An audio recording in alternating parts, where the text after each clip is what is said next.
afternoon, everybody, and good morning to whoever is watching us from anywhere else.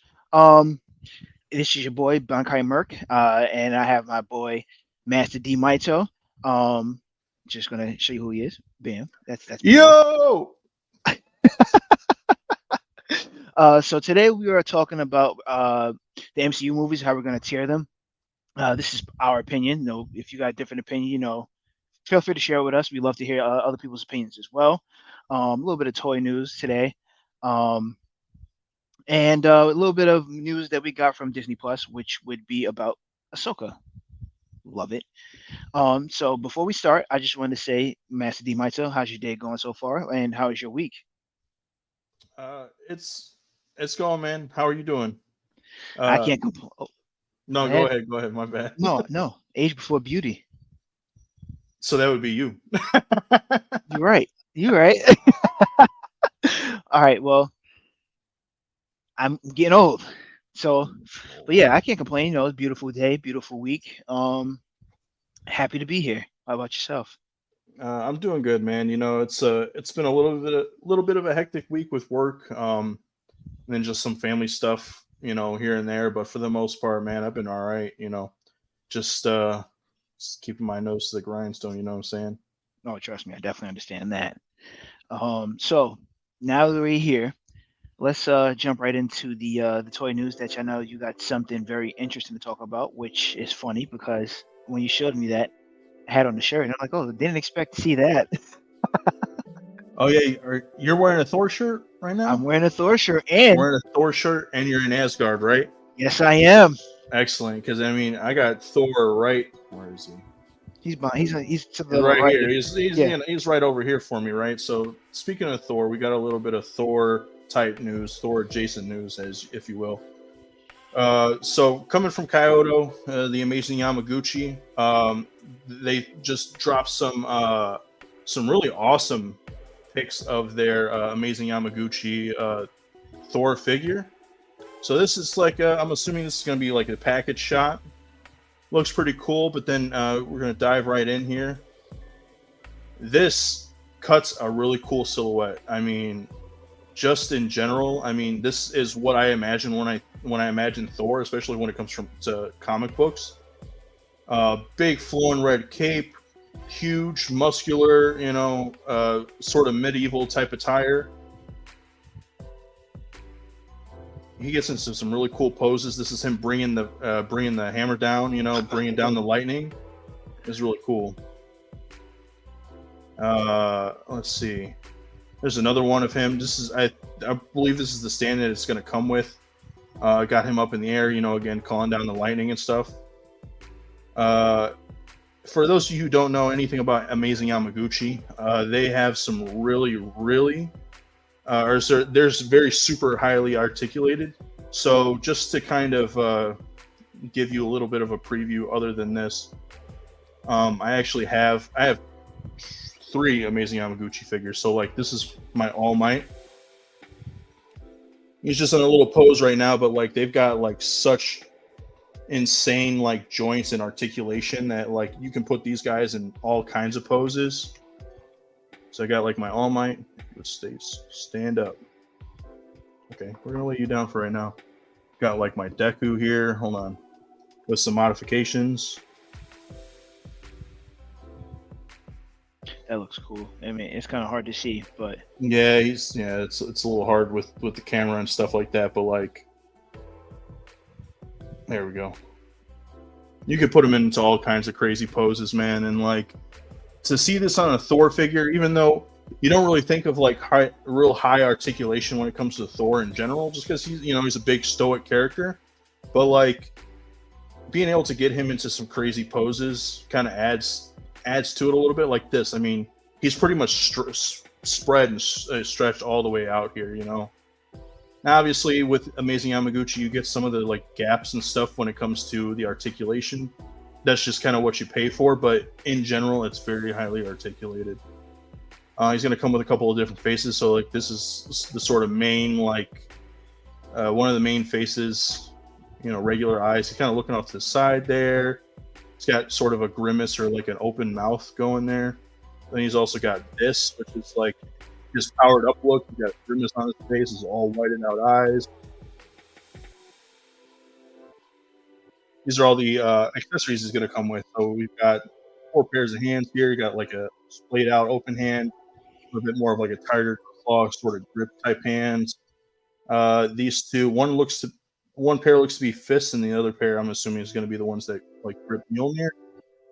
You get all the like lightning effects. You get 5 separate faces from the normal head. It looks like so. Got one kind of looking off to the left, one looking off to the right. You got his power grimacing face. These two are also looking off to the left and right, but then it's just like more of a stoic look. And you got the one that's looking straight ahead, which I'm assuming is probably going to be the one that comes on the figure. And you've got Mjolnir here, but it looks like it's also got a different head. Maybe this is a little bit more damaged, battle damaged. I'm assuming maybe it could be like the Mjolnir that's like put together from either the MCU or from the recent run on the comics. What do you think about this, man? Go back. No, go on. Go to. One more? Or this one? One more. This one? So right there, not paying attention. Like, I won't say not paying attention. I want to say like from a far distance. Like you take a quick glance. I thought that was Beta Ray Bill. I'm not gonna lie. You know, that would be, oh, dude, that would be such a cool, like, if they gave him an alternate head and it was Beta Ray Bill, that would be really cool. Yeah, that'd be so dope. But yeah, I love it. Like, it looks cool. I love the cape. Like, that's probably like one of my favorite things about Thor is his cape. How drawn together it is. Like it's full. It kind of it doesn't remind me of Batman. It reminds me more of Spawn than anything. But right, yeah. Yeah, his cape is dope. I love his long flowing cape. Yeah, like that's like probably one of my favorite things about Thor. I'm not really big on Thor, but I love his outfits because he's just one of those dope characters that people can sleep on. Yeah, that's true. Especially like I feel like in the MCU he's definitely kind of he's not slept on in the MCU, but like in the MCU they sort of like really started to show like, yo, this is what Thor actually is and like what he can do. Like in the comics, obviously you see that, but not a lot of people, not as many people read the comics as they have seen the movies, obviously. So like, I feel like them kind of giving him his dues in the movies really kind of helped up his ante. You know, it also really helped too, because a lot of people don't really pay attention to Norse gods. God of War 3. Oh, not God of War 3? You mean God of War Ragnarok? I mean, well, I say 3, but yeah, God of War Ragnarok, or the second one, because you see him in the second one of the new series, yeah. Yeah. So like right before Ragnarok comes out, you see him in that last one, where he just pops in on Kratos out of nowhere, talks to him, and then just dips off. So then it leads into Ragnarok. But yeah, like Thor's are pretty dope. Like, of course you got your movies and stuff too. Like there's one though, I forgot what it's called. But it's coupled on Netflix. One of them I think is called Ragnarok, where he starts with a little kid. Yeah. Wait, are you talking about the Marvel one, or are you talking about like just the show that's on Netflix? It was a show that's just on Netflix. There's a show on Netflix, yeah, I think it's called Ragnarok, and it's like a modern day sort of telling of Thor. And it's some kid, and he just has like an actual like a hammer, right? Yeah, and he doesn't know he's Thor until like. I forgot like what episode it was, but I never finished it, but it was pretty good. See, I haven't dove into it, but it's on my list of things to watch. So like at some point I get around to like watching it. So it definitely interested me because I'm just like interested in Norse mythology in general. So yeah, see me, I'm a Greek mythology guy. I guess that's why I like both equally, but DC is more Greek. Even though they both have it, but DC is more Greek than the other. Yeah, no, I feel you on that. I'm into pretty much both of them for the most part. I mean, I'm into a lot of different like mythologies and theologies and stuff like that. So I just like kind of seeing how different cultures have progressed through, their old ways of thinking or their old mythologies and stuff. But Norse is definitely up there. But anywho. What I really like about this figure in general, I really like this cape, as you were touching on the cape. So in the past, Amazing Yamaguchi, any of the characters who have had capes, so like they have a Superman out, and they also have a Batman out, but they did not do the capes very well. Like they didn't do cloth, like actual cloth capes. They did like highly articulated, like plastic pieces that are supposed to like evoke that like long flowing sort of cape. From what I've heard, like, and I haven't seen them, but from what I've heard, a lot of people weren't very happy with those. So typically, what people would do is just like take those pieces off and like put a like third party like cape kind of like this on there. Hmm. The one of the last characters that they released was a Moon Knight, and the Moon Knight they actually did, that was the one of the first characters they used like soft goods on. So they put like a really big cape on it, and when you stretch it out, it looks like the crescent moon. So that was really dope. So I'm glad to see that they're doing that again with this. But anything else on Thor, man, before we move on? No, not really. I really like the outfit. I'm not gonna lie. Like the fit is pretty dope. Yeah, Especially I like two Thors. I like the Thor like this. Even I don't want to say even though he doesn't really gray, but that's not true. It's this one, and then he has the with the gray sleeves. Oh, okay, with the like the chainmail, right? Yeah, I love Yeah, that yeah, one. yeah. I feel that. I feel that. It's basically this one just with his arms covered up. Yeah. Yeah, those are definitely like two of my favorite looks as well. Now they definitely did a great job with this, especially like with the faces, especially the eyes, like the glowing eyes of Thor. Yeah, You know he means yeah, business. yeah. This is definitely something that I want to try to get. But from what I understand, this is gonna be starting to go live on, or the pre-orders are gonna go live on this August 10th, starting in Japan. I don't know if it's gonna be the same day in America, but it's starting August 10th, so that's next Wednesday or Thursday, I believe. And it's gonna run about $100. This would definitely be something that I'd want to get my hands on, but I'd probably end up waiting just a little bit, just because that's a grip of change, you know. I feel like they should have put Stormbreaker there too. That's just my opinion. I mean, you're gonna have Thor. I mean, of course, everybody knows Mjolnir, but you gotta have Stormbreaker too. Talking That's about just like my the opinion. Stormbreaker from the MCU, or are you talking about like Beta Ray Bill's Stormbreaker? I meant from the MCU. I mean, Tim, if Oh, it, okay. because I'll say that this kind of reminds me of the MCU Thor, but at the same time, it's not. Right. Yeah.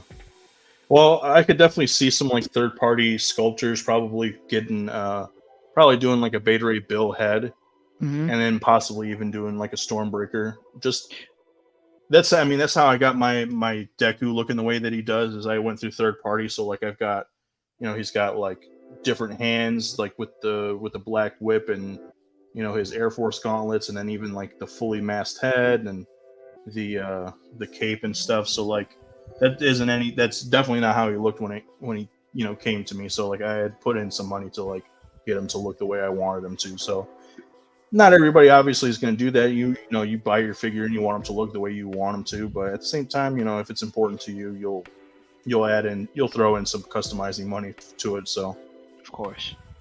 but moving on, we got a preview, so to speak. This was at a show. I don't remember if this was at SDCC. I think it was, but we've got Amazing Yamaguchi's Aizawa from My Hero Academia. Now this I'm gonna have to probably get, because I've already got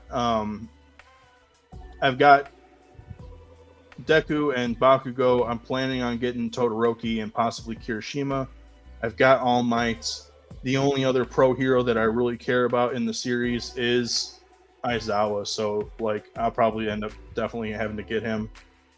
Didn't show off too much. It's just him in a crouch position here, but if I know Kyoto, they're probably going to throw in quite a bit of accessories. You'll probably have an unmasked head, probably have one with his eyes glowing. You'll probably be able to change out his hair to where it's either the flat, or when he's using his powers, it goes up. Probably has some different configurations for his scarf. Maybe possibly even a eye patch. Spoilers, but we'll see. Any thoughts? You don't want my opinion. I know you're not a huge My Hero fan, so I, Surprisingly, I made it through what So I think it's 2 seasons that I got to the second season, and then I was like, yeah, this is probably not for me. I'm gonna give it another shot. Maybe something has changed. Hey, but It gets he's one of the teachers, right? Am I yeah, correct? he's their Okay. homeroom teacher. Yes. Okay. Yeah. Oh, yes, yes, yes. The dope one. The one where he looks wild, scary. It's just looking at him. I think that's the one I'm thinking of. Yeah, he like so he can shut off their powers like with his eyes. Yeah. Like Okay. he so long as he doesn't break so long as he doesn't like blink, so long as he keeps his like eyes open on them, he can shut off their powers for the most part. Okay. Yeah. I remember who he is. All right. Yeah. Nah. He's pretty dope. I'm not gonna lie. Like his character's dope. He's not like my favorite, but he's a dope character though. Yeah, he's one of my favorites. He's a really cool character.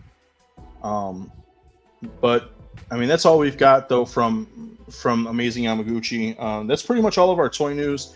There's other stuff that has come out, but honestly, like I don't feel like beating a dead horse to death just because I know that like the Foosh covered a lot on their weekly, and then I know tomorrow my boy Dave Wonder is going to cover quite a bit too. So and honestly, it was kind of a light week in general, so there's not a whole lot really to talk about other than some like McFarlane stuff and a couple other Marvel Legends, but it's all stuff that we've seen. So moving on, I think it's time to go into our movie news. Hang on one second. Forgot to get those up. Yeah. Yeah. You're slacking. Me too. But you're slacking. Hey, I got the music up this time though. Yeah, no, I was going to ask about that. I didn't know if it was the from StreamYard itself. By the way, that's who we use, but I thought it was StreamYard who did it because last time we were doing this, that's what it don't sound like the same thing. But great job. Yeah, I remembered it this time. I know that before we've been like, oh man, I forgot the music. This time we got it. So sticking into the My Hero Academia realm, we actually just got news that studio, not sure which studio it is, if it's Studio Bones or the other studio that does My Hero Academia, but they are going to be, or they are currently making fourth My Hero Academia movie. It was just announced recently. So this is from Twitter. This is a follower named Rukusu. They translated this from Shonen Jump magazine, saying Horikoshi's comment regarding the fourth MHA movie. Hello everyone, I'm Kohei Horikoshi, author of My Hero Academia. A fourth movie for MHA has just been confirmed, and that's thanks to your support. Thank you so much. Bones and Toho are already working on the new seasons of the anime. So I'm pretty excited about that. I had a feeling that they were going to do a fourth movie. And I'm sure it'll probably coincide with the quote-unquote ending of the series. So I'd be excited to see what exactly that's about. But in case you weren't aware, there are 3 other My Hero Academia movies that their canon, status is still kind of up in the air. Some people in the studio say that these are canon to the show.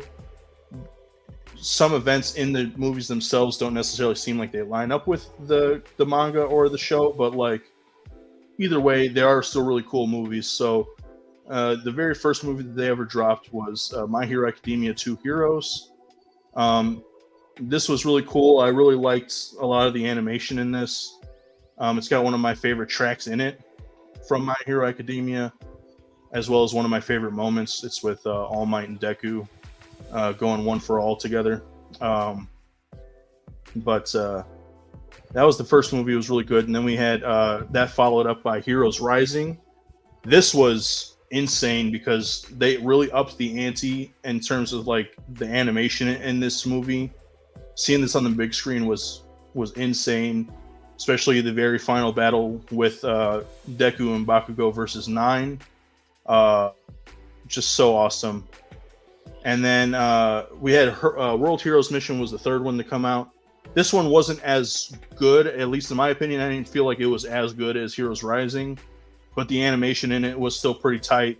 you get to see Deku using one of his new powers, and then at the end, like of course, like the very final battle, the boss battle between him and I can't remember the guy's name. I can't remember the villain's name, but the fight between them was so insane. And I know that like I'm pretty sure I've sent you like gifs and like videos of the final battle from this, if I'm not mistaken. Yeah, you have. By the way, Iron Giant the second said two heroes. Excuse me, two heroes was Beast. By the way, thank you for watching. Yeah, Iron Giant. Thanks for the comments. Two Heroes was Beast. Again, I think between the three, Heroes Rising was probably my favorite. But Two Heroes definitely had like my favorite song and like one of the my most favorite scenes in it. But yeah, so I mean that's something cool to be looking forward to. We'll see the fourth movie at some point. I know that season 7 will be coming out. Probably going to take a little bit longer than like a year. I don't know if we'll end up getting it next year or not, but with all the stuff that they have to, do for it, I'm sure that it's going to take a little bit of time, but it'll definitely be worth it in the end. Let's see. Moving on. What do we got next? Okay. Captain America: Brave New World, aka Captain Sam's Captain America movie. Sam Wilson, who was Falcon. If y'all don't know, if y'all haven't watched Falcon and Winter Soldier, I said Falcon versus Winter Soldier. I'm thinking of Batman versus Robin. That's why. Falcon and Winter Soldier. So, leading up to this right now, do you mind if I jump in and say this? Go right ahead, man. All right. So everybody knows from Endgame, if you watch Endgame, that the torch has been passed. The torch has been passed from Steve Rogers to Sam Wilson, even though Sam Wilson at first didn't want it. Little spoilers for anybody who has not watched Falcon and Winter Soldier. First, he didn't want it. He didn't want to be Captain America. So he donated the shield. So up until that point, they learned that there's the shield has been passed to somebody else who, to me, it was terrible. He shouldn't have got the shield from the beginning. The target Captain America, bro. Yeah, horrible. Very horrible. So then Sam finally decides, you know what, I'm going to take up the mantle as Captain America. Honestly, I thought it would have been passed to Bucky first. I was really hoping Bucky was going to get it first in Falcon and Winter Soldier, even though he threw it once. That was it. Threw the shield. I think it was on top of the truck. I think that's the only time he actually threw the shield. I think so. Yeah, it was in Winter Soldier. It's when he maybe twice, because I know he caught it the first time in Winter Soldier and then tossed it back to Steve. And then in Civil War he used it when they were fighting when they were fighting Iron Man. But outside of that, leading up to this point, now Sam Wilson is Captain America. So this movie is going to be very, very interesting. I really thought that it possibly was going to have something to do with Secret Invasion, but it doesn't. It has to do with, like you were talking about, Thunderbolt Ross, which I feel like the new casting of Thunderbolt Ross is actually going to be really good. So they're still tracking down for where the super soldier serum is coming from. Am I correct? Yeah. And I watched this whole thing too, and the way they put it together, it just sounds like it's going to be so beautiful. So there's a possibility that we're going to have. No, they didn't say it's a possibility. They said that we're definitely going to be getting Red Hulk. Yes. Thunderbolt Ross will be Red Hulk, and I am excited to see Harrison Ford as a Hulk. Yeah, dude, that's going to be insane. I'm just imagining, like, I've seen some of the like mock-ups, some of the pictures that people have done of Harrison Ford as Red Hulk, but it looks so sick.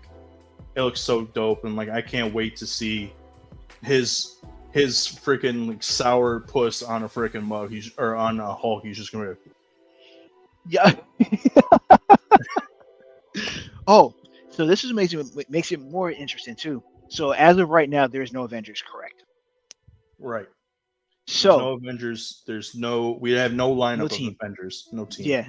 So they said there's a possibility that this is going to be a spoiler for mini Avengers, where Captain America is going to have to rely on his resources to help him with Thunderbolt Ross. So like they said the possibility. They said that we're probably going to see like She-Hulk, suck. We'll talk about that later. Uh, I think they said like She-Hulk, Wong, Shang-Chi, Mm-hmm. and there was one more that I'm missing. I'm drawing I'm, a blank now myself. Oh, God, what is his name? It was like it was one of his wingmen in the beginning of yes, Falcon and Winter Soldier. Falcon. Yeah, He's they're gonna be having new it's the new Falcons. Falcon. It's Joaquin something. I can't remember his last name. I was about to say Joaquin Reyes, but that's definitely not it. Yeah, I'm not All right, entirely look it sure. I up. don't remember. Uh, what is his name? I'm telling you right now. 1 second. Joaquin Torres. Yes, I was just about to say Joaquin Torres. Yeah, Man, so that's bad. You didn't know that. yeah, I know. I knew his name was Joaquin. I just couldn't remember his last name.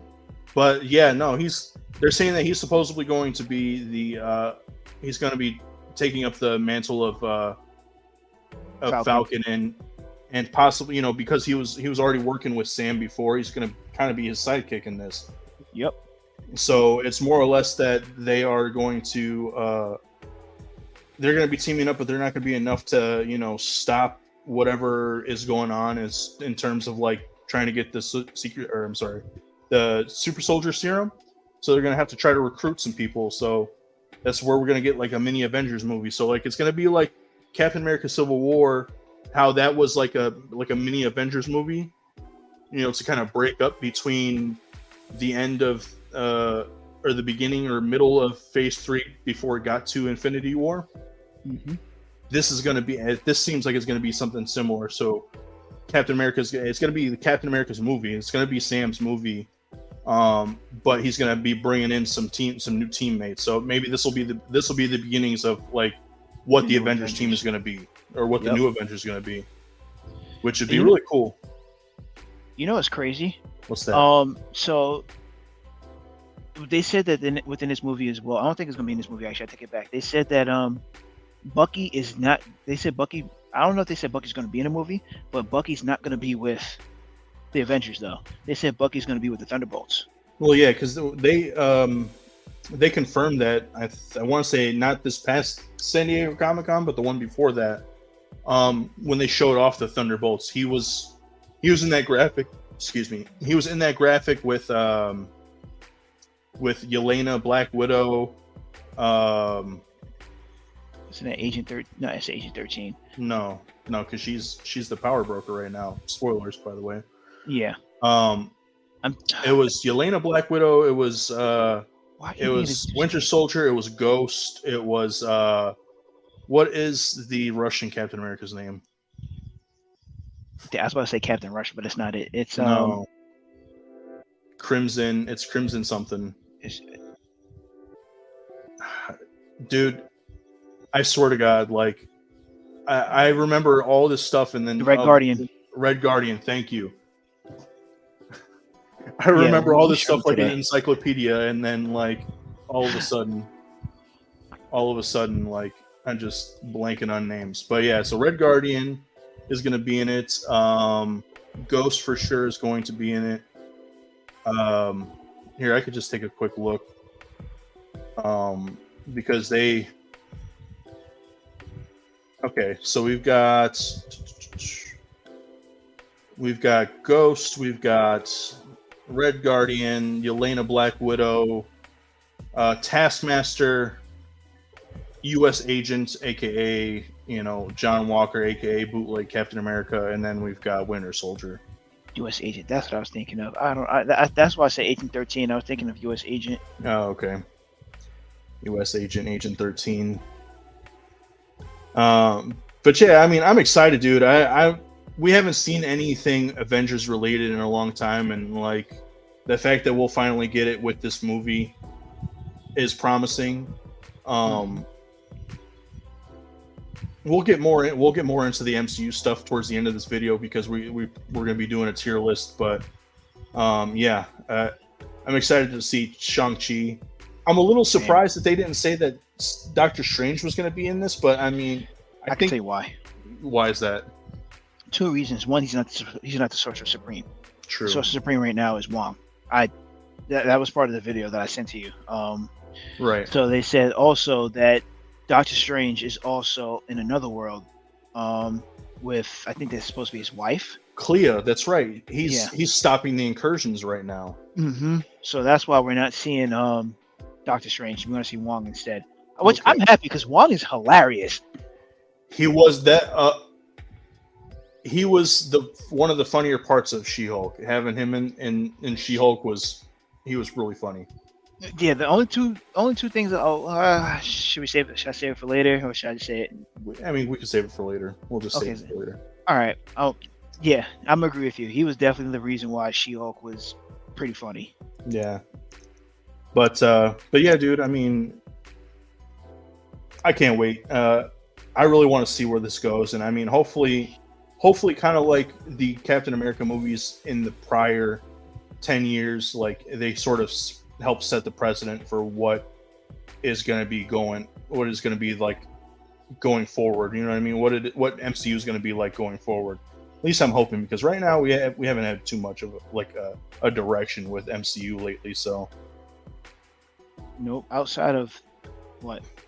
Ant-Man, outside of Ant-Man, which but is going to possibly be playing a big part. yeah, we'll Possibly. see. We'll see. All right, let's move on from Captain America. Still in the MCU realm, we've got Echo, the Echo series. There was a couple of news stories that popped up out of here. One of which I didn't read a whole lot about. I mean, it was interesting, but at the same time, I didn't really vibe with the article that I read. It seemed kind of like it was hating on it a little bit, but more or less what it was saying was that in the show they're supposedly going to be giving Echo powers, one of which is going to be a sharpshooting ability. For those of you who don't know, in the comics, Echo, very much like in the show, she is a street level superhero or street level character who is deaf and does also have a prosthetic. I believe she has a prosthetic leg, if I'm not mistaken. So she is an amputee and she is deaf. But she has no powers. But she is like a martial artist. She's a good tracker. All of those things. The only time she ever had a power was when she gains the Phoenix Force for a short time. But other than that, she's never had any powers. But in the show, it sounds like they're going to be giving her some sort of powers.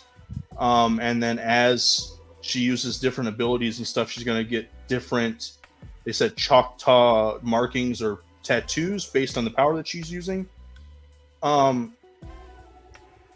long as they like kind of explain it in the show, that would be cool, because obviously in Hawkeye, she didn't get a whole lot of development other than like kind of seeing, who Kingpin really was type of thing. But yeah, I mean, I haven't got much to say about that. What do you think? And they definitely showed off her tracking ability too, because she definitely was on top of Kate Bishop. But outside of that, it sounds interesting, I guess. Like you said, let's see where it goes. I mean, because like you said, I never knew that Echo had powers. But let's find out, right? Well, like I said, canonically, in the comics, she doesn't. The only time she ever got powers was when she gained the Phoenix Force, and I think that was when she became part of the Phoenix Five, if I'm not mistaken. I could be wrong about that. So this is gonna be brand new to me. Yeah, I know of her, but I never paid attention to her like story. Right. But sticking in that same realm, the other news that came out about her is some Lego promotional shots showed off what her MCU costume is going to kind of look like. So this is a group shot. Now, obviously, this is Lego, so they kind of play fast and loose with canon and stuff. But like, I mean, you can see a bunch of different characters in here. You got Hawkeye, you got Ant-Man here, and I'm assuming this is probably not Wasp. It's either Ghost or maybe it's his daughter Cassie. I can't really tell. You got Yeah, Kate Bishop here. You got Mister Knight. You got Moon Knight. You got Wolverine and Storm from X-Men '97. Werewolf by Night. Agatha Harkness is here. We got Beast, She-Hulk. But then right here, this is Echo, and there's some closer shots of her. So this is what her outfit's supposedly going to look like. Now, obviously, this is on a Lego, so you can't really tell 100% what this is actually going to look like on a character, but you can actually kind of see like the sort of design that it's going to be. Um, I don't know, man. What do you think? fighting people off with a plunger. It does look like she's fighting people off with a plunger. I don't know what that's supposed to be. I don't know if it's like a. I'm assuming it's supposed to be some sort of weapon, but I have no idea what that's That is supposed definitely to supposed be. to be a weapon. So there's the two things I was thinking of. Is that a plunger, or she got chocolate ice cream in a cone? Hey, maybe she really wait. I'm trying to think. Was that a plot point in Hawkeye at all? Was she like? Did she really like ice cream? I don't know. I'd have to go I back don't and know. rewatch Hawkeye. Maybe it is Shame, chocolate ice cream. Who knows? Who shame. knows? That is hilarious. But I like what they did. They gave her. I guess it's supposed to be like her tribe outfit. I'm assuming so. I would imagine that's probably what this is supposed to be. It looks like it has some tribal elements to it. Um, at least from what I can tell on this Lego, because I mean it's on a blocky body, so like you can't really tell 100%. But like I'm assuming that this is going to have some sort of native element to it. Um, but yeah, I mean, hey, I can't wait to see what she looks like actually in the show. So we'll see, I guess.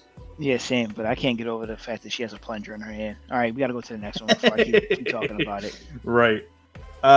So we did have some. Can I get this? There we go. We did have a little bit of Fantastic Four casting news today or this week. So nothing's 100% confirmed, but there are a lot of Except one. like. One Oh, is there definitely is. confirmed. One is One confirmed. is Sue Storm is definitely confirmed. okay. Oh, right. That's right. I did hear that she was at least confirmed. So for Fantastic Four, we got some casting news, like we were saying. Um, we are 100% sure that Vanessa Kirby is going to be our Sue Storm, aka the Invisible Woman. From what the story I heard said was that she was offered the part, or they said that if it's hers, or it's hers if she wants it, and she apparently wanted it. So I like 99% sure that means we're going to be getting her as the Invisible Woman.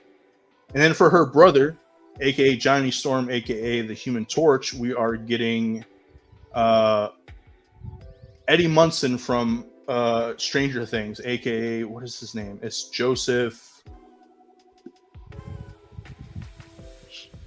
I don't know, Uh, but I can I tell you things. He did a great Joseph job in Joseph Stranger Quinn. Things. Joseph Quinn. All right, yeah. So I could kind of see it. Apparently there was a news story out before that was saying that Jack Quaid was supposed to be Johnny Storm, but that I guess was a misprint, and they actually meant to say Joseph Quinn. Jack Quaid, if you don't know, bro, is the voice of Superman in My Adventures with Superman. He also plays Huey in The Boys, and he also plays the voice of a character in Star Trek. Okay. Lower Decks. He's the voice of a character in that. But yeah, unfortunately, it's not Jack Quaid, but it is Joseph Quinn. Now, I actually like this guy quite a bit because I really liked that. I liked him in Stranger Things, and obviously he rocked it out, and you know, saved the Hellfire Club a little bit towards the end there with his noble sacrifice. But I mean, I'm cool with it. I've heard some people say that if you remember Stranger Things, I want to say it was season 2, Max's stepbrother, Mm-hmm. the guy who played him, his name's Dacre Montgomery. a lot of people were wanting him to play Johnny Storm. At least I saw him fan casted a lot to play Johnny Storm. But either way, I mean, I could kind of see it. I can definitely kind of see it with like the attitude a little bit. So, well, I guess we'll have to wait and see if it actually does get confirmed. But I would be okay with that. Now, again, like I said, he did a great job in Stranger Things. So I feel like this is probably going to be a good casting for him, because he had his wit moments. And everybody, if you know Johnny Storm's just he's literally a flying Spider-Man. Oh yeah, all the quips and talking crap and stuff. Yeah, definitely. Yeah, literally a flying Spider-Man. But great job, Marvel. I gotta say, if this is true, he's gonna be really good.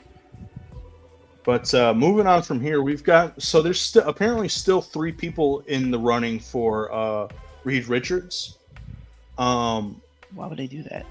Why did you don't cast? Yeah, why did they just don't cast the same guy that they already had? Like to me, he looked like Reed Richards to me. He definitely did it, but I don't know. I'm assuming maybe he didn't want it past maybe just that cameo in the movie, but I have no idea why they didn't go with him. Maybe he just didn't want to do it. Who knows? But the 3 actors in contention for Reed Richards are Adam Driver, who I love. Adam Driver. I love a lot of the stuff that he's in. He's funny. He's a really good like dramatic actor. I liked him as Kylo Ren in the sequel trilogy for Star Wars. I don't know if I could see him as Reed Richards because he doesn't seem like he plays that like detached scientist, like he could play that detached scientist well enough. You know what I mean? Mm-hmm. I don't know. Like I like him. I like him in a lot of stuff, but I don't know that I could see him as Reed Richards. Apparently he's like the front runner. Like they really want him to play him. So just look at his face and picturing him with the Fantastic Four. Like, well, picture him with the white streaks. Can't see it. The white streaks. I can't see him in a Fantastic Four outfit. I can't see it. I can't. I don't know. To me, I would see, who I would love to see him as instead. I would love to see him as Dr. Doom. Dr. Doom. I had a feeling you're going to say that, and that's exactly who I can see too, Dr. Doom. And I don't know if he's Romany. I don't think he is, but like, he definitely has that look. Mm-hmm. And on top of that, we know that he could play menacing in a mask. You know what I'm saying? Oh yes, he definitely can. So like, I feel like he would be absolutely perfect for Doom. Agreed. But I mean, moving on, one of the other actors in contention is Dev Patel. Now, this I would be happy to see. Dev Patel is a really good actor. If you don't know what he's been in, he was most famous for Slumdog Millionaire, which was an insanely good movie. He also had a shitty part in a movie that we don't like to talk about called The Last Airbender, where he played Prince Zuko. Mm-hmm. But that's not his fault. That was the writing's fault. So, like, all overall, I mean, and other stuff that he's been in like The Green Man. He's been in other stuff too that's like blanking in my head right now. But everything that I've ever seen him in, I really like him in. I could kind of see him. I feel like he has the range to play like that, like loving family man, but also like a detached scientist. You know what I mean? Yeah. I feel like he's old enough. Like he has the type of build that they would be looking for. That's just my opinion. I feel like he could definitely do it. Just in general because I like him as an actor. What do you think? I can't see it. No. I mean, they do different variations of characters. Like we saw the last last two Fantastic Four movies. I'm not saying like Sue Storm was what Damn, I can't think of her name right now. So Jessica Alba was the first The Sue original Storm. Sue Storm, yeah. Yeah. And then fast forward, in the next Fantastic Four you see, and then you see Michael B. Jordan as Johnny Storm. So I mean, it's a possibility that they'll change who the character, like the way the character looks. I don't see it. I just can't see it. I don't know, man. I mean, I don't really have any qualms about it. I just like Dev Patel in general, so I could kind of see him being a good actor for the role. In terms of like how he looks, not so much, but like, I mean, if he cut his hair, maybe dyed the sides, who knows? But maybe you're in favor of the other actor that they have in contention, who's Matt Smith. Now, the only things I know him from, well, he's in 3 things that I know of. He's most famous for being a doctor in Doctor Who. He also played Daemon Targaryen in the House of the Dragon. And he was also recently in the Morbius movie where he played the antagonist.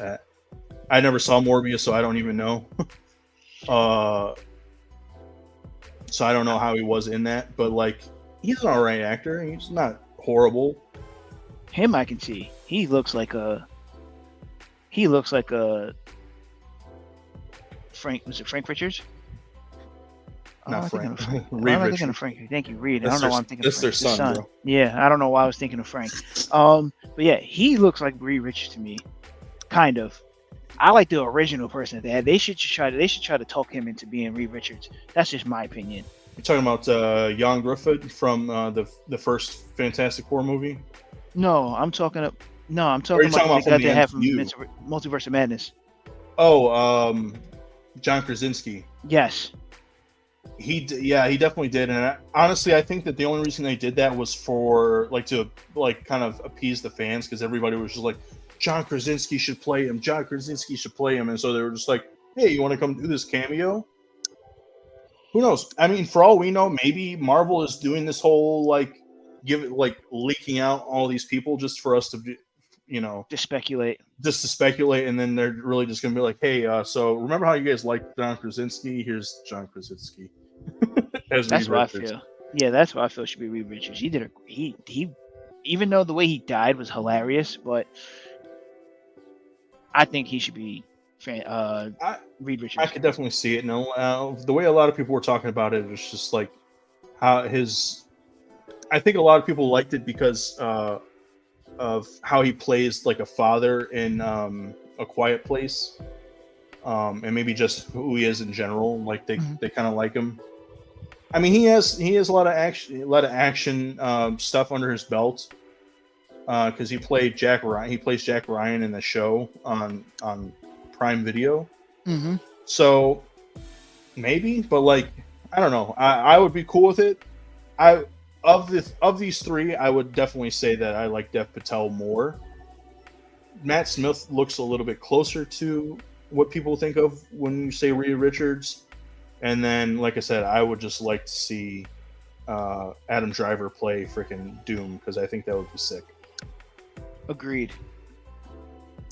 What else we got? We still have some more Fantastic Four news. So, like, before I click onto the next slide, you've heard what the supposed story for this is going to be, right? Yep. So, I like what they're going to do. It makes perfect sense, and it also ties into their actual comic book history. So. If you don't know, I think you and I had an argument about this one day too, about when Fantastic Four actually was originated. I think one of us said like the 80s, but it was really the 60s. So they're supposed to be coming from the 60s, where something happens to the world. Well, they said the big bad for that movie is possibly going to be Galactus. The person that they had in mind for Galactus was Antonio Banderas. So that was actually we've got Galactus. The World Devourer, the Devourer of Worlds, and the person that they have in contention for playing him, or at least being his voice, possibly even doing the motion capture for him, is Antonio Banderas, aka Puss in Boots, aka Desperado, aka Zorro, um, aka my mom's like her freaking, what is it called, her hall pass or whatever you want to call it. Yep, Like that's exactly what it's she called. loves Antonio Banderas, but yeah, so yeah, the rumors are, and again, these are just rumors, so they're not even necessarily spoilers. But the rumor is that the movie's going to be taking place in the 1960s, which is when, you know, The Fantastic Four when the originated. Fantastic Four originated, like when they first started, was in '64, if I'm not mistaken. I think that's what we said. It's either Um, 63, 64. yeah. So like basically what they're saying is that the big bad of that movie is going to be Galactus, or like Galactus and the Silver Surfer.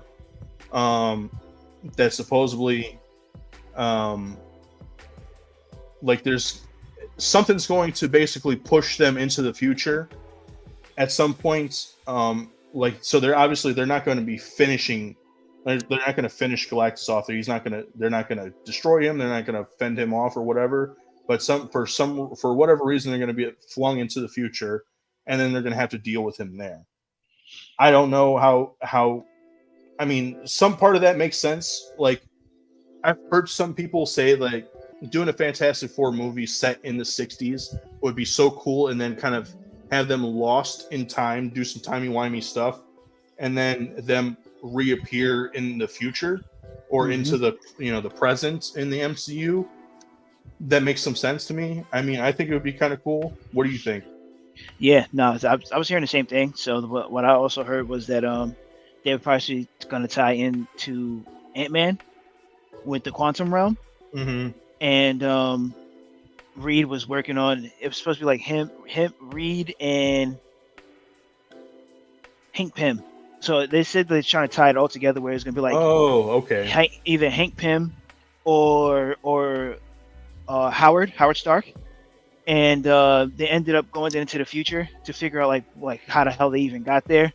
So what they ended up doing is Reed tries to go find somebody, that's a tie-in to for him. So it either can be Howard Stark or Hank Pym. Well, Howard Stark's obviously not there, but Hank Pym is. So then he goes to Hank Pym to learn like what happened, how the quantum realm, like what a whole thing about the quantum realm, which that they have a larger experience with the quantum realm. Right. Well, the original Ant-Man and Wasp. So it was the story that I was, hearing about. Well, the rumor story that I was hearing about sound like Fantastic Four is going to be fire. Like it's going to be so good. And I don't like the Fantastic. I feel like I'm like the hater of like a bunch of Marvel characters, but I don't like the Fantastic Four. But this story sounds like it's going to be good. Yeah, I would say like I'm not a huge Fantastic Four fan. If anything, I like their villains a lot more. Like I Hmm. love Doctor Doom. I love Galactus, Silver Surfer. Even though he's not a villain, he was originally like an antagonist for them. So like that's Shoot, the I one even thing like. about. I, Go ahead. I was gonna say shoot. I even like Namor. Namor was the original quote Oh, unquote villain for them too. heck yeah, He yeah. was the original villain for them. Black Panther, uh, Black Panther premiered in their stories. See, that's the Yep. thing. That's the thing with Marvel, right? I mean, the first Marvel anything, even though it wasn't even technically Marvel yet, it was still Timely Comics or Atlas Comics. I can't remember, but the before Stan Lee left, he was wanting to leave Marvel. He was really wanting to quit his job, but his wife told him like, "Hey, stick with it. Write the story that you want to write, um, and at least that way you can say, hey, I wrote the story that I wanted to write before you leave." And the story he wrote was about a family, and it ended up being Marvel's first family, the Fantastic Four. And from there, that helped to like raise Marvel stock, and like they started creating more and more characters and stuff. And then basically what they started using the Fantastic Four for was to like introduce new characters. So like they introduced Namor, or like they reworked Namor and like introduced him in that. Black Panther they introduced in there, Silver Surfer, Galactus, um, tons of like different villains, tons of like new superheroes, all that stuff. Um, Heck, dude. At one point, I want to say I might have even told you this, but one idea that I had a long time ago was that if they completely did away with the Avengers, like they never made another Avengers movie at all, right?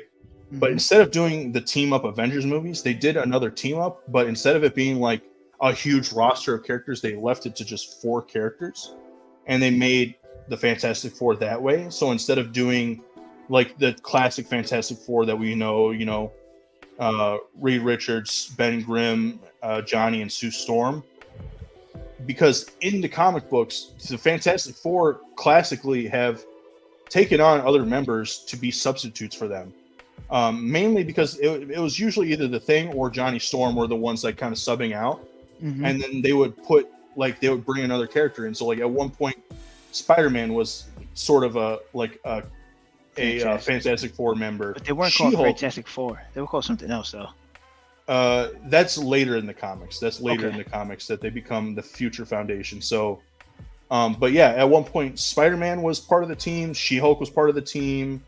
There was a female Thing. There was a couple other characters too that are like I'm blanking on. But like at some point, there were different members of Fantastic Four, and then eventually they created the Future Foundation, which is what you were talking about, where they brought together a bunch of like-minded individuals who it was basically like a think tank. So like a lot of the smartest characters that were in Marvel. So like you had Doctor Doom being a hero at this point. You had the Thing. You had Sue Storm. You had the Richards kids.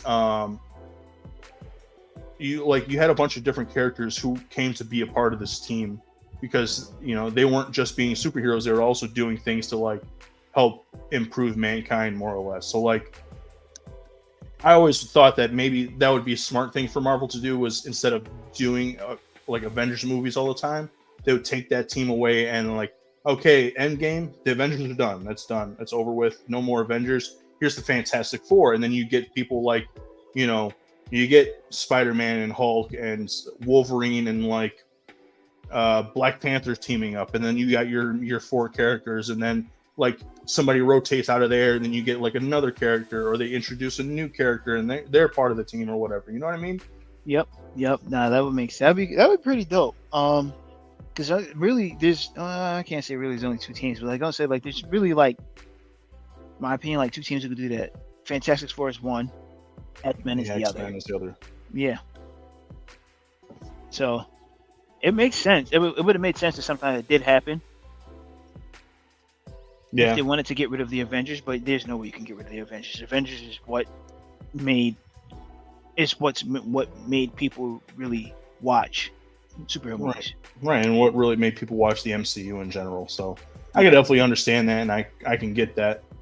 At the same Yeah. time, like I said, like they more or less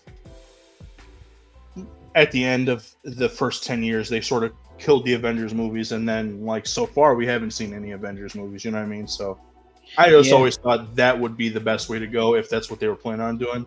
Obviously, they're not. They've showed us that they are going to keep doing Avengers movies, but you know, And you know what else I like too is that they definitely been cameoing that we were definitely getting Fantastic Four soon too. Like for the last what, like 5? No, probably more than that. I want to say probably I want to say probably close to like 10 years. No, I want to say probably like the last 5 yeah. Well, because we especially definitely like, see it in Spider-Man. oh yeah, Spider-Man, you see the Fantastic Four building is being built. oh yeah, like definitely. I mean, like at one point we started thinking that maybe they were going to take over, like the Fantastic Four was going to take over the Stark Tower, or sorry, Mm-hmm. the Avengers Tower. Mm-hmm. But like, we still haven't gotten we still haven't gotten the like confirmation on that, or like what's going on with that. Who knows, man? Maybe I mean, maybe all these like maybe we'll get all the answers in some of these movies coming up. But um, let's see. So we got Antonio Banderas. Banderas. I don't know why I couldn't say that for a second. What's next? Oh, okay. We've got some new stills from Deadpool 3. So let me just zoom in here. there's been a lot of news kind of coming out from this, and there's been a lot of speculation in the recent months about what this movie's going to be. And with this, we kind of got some confirmations. Do you want to take this one? Yes, I do. So, it's not really obvious here. I did send you a video of the fight. So you can see a little bit of this fight happening. But it's not like them actually fighting. They show like the movie part of them fighting, and which we flipping through right here. They're fighting behind them as they're fighting. They're fighting next to the 20th Century Fox. Is it 20th Century Fox? Yeah. Yeah. They're fighting behind the 20th Century Fox, which means the characters that Fox had, they basically gave to Disney, to Marvel or Disney now. So it shows that this is obviously the first movie that Deadpool's going to be in that's Marvel or Disney. Well, I should say Disney.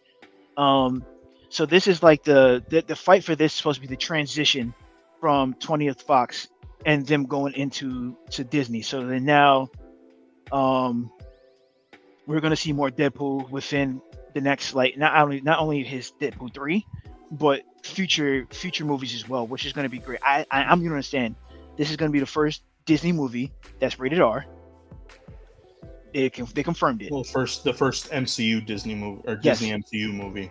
That's going to be rated R, and I'm excited because you got to have Deadpool. If you're going to have Deadpool in your lineup, you can't keep him PG-13. There's no way you can do that. Definitely not. The Merc with the Mouth, then he wouldn't be called Merc with the Mouth. He'd just be another cast of a person that's just there. So this is like the perfect setup for him. Not only from, what was it, Homecoming? No Way Home. Excuse me. I'm sorry, No Way Home. So this is the real transition from No Way Home for these type of characters. Because remember, Spider-Man was Fox as well. No, Sony. Excuse me. You're right. Sorry. You're right. So I love what they're doing here of putting that transition. Like, hey, look, we're taking the characters we have now, and we're basically just give them you guys. I won't say give them to you, but like, to me, this is a perfect transition. That's what I'm gonna put. Like, perfect transition. And I don't know if they're gonna keep Hugh Jackman as Wolverine though for like the X-Men movies, but if they do, that would be pretty tight. Like, I doubt it, just because I know that he's getting older, and I don't think. I mean, he already did it for 15 plus years. Yeah. So like, and the fact that he's getting older, he was just like, you know what, I might strap on the claws for this last one, and then that's it. And I mean, hell, I wouldn't blame him if I were him. Obviously, like, I mean, with that, he would just be getting cheddar in general, but he's already still getting like a lot of money from all of those movies anyway. So like, he wants to go out with a bang, and right. This is his bang. And can you please go back a slide, maybe 2 slides? No, go back. Go forward. You can see. Can you please zoom in? Look at the suit. Look at the claws. There we go. This is what we wanted for a very long time. Yeah. A very long time. We wanted to see Wolverine in his classic uniform. And we finally got it. I know this is something we talked about too, but I wish they took off the sleeves so they could show his arms.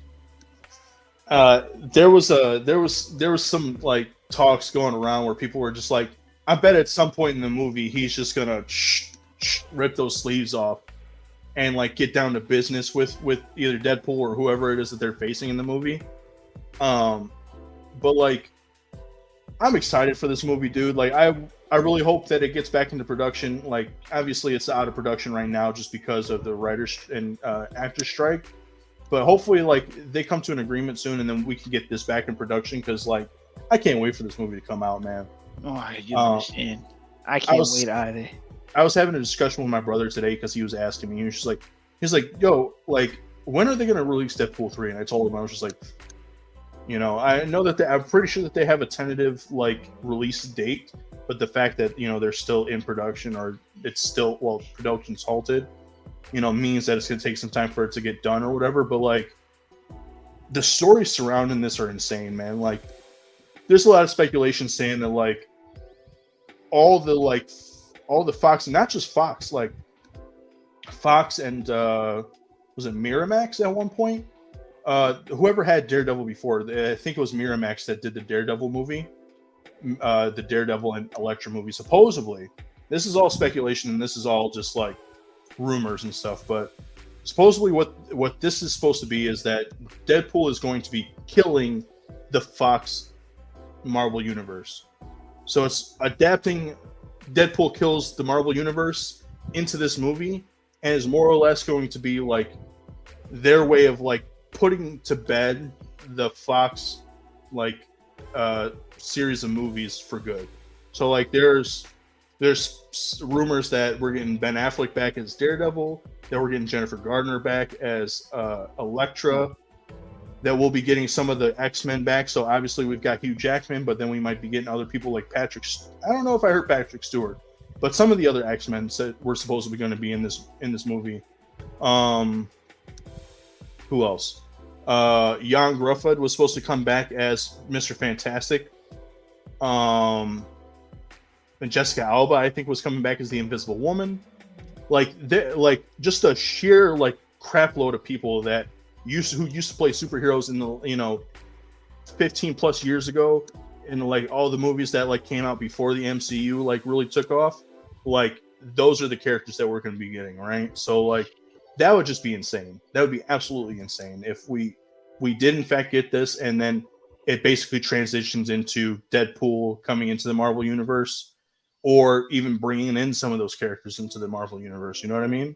Yeah. No, this is so dope because I love if it's the way they're gonna do this, where they're killing off like the characters and then him just transitioning himself into this, the MCU. It goes back to the comic where Deadpool is like Deadpool versus Marvel, where he killed off the whole Marvel universe. Do you remember that comic? I never read it, but I've I remember bits and pieces. I remember bits and pieces of it, but it was insane. Like he killed freaking everybody. He destroyed everybody, and it wasn't like, obviously it wasn't in the main universe. I believe I don't even know if it was the main Deadpool from 616. I know that it took place in an alternate universe, but like it was insane because like he took everybody out. He murked everyone. He fucking killed everybody. But like I want to see some crazy shit in this movie, dude. Like I know that they're gonna give it to us, and the fact that they show us like, hey, this is them fighting in front of the 20th Century Fox Studios like logo is insane. So like, yeah, I am all for this. Like I can't wait. Same, me too. I can't wait. Oh, that's gonna be so fire to see. Especially that fight with Deadpool and Wolverine. Like, of course, I know they're gonna save that fight for last because of two reasons. One, obviously, you can tell if you've seen any of like the lead up to it. Hugh Jackman and Ryan Reynolds are really close friends, so they got to save the best fight for last. And I have a feeling this is gonna be the last fight, like the last fight of the movie. Could be. I mean, I feel like I'm sure like towards the beginning or maybe like some part of the movie they'll probably like team up, but then he'll probably be like the last one where he's just like, all right, old Yeller, come on. He's got to take him behind the freaking Fox Studios logo and finish him off and shit. But man, the one thing I really did wish. Sorry, excuse me. That we got out of this was I really wanted to see Deadpool in either, like we saw like a little piece of him with the X-Men uniform, but he only had on the football jersey. I really wanted to see him in the actual X-Men uniform. Are you talking about like the full blue suit with the yellow like bands and stuff? Yeah, with his red mask on. You have it, don't you? Not with the red mask on. I have him in the blue suit, but I'd have to dig for it. It's in a bin somewhere. But yeah, I definitely have that one. That's one I wish we got to see him in. The second one I really, really wanted to see him in was in the X-Force one. We never seen him in that. They kind of did it. They did it a little bit in Deadpool 2. Like I can't remember at one point It was after the whole like the X Force, freaking like diving out of the plane shit. Mm-hmm. He got covered in like he got covered in like dirt, so like his uniform was like grayed out, Yeah. so it wasn't completely red. That was supposed to be like an homage to his X Force uniform, but it wasn't a full on like gray and black. You know what I mean? Yeah. See, that's what I want to see. I want It to see was him in a just dusty. full on X Force white suit, red eyes. I feel you, dude. I want to see fucking Wolverine in that. You already know Wolverine in my Oh in the X Force man, uniform is my favorite one. 1 minute. man. Listen, Like honestly, yeah. That's something I definitely would love to see here. But it's like I said, great transition for it. How they're gonna set this up perfect. Oh, he's whipping it out. Man, that is so fire. it's my favorite Wolverine costume right there, man. That honestly, that's probably my favorite too. And number two is probably number two for me for Wolverine. Even though I'm not a big Wolverine fan. My second favorite costume Wolverine is the brown suit. You know what? Yeah, I lied. I think the brown suit is my favorite, and then this is my second favorite. Yeah, I forgot about the. I don't know why I forgot about the brown suit. It was like, even though it wasn't the first one I was exposed to, when I played, you played the arcade version of X-Men, Of right? course. Yeah. That that was his costume in that, and I absolutely loved it. So yeah, I think that was probably my favorite, and then X Force is my next favorite. Honestly, that was the one I was introduced to. That was the first X-Men game that I played. Then the second one was the one for Sega Genesis. Same. Same. The Sega Genesis X-Men is what showed me Gambit and Nightcrawler, and that's how I ended up loving Nightcrawler and Gambit. Hmm. And they became my favorite X-Men.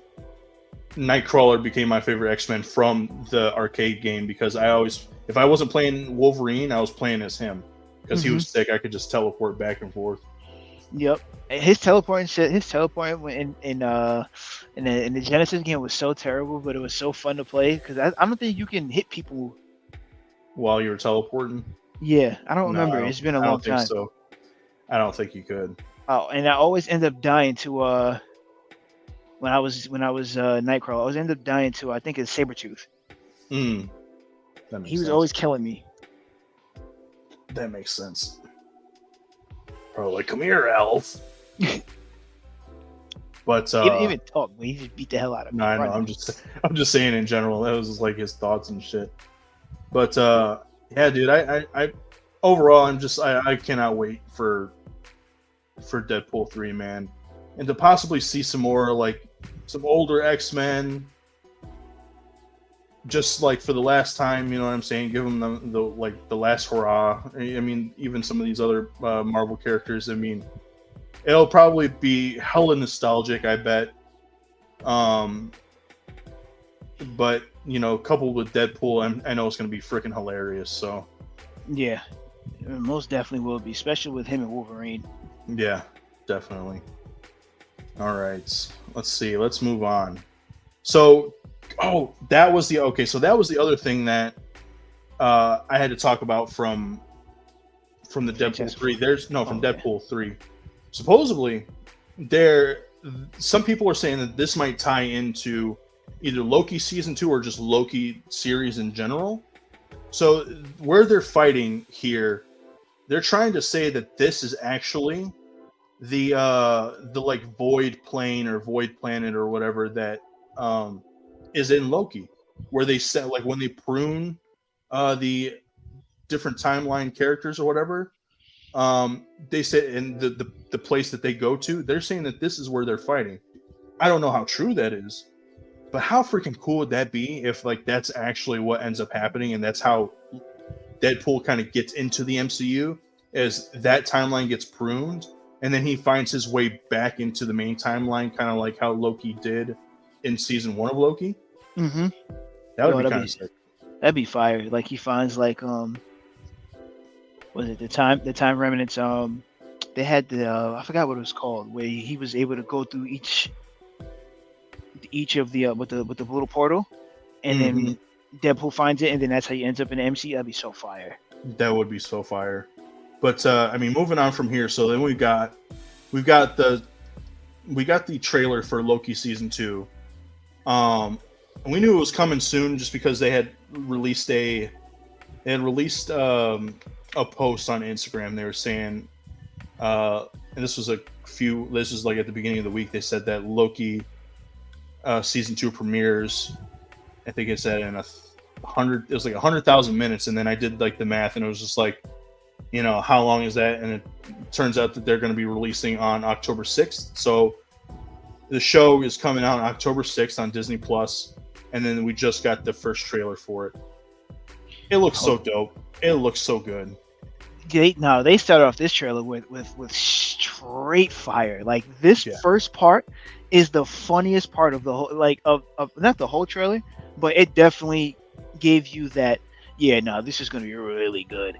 Like it starts off like Loki is right there, and like he was next to Owen Wilson, and then all of a sudden he just poof, out of nowhere, he's like, "Have you seen that before?" Yup. Do you know how to stop it? No. Right. Basically, it's just like Loki because he's like time displaced, right? Yep. It's almost like in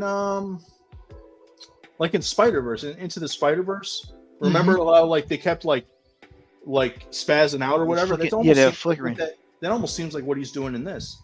Yes, that's exactly what is. That's exactly what's happening to him. He's time flickering. Like he I forgot. They didn't really explain why, but we're gonna see why. Like obviously, officially why. Yeah, but the way it started was just. I'm like, oh my god, I can't wait. October 6th needs to hurry up. Yeah, literally, it's gonna be so good. And I mean, like this right here, this shows they have a new character in the show. Obviously, we don't know who he is, but he looks like he's basically like some like sort of like who you said? Like a time mechanic or a time repairer. Possibly, like or either that, or like he's just like somebody who he works. He's like one of the functionaries that they have. But that's, if you don't know, that's Ki-Hu Kwan. He played Data in The Goonies, and he also played Short Round in Indiana Jones. And he was just recently came back into acting, and he was in Everything Everywhere All at Once. And that's crazy that he was in a multiverse movie. Like that was his, like him coming back into acting was him in a multiverse movie, and then he's gonna be in a multiverse show. That's pretty insane. It is. Like, so like clearly he has like a type now, you know what I mean? So he's being typecast a little bit, but like it's kind of cool to see him back and like see him back in acting, and the fact that he's gonna be in the show is gonna be kind of cool. Because I mean, I want to say that one of the lines he had in here was really funny. So, I can't wait. October 6th can't come fast enough. Yeah, no, this Loki is going to be really like Loki season 1 was really good. I liked it. I like Loki season 1. Oh yeah, I loved the hell out of it. Loki season 2, I know is going to be even better. Yeah, I mean Tom Hiddleston, like as great Loki job. In general, he just has never missed. I don't think he's ever missed as Loki. So you then go ahead. Want to hear something funny that I've never paid attention to? So I seen a fan theory that Loki never died. Which, I mean, I guess this is why Loki season 1 is really there. But, so this is what they said. They said, if you ever paid attention to any of the Thor movies, or even the first Avenger movie, because I think he was in the first Avenger movie. They said that everything he's done, like Tom Hiddleston, everything he's done right-handed. Now, when he went to go stab Thanos, and he did it with his left hand? He did it with his left hand. So they said that possibly could have been it wasn't a variant. They said it probably could have been one of his like his projections or his like hologram or whatever. Yeah, because they said that illusions. Yeah, because they said like the way it was set up, like they had like people on his right hand that could have probably saw him if he tried to stab him with his right hand. They said, but no, he tried to do it with his left hand. So they said it probably can be one of his projections that he actually ran away, but ended up somehow got caught into a time stream. I don't know. I mean, because they show us in season 1 how this Loki came to be in the TVA, and Hmm. that's during Endgame when he in a different timeline and stuff. But like, I don't know who knows? Maybe in the main timeline, the classic Loki, maybe that was who ended up. Maybe he did end up like not getting killed by Thanos. I mean, I know that they said like he won at the end of the day, but like, who knows? That'd be kind of cool. That'd be kind of cool if they explore that a little bit in this. So Yeah, that'd be crazy if they really did maybe explore that. maybe that's like Loki's ultimate. Like maybe the last episode is him, actually converging his timelines or whatever, so that way he could stop like time being time Flickering. displaced or whatever. Hmm. Hmm, that'd be kind of cool. Moving forward, Spider-Man Across the Spider-Verse. I know that you haven't seen this yet, right? Nope, I haven't seen it yet, and it's so sad because that's my favorite Spider-Man. Might be sad, but don't be sad for too long, man, because it's actually coming to digital, I believe, this Tuesday. I want to Can't say wait. it's August 8th that it's coming to digital. Uh, not like on any streaming service, like for free, but like to buy or rent, you could. That's coming out soon. Yeah, that Tuesday. This Uh, Tuesday. so yeah, that's cool. I mean, I had been wanting to see this back in the theaters, for a while now, but I never got the chance to like go back and watch it. But the fact that it's coming out, I mean, I might honestly just buy it because it was such a damn good movie. Yeah, So I've heard nothing but great things about this movie. it was so damn good, dude. Like I just can't wait. I can't wait to see it again. It's not going to be as good as like on the smaller screen as it was on the big screen, but like honestly, the movie in general was just so beautiful and it's just so freaking good. Like, I'm yeah, just mad because I know it's not gonna happen. I mean, it possibly will happen. That I've heard that the first time you go see and watch it, it can be different from the second time you see it and watch it because they said like they change some things every time you try to go watch it. it's not that they changed some things. There was one thing I think that they did change, but it Hmm. was only because of I forget what I would have to go back and look it up. But there was one thing that they changed in the movie mainly because it was like something that got messed up, like something didn't render fully or something along those lines. So then they put a patch, which is really interesting, which is really weird. That like you could send like theaters just like a patched movie, or send Yeah, through a patch to like fix a movie that you guys already have. Like that's so weird. That when I heard that, I was just like, then that's not the first time that we've heard that. Like the other time that I remember hearing that was like for Cats. When Cats came out, which was, I mean, I didn't bother going to see it because I didn't really like it and like the concept of it in general, and I was never a fan of the musical. But like the fact that like I remember them saying like, oh, by the way, we're releasing a new version of the movie because there was something in this one that like wasn't completely rendered or wasn't like fully animated. This is gonna fix it. So we sent the theaters a patch, and I was just like, you can do that? Like, that's so that's weird. that's crazy. Oh my god! Imagine. Yeah, no, that's just so weird. But yeah, dude, I can't wait for this movie to come back out. Like, it's gonna be so good to see. Yeah, I'm Um, definitely gonna rent it so I can watch it because I definitely need to. I need to see this. By the way, I seen Guardians of the Galaxy. I meant to say that. say That's what? okay. I've seen Guardians of the Galaxy 3. Oh, you Just to saw let you it? know. Yes. Yes, I have. Well, we could talk about it a little bit. Next, yeah, we talk about it next week, whatever. But No, not even. We could talk about it a little bit when we do our list here. But okay. moving forward, so we got our final trailer for Ahsoka. Bro, I cannot wait for this show to come out. Like, it's basically like a Little Rebels reunion. Which, by the way, like I had, pardon me, I have yet to finish Rebels. But from what I've seen of it, I really like it. And I've seen spoilers, so like I know how certain things play out. Mm-hmm. But like this show looks like it's basically going to be like, hey, you guys really liked Rebels? Here's Rebels continued, like as they got older, or as they became adults, and like I'm so freaking down with that because like yeah, All right. So I'm gonna say this now. Even in the Clone Wars TV show, Ahsoka Tano is probably my favorite character on there. I love Obi-Wan. Obi-Wan is my favorite Jedi. But Ahsoka Tano, she is my favorite. She became my favorite Jedi off that show, just because of how. First of all, I love dual wielders. Like dual wielders is my favorite thing, like hands down. Yeah. And the way like she moved with it, she was literally a female young version of Anakin with two swords, with two lightsabers. I meant. Yeah.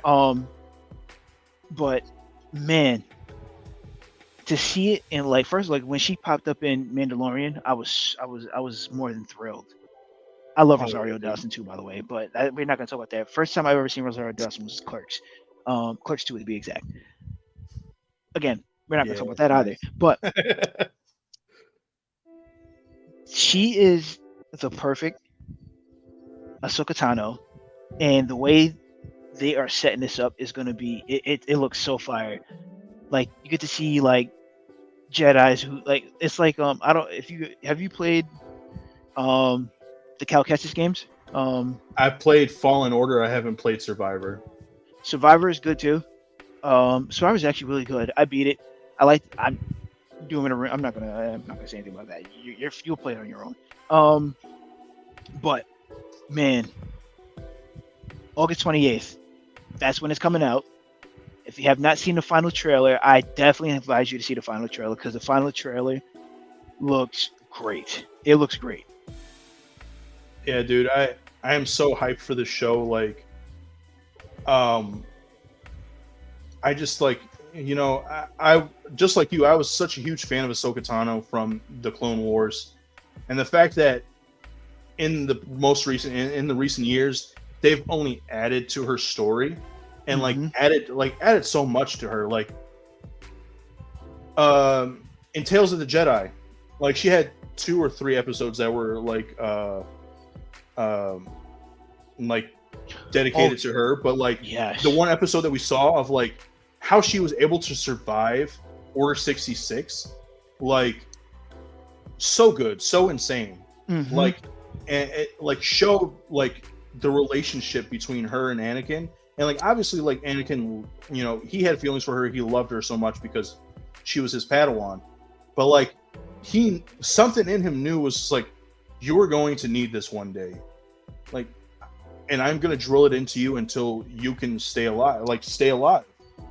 It's surviving. It's how to survive, and he was like drilled it into her, and like it came in handy because like you see at the end of Clone Wars that like he had to freaking fight for her life because the clones were going to kill her. And as much as like one of the only, and obviously like one of the only reason that she really survived was because Rex fought off his programming, but like in general, like he fought off all those clones to survive and to be able to get like Rex to help her. You know what I mean? Yep. Now, speaking of like how you said that survivability, the very first episode of the Clone War is it the very first episode? I think it is the very first episode. No, I think you're right. I think it might have been. Was it was the one you're talking about? Is when she's surrounded by all of the Yeah, clones. that was like it was like the second or third episode of Tales of the Jedi. That That was animated that show was that they were episode, doing. right? Where Yeah, she yeah. was surrounded by the Mhm. clones and they had it on stun, Yeah, and he kept saying again, yeah. again. Hmm. Oh my god, yo! I understand why he did it, but that was like it was hurtful a little bit. But after she went through that training, he was like, "Look, yeah, anybody can fight off any kind of machine. Do it against humans, like do it against these clones." And man, I was like, "Yo, she's gonna be a dog after that. Like she's gonna be the Right. shit." And that's exactly what happened. Like the way she moves is like the way she moves. She reminded me of like a mix of Anakin mixed with Like Yoda. Yoda. Yeah, Yes, yeah. with two swords, with two lightsabers. Mhm. So I'm like, Yeah. man, yeah, she's. I wish she was put into like the actual movies. I mean, Yeah. it was kind of Same. late because they did the Clone Wars after, but Yeah, that's true. But like, I think with the Ahsoka series, and if I'm not mistaken, they have the 3 different eras that they're planning on doing movies for. I hmm want to say that she's going to end up being in one of them because, um, you and I kind of touched on this a little bit earlier, and I want to say that this was something that came out of Star Wars Celebration like a while ago. Mm-hmm. That supposedly they wanted to turn the last season of Mandalorian, like the next Oh or yeah, the season final 4. season of Mandalorian into a movie rather than like an actual show, Yeah, which because I believe that she would be making an appearance in she already made an appearance in what, season 2? Yeah, season 2, and then she was in Book of Boba Fett and like the last second to last episode. yeah. So man, Sokotano, you don't understand. Like that's so great. Like I said, like it'd be nice, but just touching back to that Mandalorian, because originally it was going to be an 8 episode season 4, and then recently in the last like couple days they said they wanted to turn it into a movie. So I was like, oh, that's gonna be really interesting to see. Like finally, like we get a Din Djarin definitely deserves a movie. Mm-hmm. He definitely At this deserves point, a he movie. definitely does. Yeah. Yeah, because the Mando series is great. I love it. I love the Yeah. Mando series. I can't Yeah, really I do see a too. real flaw in the Mando series. To Uh, me, I can't. I would say that there are some, and I've heard some people's like gripes about it, and like I can understand their gripes, but at the same time, like just in general, like take it, turning your brain off and just like watching that show, bro. Like it's even to the point where like my personal Star Wars OC would be a Mandalorian.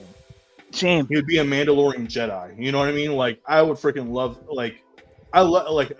after seeing I remember I was hooked from like the first episode, first season. I was like, yo, this is sick. This is what Mandalorians are in Star Wars. Like that's dope. So Yeah, like that was me. yeah. I mean, like, Yeah, we get like a little taste of like Mandalorians, of course. Like you see him in you saw it in the movies. You saw Boba Fett. You saw Jango Fett. What do we then like to him, see like a full culture like surrounded by this, like man. that it's a full on culture. Like yeah, you see a little bit of it in the Clone Wars in the show, Mm-hmm. but like I mean, you got like that. There's a little bit of a civil war between the two like factions. Then you also got that there was the Purge or the Great Mandalorian Purge at the end of Clone Wars. Yep. But like to see like what it's like to be a Mandalorian, like what it means to be in their culture and like Yep.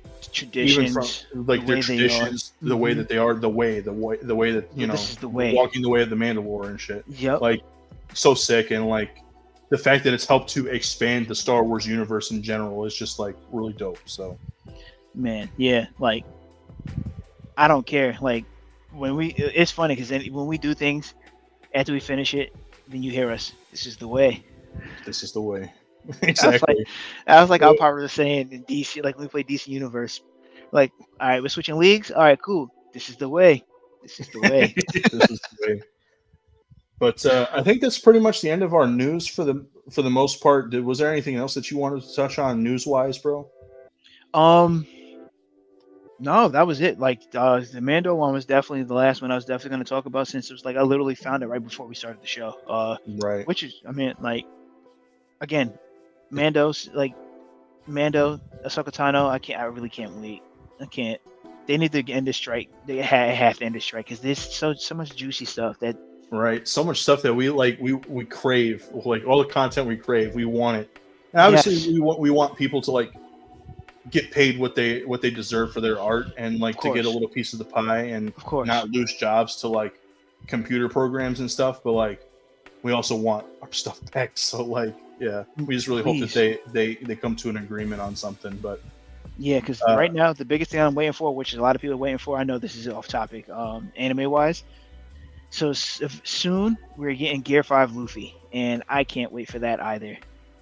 Off topic. I've heard that a lot of people are like hyped about that too. So Yeah. A few of the nerds in my immediate vicinity like are really hyped for it. But yeah, so that's the end of the news for today, folks. We're gonna move into we're only gonna do one review for today, and it's gonna be for My Adventures with Superman. Oh yes. And then we're gonna hit our list, and we're gonna try and get it done in a timely manner. But This week's episode, another banger. You know, I'm still enjoying this series. Um, This one a was little, crazy. yeah, a little lighter stakes this week than it has been, but like the resolution of everything, like really like made me happy. You know what I mean? Same. Uh, it was really weird to find out that Jimmy knew all along that Clark was Superman. It blew my mind because I He didn't ever let it on, let on that he was aware of it. You know what I mean? yeah, which was hilarious. She's like, "Oh no, I already knew." But you told her first before me? Exactly. Your roommate. Right. He was just like, yo, I'm bro. You told her before you told me? I was like, dang. He was like, well, I'm not. I'm mad. He even say, well, I didn't really tell her. She found out. But Right. man, Yeah, I was waiting for that, but he didn't even say anything. He just let it rock. Like, how do you let that rock? Like, you didn't even tell her. Like, she found out on her own too. right, exactly. But man, like this episode was really good. I didn't. All right, so my mindset was always all right. I won't say my mindset, but the way that I always thought of Mansoor Mala and the Brain, where they were villains. Am I wrong?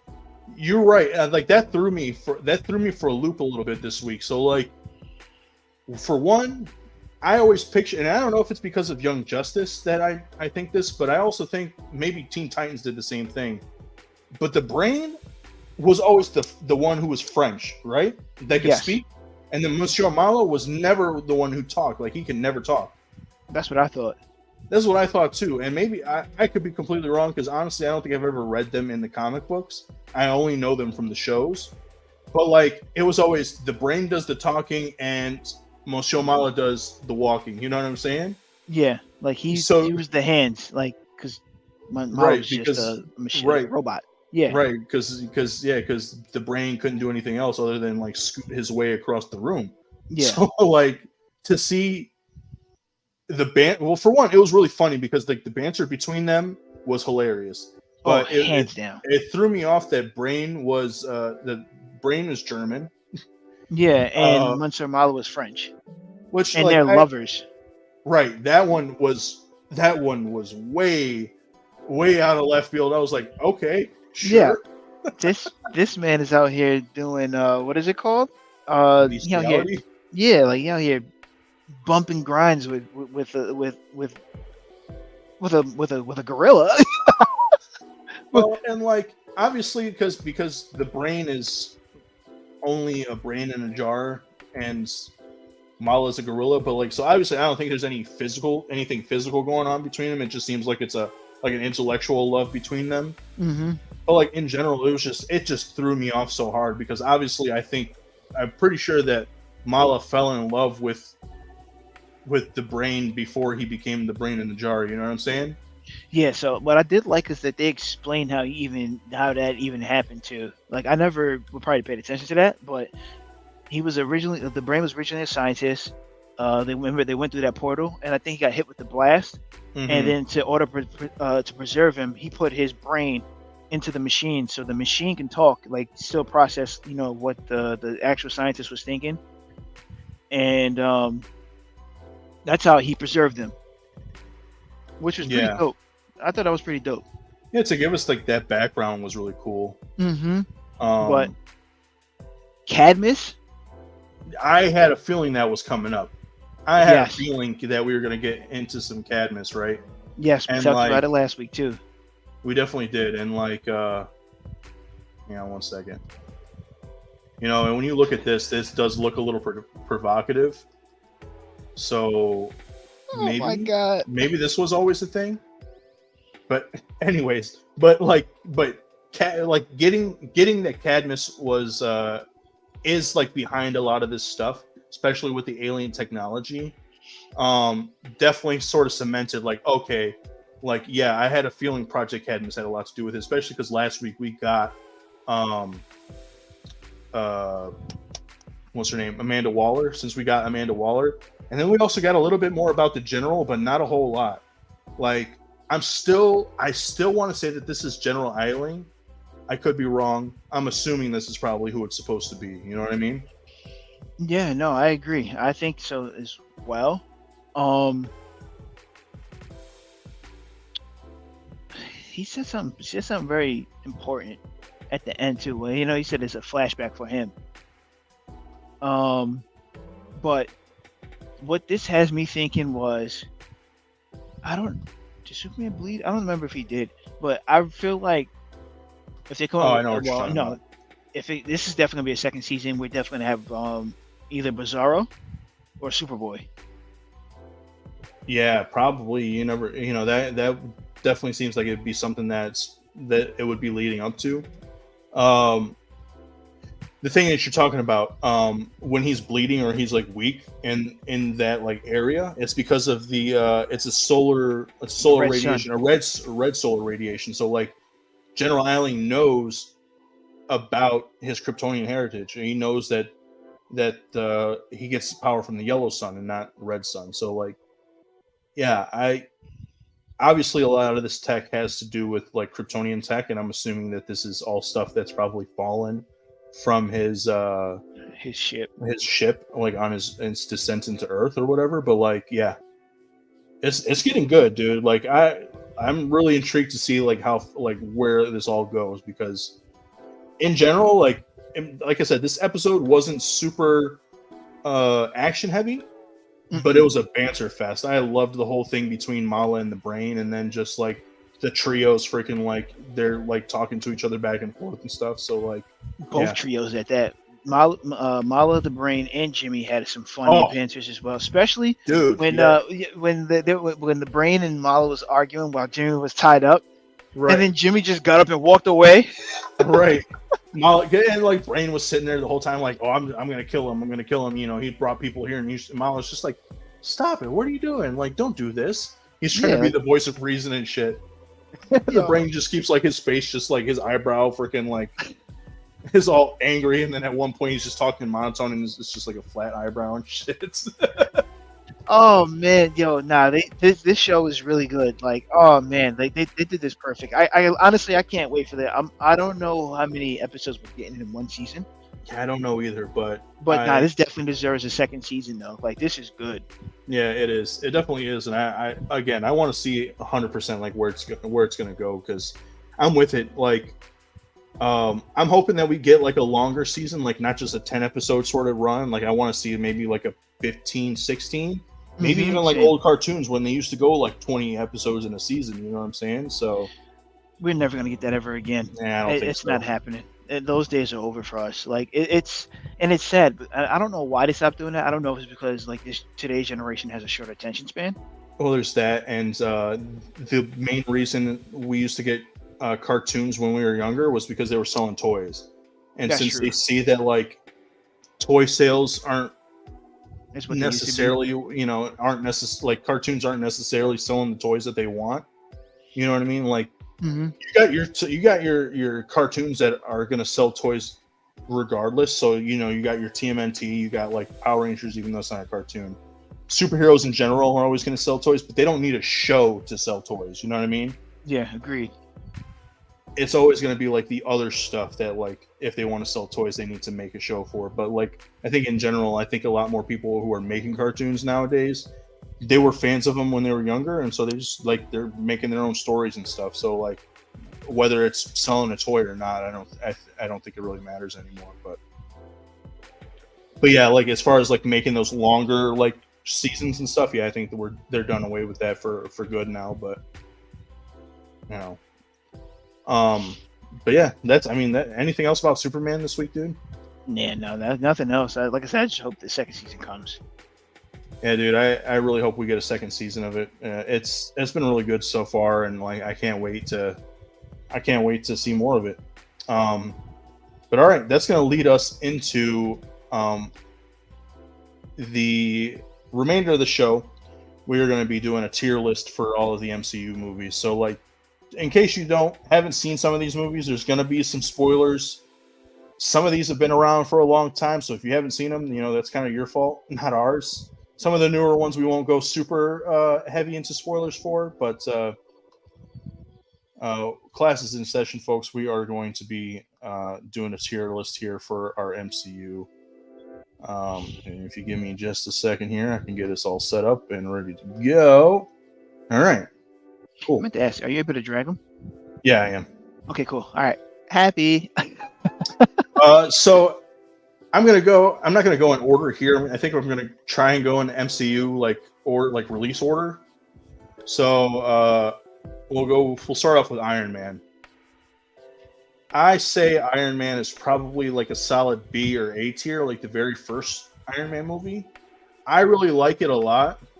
I even go back and watch it sometimes, and it was what kicked off the MCU, and it was like one of the more perfect superhero movies and superhero origin stories that I've seen in a long time.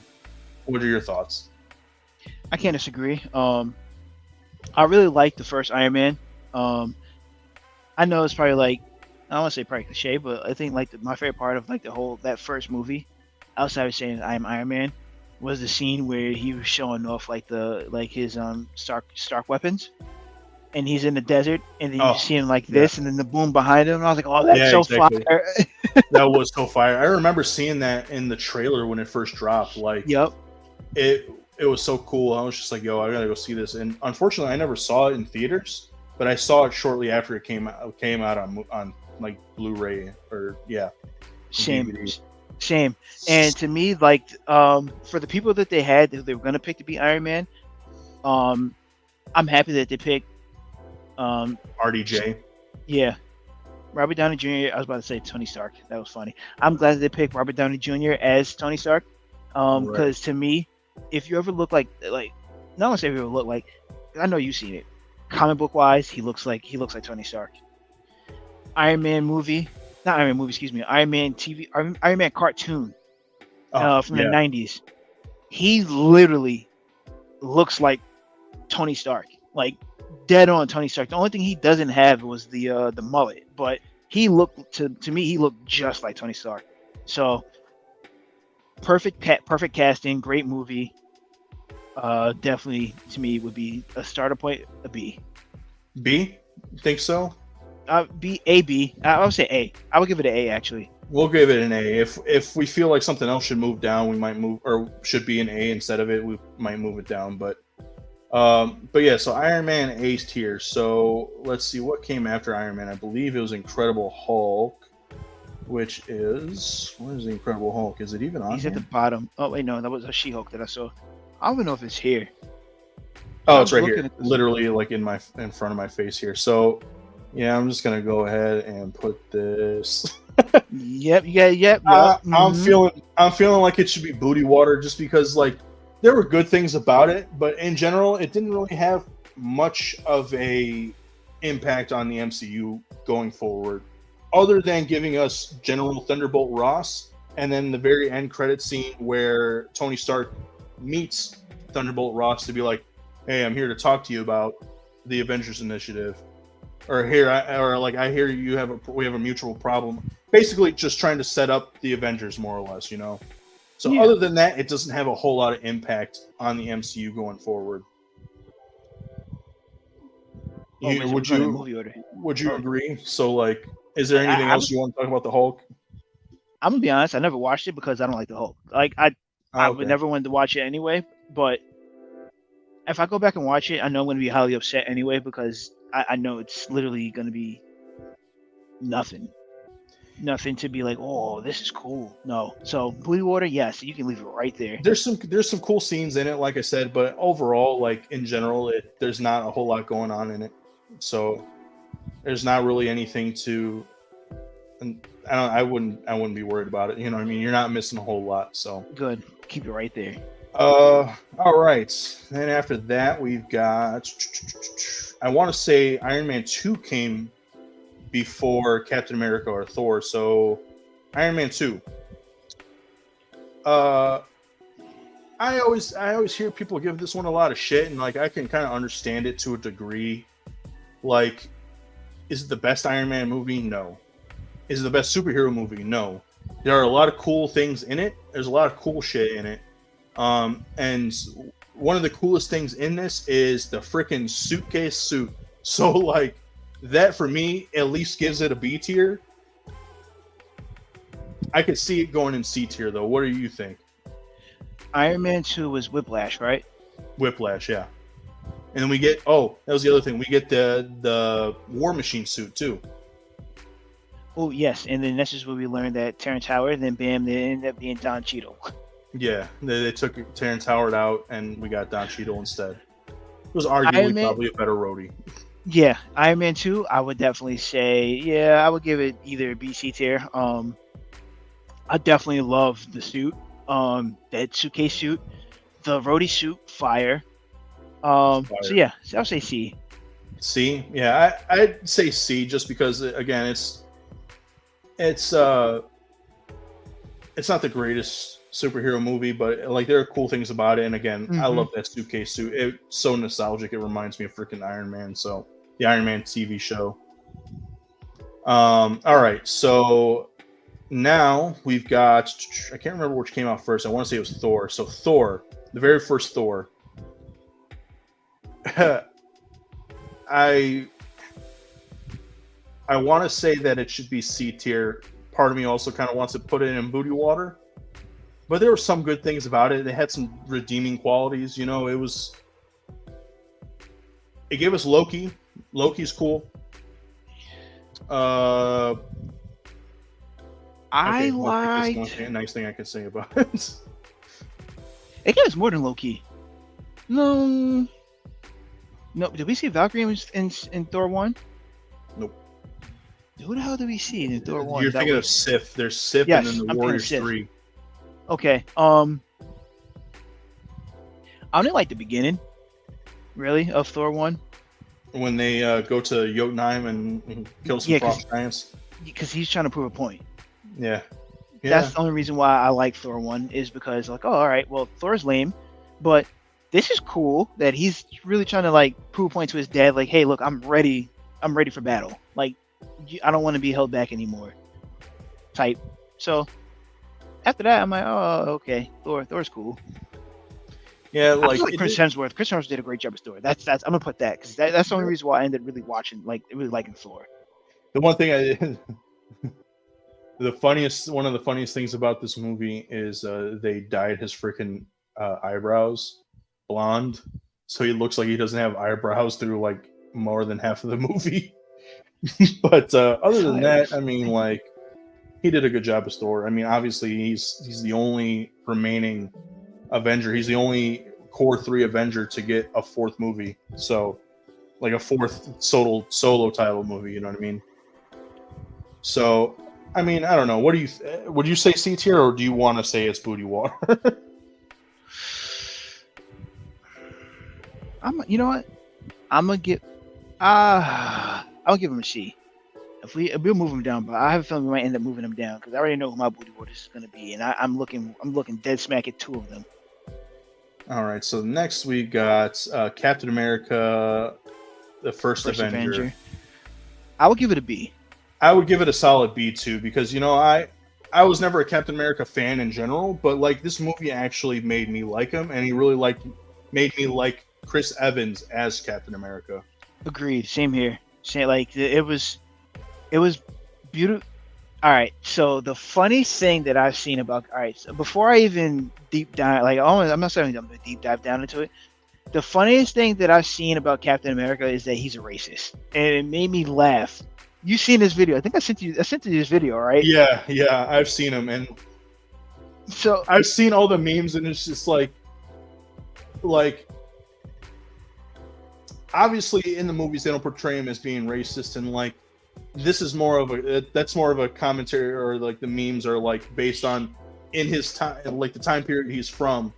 These things were quote unquote acceptable, even though they weren't actually acceptable, but like in society they were quote unquote acceptable. You know what I mean? So like, it like that shit is funny. It's really funny that like those memes and stuff. If I would have ever seen some crazy shit like that pop up in a Marvel movie, I would have fucking died. I would have been like, "Are you fucking serious?" I would have cried laughing. Like, what? Like, I mean, to me that's funny. Like, you see the first Avenger, the man who's supposed to be the face of America, and he's a racist.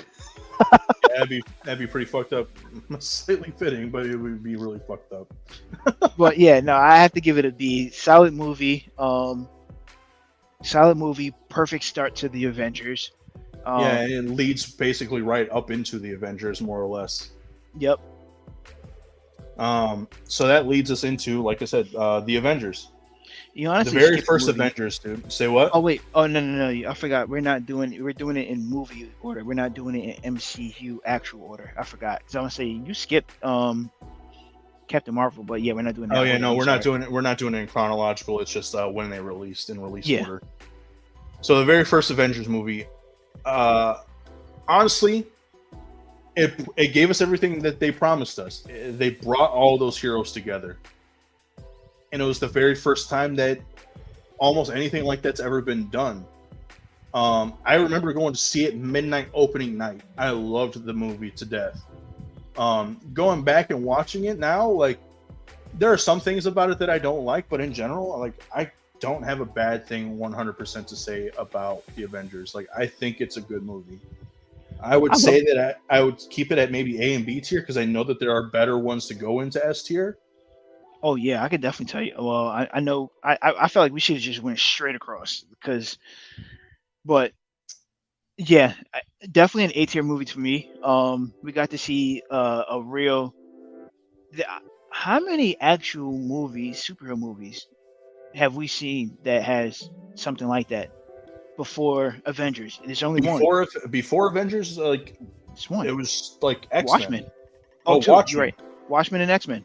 Well, and X Men, like they were a team from the start in X Men. So like, and it's the same for Watchmen. But like, yeah. Other than that, like we've never. I mean, we've never had like multiple movies combined together.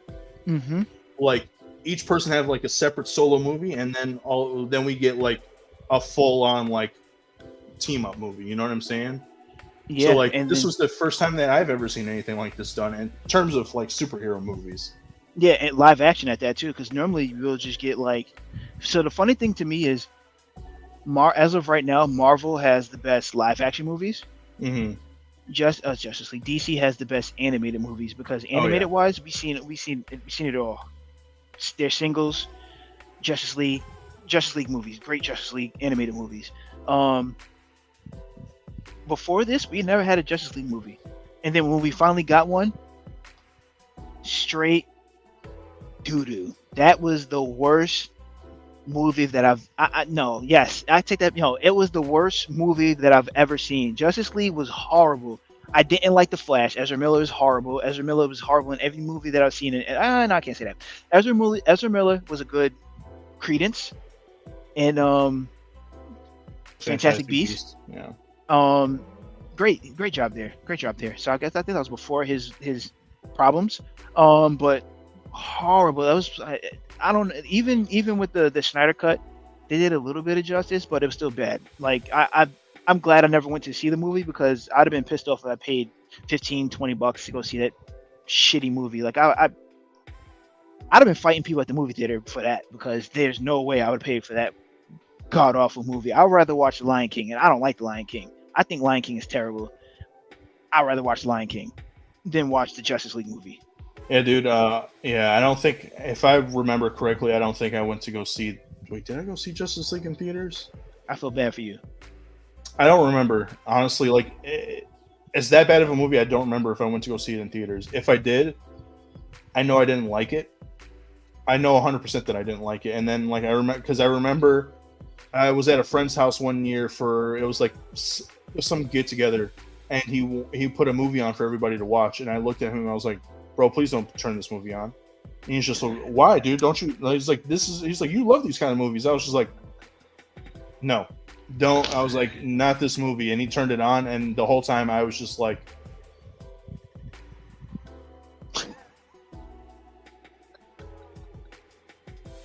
I was very unhappy to have to watch that movie again. Like, it was that bad. Bro, Zack Snyder's Justice League, the extended, like that whole extended cut of it, the whole 4 hours of it, much better of a movie than the theatrical cut we got from Joss Whedon. Like, I get it. it's not a perfect movie, but it is 10 times better than that crap that we saw the very first time in theaters. You know what I mean? So, you know, Ev- yeah, Everything offers about it. The casting, um, uh, certain castings. I don't want to say all castings. Certain castings, like yeah, surprisingly, Ben Affleck, good actor. No, I say good actor. I say good Batman. Well, good Bruce Wayne, good Batman, decent Batman to me. He was a solid Batman. Um, like he was a Batman who followed actual his moral codes, which you see in like other movies. But Henry Cavill, to me, the best Superman that I've seen. And I we grew up, we seen them all. Chris Reeve, um, all the way up until Brandon now. Routh. Brandon Routh. All the ones in the TV shows, like, yeah, Yeah. So Gal Gadot, decent Wonder Woman. Could have been better. To this, I don't care. No, Ezra Miller, horrible choice, horrible. yeah, But I yeah, love Jason Momoa as Aquaman. Like they did Aquaman some kind of justice by making him Jason Momoa, which is funny. He made a yeah, Samoan Aquaman. yeah, yeah, definitely. I mean, his movie was really dope. His like solo movie was really dope as hell. Yeah, But we've kind of gotten off the rails here. We were talking about Justice League and not MCU stuff. yeah. So I'm sorry. Yeah, let's because get, let's get back on track here, man. And trust me, I get it though, because like I mean, talking about Justice League, and it's something that we both love because we're probably arguably more DC fans than we are Marvel. It's hard to not talk about it, but all right. So after Avengers, we got, I want to say it was Iron Man 3. Iron Man 3, I want to say, is probably like a C tier movie. It's not, again, it's not the greatest. There's things about it that I like, but overall, like I it had a message after Iron Man, or after the Avengers rather. It had a message about Tony Stark in general in terms of like where his head was at. But then at the same time, like after that movie, they kind of like spat in the face of that by like basically putting him back in the suit, even though at the end of this he was supposedly wanting to be out of the suit. You know what I mean? So in that sense, I feel like they kind of more or less just kind of gave this a wash. So I would say that this is probably a C tier. What are your thoughts on it? Oh, I forgot one thing.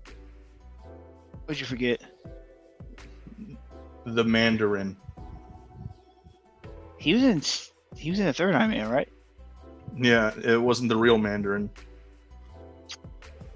Iron Man 3. The only thing that I remember about Iron Man 3 that was really memorable to me was all the suits. Yeah, that was probably the coolest part of it, was his house party protocol, and he brings out all the suits. Mm-hmm. Other than that, though, honestly, not a whole lot about it was very memorable. The villain in it was a guy pretending to be the Mandarin. And then we got the Extremis, and we literally haven't seen anything else about the Extremis until Secret Invasion. Yeah, so definitely I would say a C. All right. Yeah, that might move down to booty water if we feel like C tier's getting too full. All right, so after Iron Man 3, I believe we got Thor 2, aka Thor the Dark World, which is right here. I'll let you give your thoughts on this before I give my thoughts. I don't really remember. I'm telling you right now, the only two Thor movies I really, really remember was Ragnarok. And Love and Thunder. Yeah. The Dark World, I'm trying to remember what happened in Dark World. Dark World was with Hela, right? No, the Dark World is with the Dark Elves. We get introduced to the Reality Stone because it inserts itself into Natalie Portman's character, Jane Foster. And Yeah, see, I don't remember it. I don't remember Dark World. I couldn't. I like Thor. I mean, I didn't really like Thor because I was on my. I don't want to watch Thor because I don't like Thor banter because he's overpowered. So like the first two, I didn't really watch. I ended up going to watch the first one because I was like, you know what? Let me watch it because I want to watch the MCU in chronological order. Right. And So the second Thor, I don't really remember much, honestly, because I don't really feel like it was like. Was that the one where Natalie Portman? This is where Natalie Portman was sick Yeah, more or less, and he had to take her and to she took it to Asgard. Asgard. Yeah, Mhm. okay. I don't remember much from that. That's the only part I remember. So there's things about this that I liked, but I don't think the things that I liked about it outweigh the bad stuff in it. Honestly, like the story was kind of all over the place in this, um, and it was kind of a convoluted way of introducing us into a reality stone, especially because like it didn't play a big, it played a big role in terms of like, hey, this is the thing that these guys are trying to get, but the way that they used it wasn't any way to like actually alter reality. Hmm. It was just to basically encompass the entire earth in darkness, which I guess is reality bending, but it's not reality bending in the sense that we saw it actually worked in Infinity War. You know what I mean? Yeah, So like, yeah, I'm just gonna put it in booty water because like it really was just kind of booty. I'm not surprised. All right, so then after Thor: Dark World, I believe we had Captain America: The Winter Soldier. A. No. S. Yes. Captain America: The Winter Soldier literally helped define what Marvel movies could be. Like the fact, like obviously we get like you get all of these different superhero movies before this, right?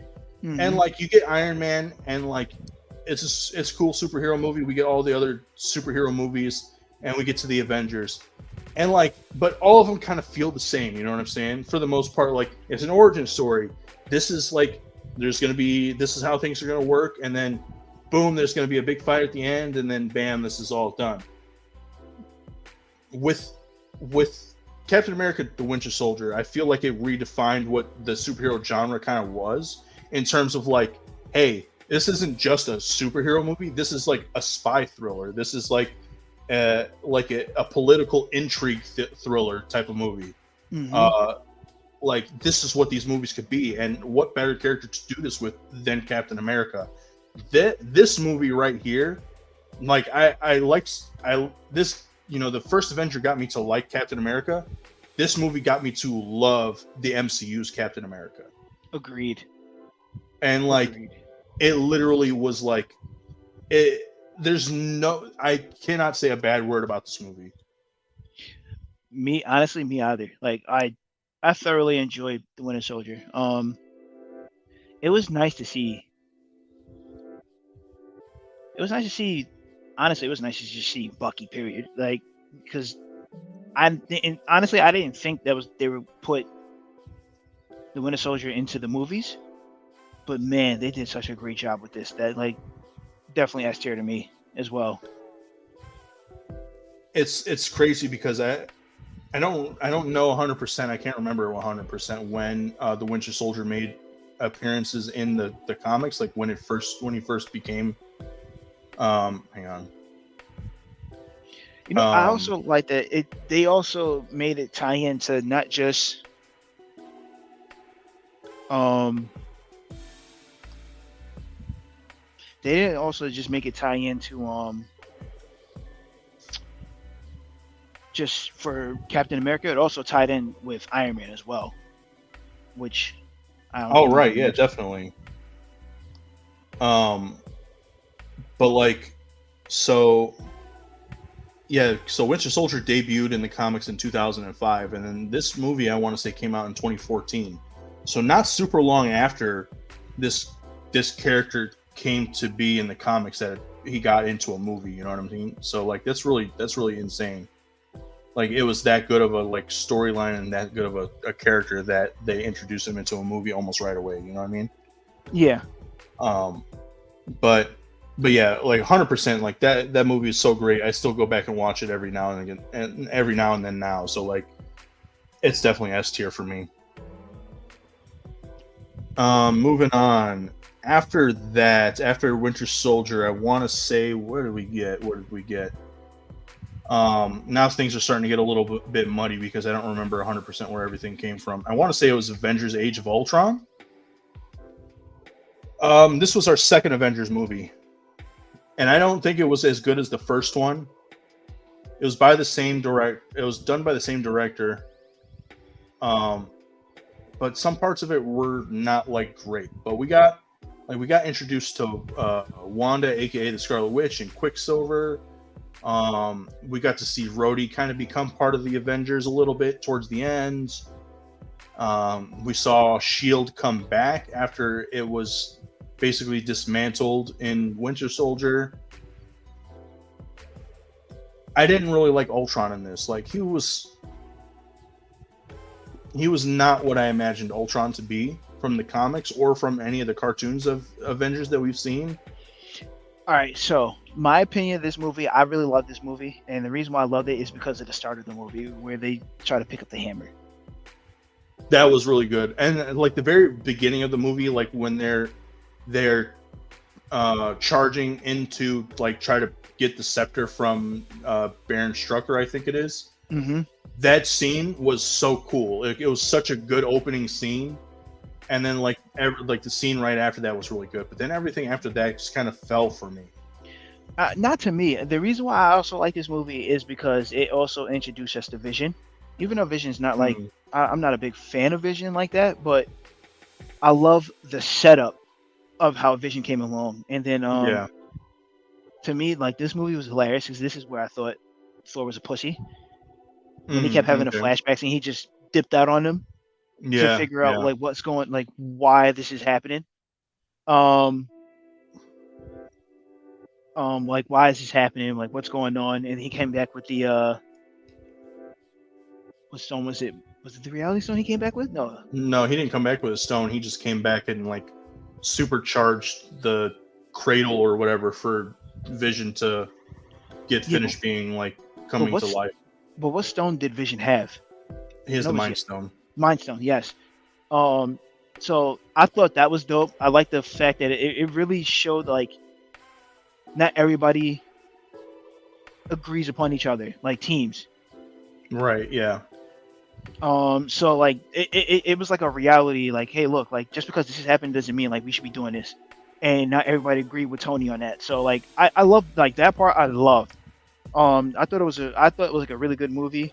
Now I do like the fact that like I understand where you're coming from, like certain parts of the movie was like but to me I liked it. I liked the fact that like it showed like the transition from Jarvis to Ultron to Vision as well.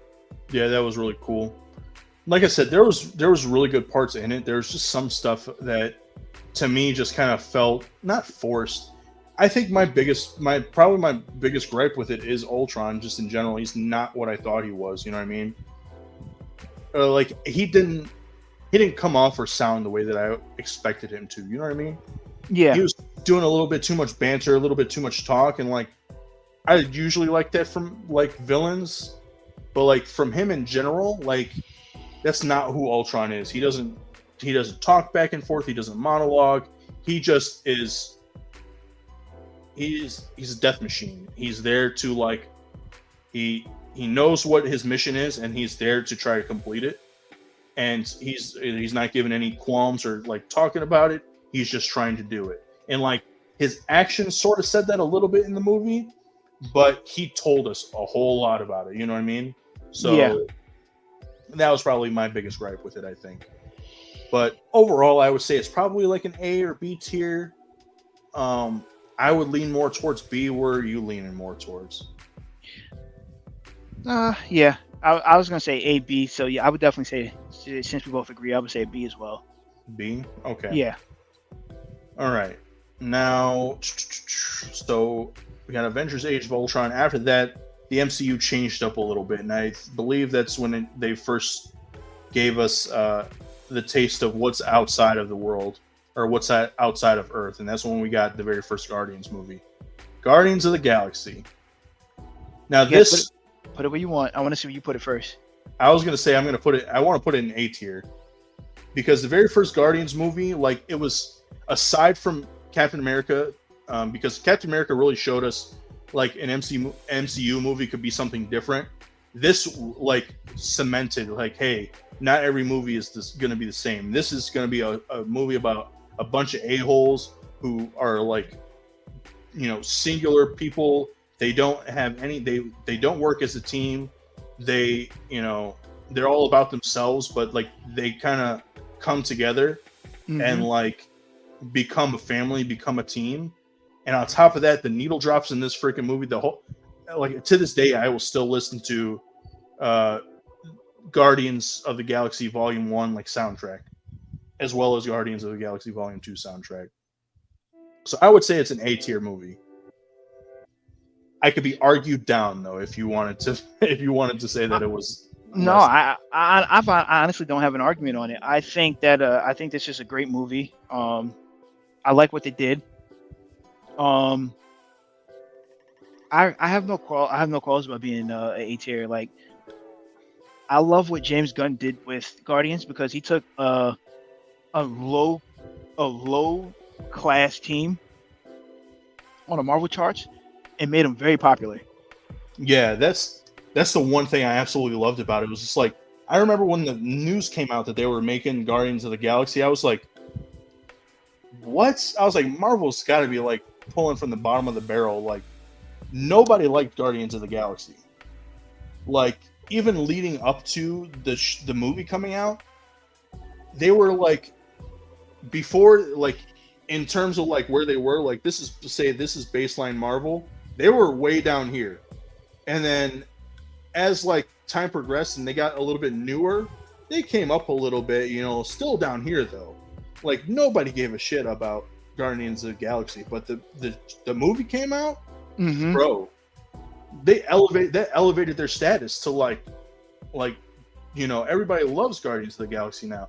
Now, obviously, like, that's mainly due to the movie, but like the movie helped the comics because then people started going back and reading more about it, going into it, made me go back and look into it a little bit more. And now because now the comics are reflecting the movie a little bit, like they changed the team up, they changed some of the people's attitudes. Like, the comics have been like pretty decent. So like, and of all of the characters from Guardians of the Galaxy, the only one that I ever really liked in general before the movie came out was Rocket the Raccoon. And since the movies came out, I still love Rocket the Raccoon. Rocket is so for each Guardians movie that I watch, the more I love the Guardians. Like, that's no BS. So like, Rocket, great job. They did a great job with Rocket. I'm not even going to touch on Guardians 2 yet, so I'm just going to focus on the team that we have right now. Rocket, Gamora, love Gamora. Gamora, animal. Drax, animal. Love seeing him fight. Star-Lord, hilarious. And when he's actually on point when he's fighting, great job. The only other one I think is Groot. And Groot, comical. He was comical as hell, and then he's like, the fact that like now, like nowadays, like there's a phrase that people say, and it's not "I am Groot," it's the "We are Groot" at the very end. That made everybody like, oh my god, we are Groot. Everybody, like, I remember rolling a tear. I was just like, what? We are Groot? Like, he said something other than "I am Groot," but like at the same, like, basically that was just like, hey, we're family, and it was just like, and you know who voices Groot? Fucking Family Man himself, Dom Toretto. So like, it's like, it just like hit on another level. So it was pretty wild. But like, yeah, the very first Guardians movie like cemented it, like Guardians as being like top tier like Marvel Cinematic Universe movies. Yeah, I agree. Trying to think, I'm gonna leave it right there. Yeah, I agree. After Guardians, I want to say that we got Ant-Man, the very first Ant-Man movie. So, and it was at this point that we kind of started seeing that Marvel was doing more stuff with their movies. So obviously, like, Guardians kind of cemented that for us, and then they kind of showed us that they can continue doing stuff like that with Ant-Man. So like, this is where we got like, hey, Guardians was like a family sort of like a-holes team up movie. this is a heist movie, and this, I mean, it was for the first Ant-Man movie, it was pretty cool. It was a lot different than what I thought it was going to be, and it definitely made it a lot better than what I thought that they were going to do with it. So like, is it like a favorite movie of mine? No, not really, but I would argue that it's probably like a B or C tier movie. I What do agree. you think? I would say probably like BC as well. Trying to think of like a memorable moment from Ant-Man 1. To me, it was a solid movie. Like it wasn't bad. Paul Rudd did a Right. great job as Ant-Man. I'm definitely gonna say that. His Um, homeboy, uh, wow, I can't. Why am I not thinking? Why can't nah, I you think know of his what? name? The most memorable thing of Ant-Man, the first one, is the fight between him and Yellow Jacket. Hmm. That was the best part of Ant-Man 1. Yeah, When they were I would fighting definitely in say that. Cassie's room when she was a kid. Oh yeah, and then like they shrink down, and then the train's like chugging towards them, and then all of a sudden Yup. it zooms out and it's like beep. Yup. Yeah, so to me, that's probably like the most memorable thing of Ant-Man. Yeah, that fight between them and him and Yellow Jacket. Yeah, I would say so. So yeah, I would say about yeah, either a B or C. So I want to put it in B. Do we think it's better than the first Thor or the two Iron Man movies? I would say probably yeah, right? Yeah. That. Oh yeah, no, most definitely, yes, most definitely. Yeah, I don't think it's and again, I don't think it's on par with like Iron Man 1, Avengers or Guardians, but it's definitely probably on par with like the first Captain America movie. Like it's in terms of like being like an origin story, yeah, I could definitely see like it being that good. So okay, so Ant-Man, and then after that, if I'm not mistaken, I want to say we got Doctor Strange. Now, Booty water, you want to put it in Booty Water? booty water, horrible. See, like I liked parts about it, but in the end, like it basically, the thing that I really liked about it was mainly the visuals. Like the story was so, but I liked the visuals a lot more for it. Um, Story was visuals was fucking terrible. Like the you didn't visuals like to me the weren't. Matrix had better visuals than that. what? Yes, Matrix had better visuals than. I feel like that's what I was watching. I feel like I was watching a low tier Inception movie, and I loved Inception. I think Inception was a Right. great movie. I feel like it was a very very low tier Inception movie with See, bad like visuals. I thought the visuals were dope on it, but like I think in general, I think the story was just kind of it was all right. It wasn't anything like life changing. I So feel like the I Doctor would Strange cartoon movie was better. that you are 100% right about because it definitely was. Um, but you know what? I'll agree with you. I think maybe it does belong in Booty Water just because like I mean it's not a movie I ever go back to watch. No, I would It's never go back and watch it. I never go back to watch it. Like I've seen it a few times, but I never like it's never like, oh, let me turn on Doctor Strange. Like Yeah, exactly. it's Like, usually like something that's loading up afterwards, or like, you know, like I remember rewatching it when it was like leading up to Endgame, but that was about it. yeah, no. Next one. Next. All right, after that, after Doctor Strange, I can't remember if it was Civil War or Guardians 2. Well, if we're gonna go Civil War is S. Yeah, let's go Civil War because I S. mean it is 100% S. This is like it was a mini Avengers. It was a mini Avengers movie. Like it was a Captain Second. America movie, but like it was basically Avengers 2.5. Like Yeah, with new additions. with new, it had all the new additions. It introduced us to freaking Spider-Man.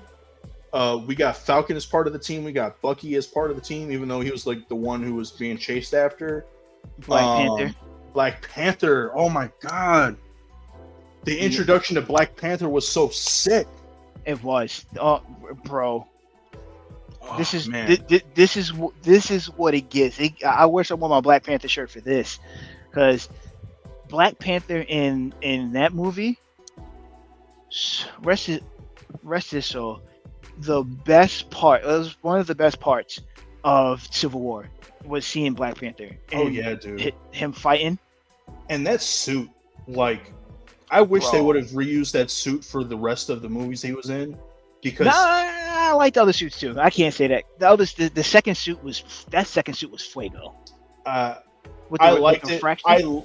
I liked it, but there's something about that suit, man, that just looks so dope to me. Like, obviously, it looks more practical because it is a practical suit, but like, I don't know, it hits me different than that than like the CG suits do. Like, Yeah, it does something for me, man. It's so cool. But like, I understand part of the reason why one of the reasons why they ended up using the suit was because he didn't want to be over encumbered.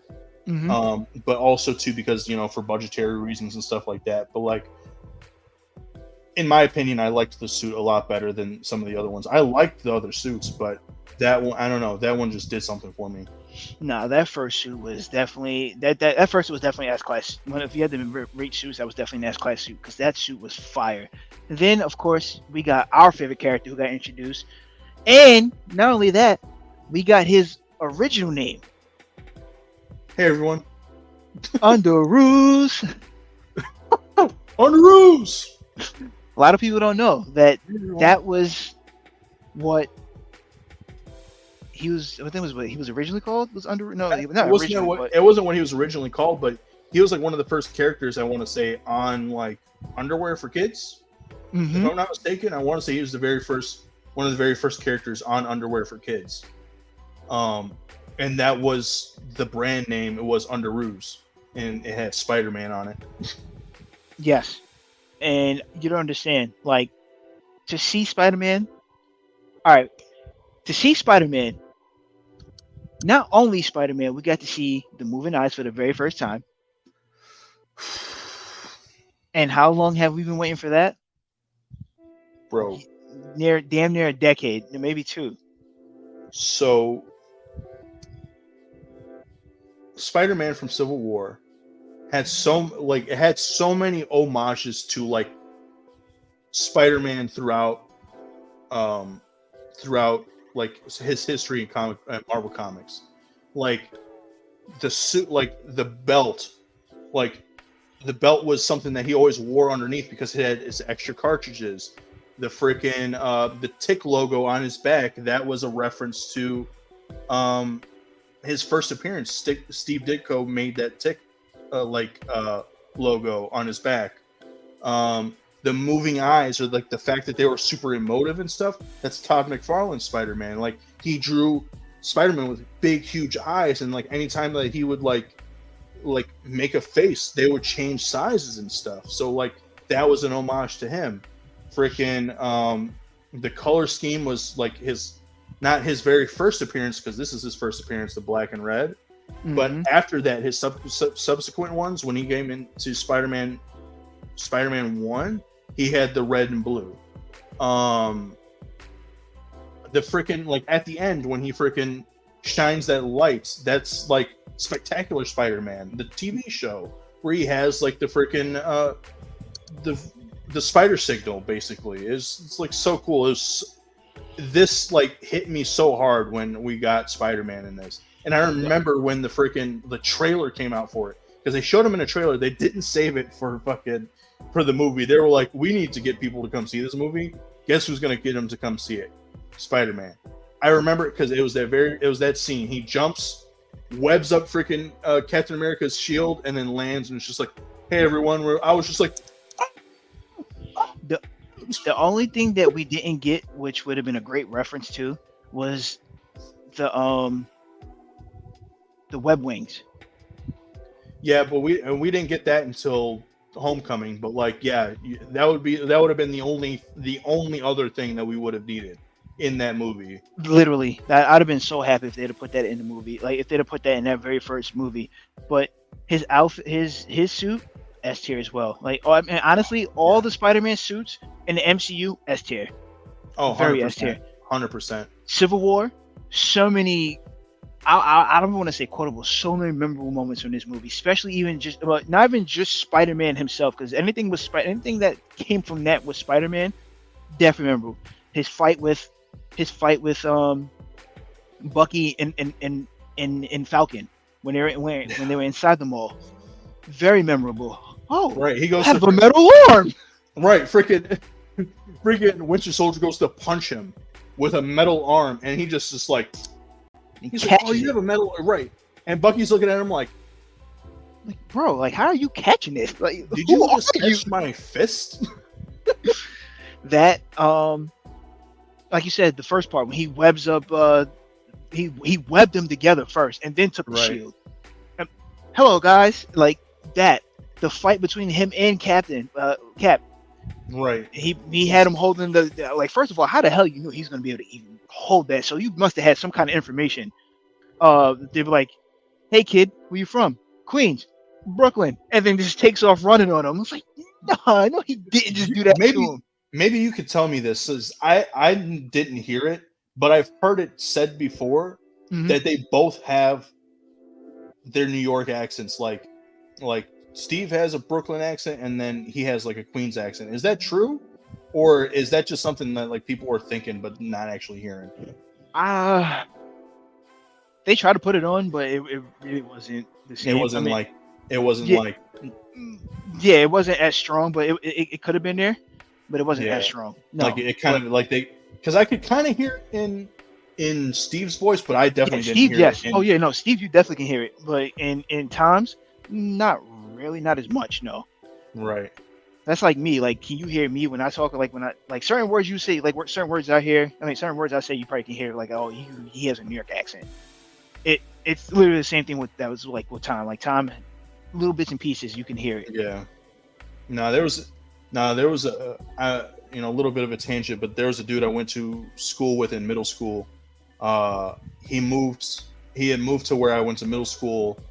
He moved there from New York, and he had the thickest New York accent, the thickest. And I'm talking. I mean, I'm talking like, because like I hear a little bit from you, but not a lot. He's straight up like the cartoon characters and shit that you hear, or in the media you hear people with New York accents. That was him. And I heard it go away over 3 years because it's slow. Like he started off with the New York accent, and then he slowly morphed into just like a neutral sort of like accent. Yeah, It would hit it a little bit here and there, especially like if he got angry or like animated, but like it was very like it was almost gone after 3 years of being in middle school with us. But oh, yeah, yeah, I'm gonna say it. But to get back on topic, there's two more parts that's definitely memorable from this movie. The Star Wars reference from Spider-Man, right. and I think this is the first time that we see Ant-Man go giant. That it was the very first time we saw Ant-Man go giant, and he was even talking about. He's like, I've been working on something, and like I've only done it in a lab once, and I Yeah. passed out afterwards. But we'll see if this works. And he just freaking like goes big and catches Rhodey by the leg, if I'm not mistaken, right? Yes, yes. Yeah, that was And really then, cool. well, there's one more part, and then of course, Rhodey getting blasted out the air by Iron Man Which trying to we catch now, Falcon. which we now found out that when he went to the freaking hospital afterwards, he got replaced with a scroll, Yeah, which is insane. very crazy. Right. But yeah, dude. Overall, Civil War was 100% an S tier. We got 2 Captain America sequels in S tier right now. Yeah, dude. I thoroughly enjoyed both of those movies, and like, Oh wait, I forgot the most important thing because this is what he also finds out. Nah, that movie is just memorable in general. This is also what he finds out about the death of his mother and father, but from Bucky oh yeah, when in Tony, Civil War. yeah, Tony, like he was helping them and everything, and then all of a sudden, like he learns that, and this was the downfall of the Avengers. Tony was just he freaking backhanded Steve and was just like. He's like, but he's my friend. He's just like, I don't care, man. He killed my mom. Like, Yeah, he and didn't care about his dad. It was just his mom. right, But that scene right there, that fight scene with a Cap and Winter Soldier versus Iron Man, so dope, so dope. And yeah, then you get it to was see, then you really get to see that Iron Man was really a single, I'm gonna say single child. And he's like, "Give me my shield, right. Yeah, he was an only child. give me my shield." Right. It's like he's like, that doesn't belong to you. My dad made that. And then Oh Cap was just yeah, like, fine, take it. fine. But what I do like about that too is that I mean they never explained it, which is kind of sad. I wish they did. I think they did explain it later. That that shield really came from well Howard and the original Black Panther had a relation, and that's where the shield really originally came from. I don't think they explained that actually. They didn't. So they didn't explain about about like. I'm assuming you're talking about T'Chaka, right? Mm-hmm. They didn't T'Chaka and Howard explain had a that. relationship. I didn't know that Not they like had a that, but relationship. yeah. Like So they that's how just the shit was originally made. Like he gave them the I think he gave them the vibranium, and then that's how they turned it into a shield. see that I didn't know, and I didn't catch that. I had no idea. That's interesting. I believe that's what happened, and then that's how Steve got the shield. So because Steve knew T'Chaka. Yeah, Steve knew T'Chaka, and I think the middle person was Howard. Howard made the shield for, obviously, Howard made the shield, but I think he originally got the vibranium from T'Chaka in order to make the shield. I think that's how it happened. I got to go back and read it again, but I believe that's because T'Chaka and Captain America fought first. I had no idea. That I had no idea about. Unless maybe that's the basis for because there's that video game coming out. Mm-hmm. Captain Oh America, yeah, that's Black right. Panther. Captain. Yeah. I don't know if it. I don't know if it ties into I don't know if that ties into the MCU at all, or maybe that is. I have no idea. Yeah, I don't know. Could be. Who knows? I definitely want to read it again, but I know like that's how Cap got the vibranium shield was because of T'Chaka. I know that. I want to say that was kind of the case. Wasn't that the case in the Ultimate Universe and like Ultimate Comics? I believe so. I got to go back and look. Okay. Well, moving on from there. So I mean, I think we've waxed enough on Civil War. I think we gotta move on. I can talk about Civil War all day. That's like my favorite. I love the hell out of it too, dude. It's like definitely one of my favorites. But after Civil War, we actually got was it Guardians 2 that came out? I think Guardians 2 came out before that. So we got Guardians 2. Now, Guardians 2, I will admit I didn't necessarily like as much as the first Guardians, but I liked it a lot. And I mean, we got a lot more of the like them being friends and especially them being close like family, right? Drax got super funny in this. Nebula sort of kind of joins the team towards the end. They add Mantis to the group. We get to learn that Star-Lord is Ego, so he's half Celestial, even though that didn't really go well. The one thing that I feel like was always glossed over in the MCU in general was that after he planted the seeds, remember that big blue like blob that took over like half the town? That just like disappeared and nobody's ever talked about it ever since. I didn't really like the second. I think it's because I didn't like Ego. But Mantis is cool because she had cool powers. She was really funny because she was very like adaptable. Not even just adaptable. She was really funny because she was so gullible. She didn't know anything. No. She didn't know anything, so she was like learning everything for the first time. And then everything she was learning was from Drax. Right, and who was like the worst person to learn anything from. So I didn't really. Groot. Groot. And then we got Baby Groot, who is the second most popular character outside of Grogu. Yeah, literally. And before Grogu ever came out, it was Baby Groot for the longest time. Yep. So yeah, I would definitely put this probably at B. I would say. I would say it's definitely B tier. Definitely. So we got Guardians 2, but then shortly after that, I want to say, because all of these came out within like pretty close to each other. Is this? Yeah. Spider-Man Homecoming. S. You want to go S? Biased. I'm being biased, but you're probably going to put it at an A, right? I want to put it at A because I know that there are better Spider-Man movies than it. But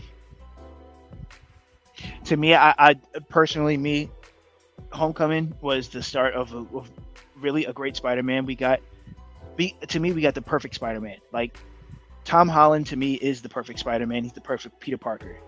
Yeah, he's definitely a good. He's definitely the best mix of the two. Yeah. Like he plays a good Spider-Man. He plays a really good Peter Parker. Is like he's really funny. His comedy timing is hilarious. I think in the movie in general, like this goes to show again. This was like Marvel's like, hey, we do more stuff than just superhero movies. Like we could take a superhero movie and turn it into like a coming of age story about going to freaking homecoming with teenagers. You know what I mean? So like it was. See, now I'm struggling because now I think maybe it should be an S tier. Now that I'm talking about it, because I have gone back and watched it a lot, and I Now love here's a lot of it. now here's the reason why I love this Spider-Man. One, this is not a Spider-Man where you get to see, oh, Ben Parker died. Oh, we got to go through that intro story again. But Right. we do have a beginning of a great superhero. He doesn't really understand his spider sense. I think no, it wasn't in this one. It was the second. Yeah, one we because see. he doesn't even really use the spider sense in this. No, he's relying on the suit. And this is the one. This is the one he fought Vulture, right? Yeah. Mm-hmm. Homecoming's where he fought Vulture, and they go to DC. Yeah. No, I'm right. Yeah. So yeah, no, he has the spider sense. He did the spider sense pops up on, like you see his skin, the hairs on his hands. That's hands. not here. That's an Infinity War that you're thinking of. It was that one. Okay, I swore Yeah. it was. I swore it was in this one. Okay, so he doesn't understand He doesn't understand the spider sense. He has he relies on his suit very heavily that Tony gave him. I think this is, and he gets no, he didn't get the second suit yet. It's still on his first suit. No, it's just this suit. And then This is his second suit. No, I'm sorry, this is his second suit. The first suit is where we see where Tony pulled it up and he's like, so like this is what you were wearing. Right. So Yeah. essentially, I mean, what I meant to say was like he puts his first suit back on because he gets this one taken away.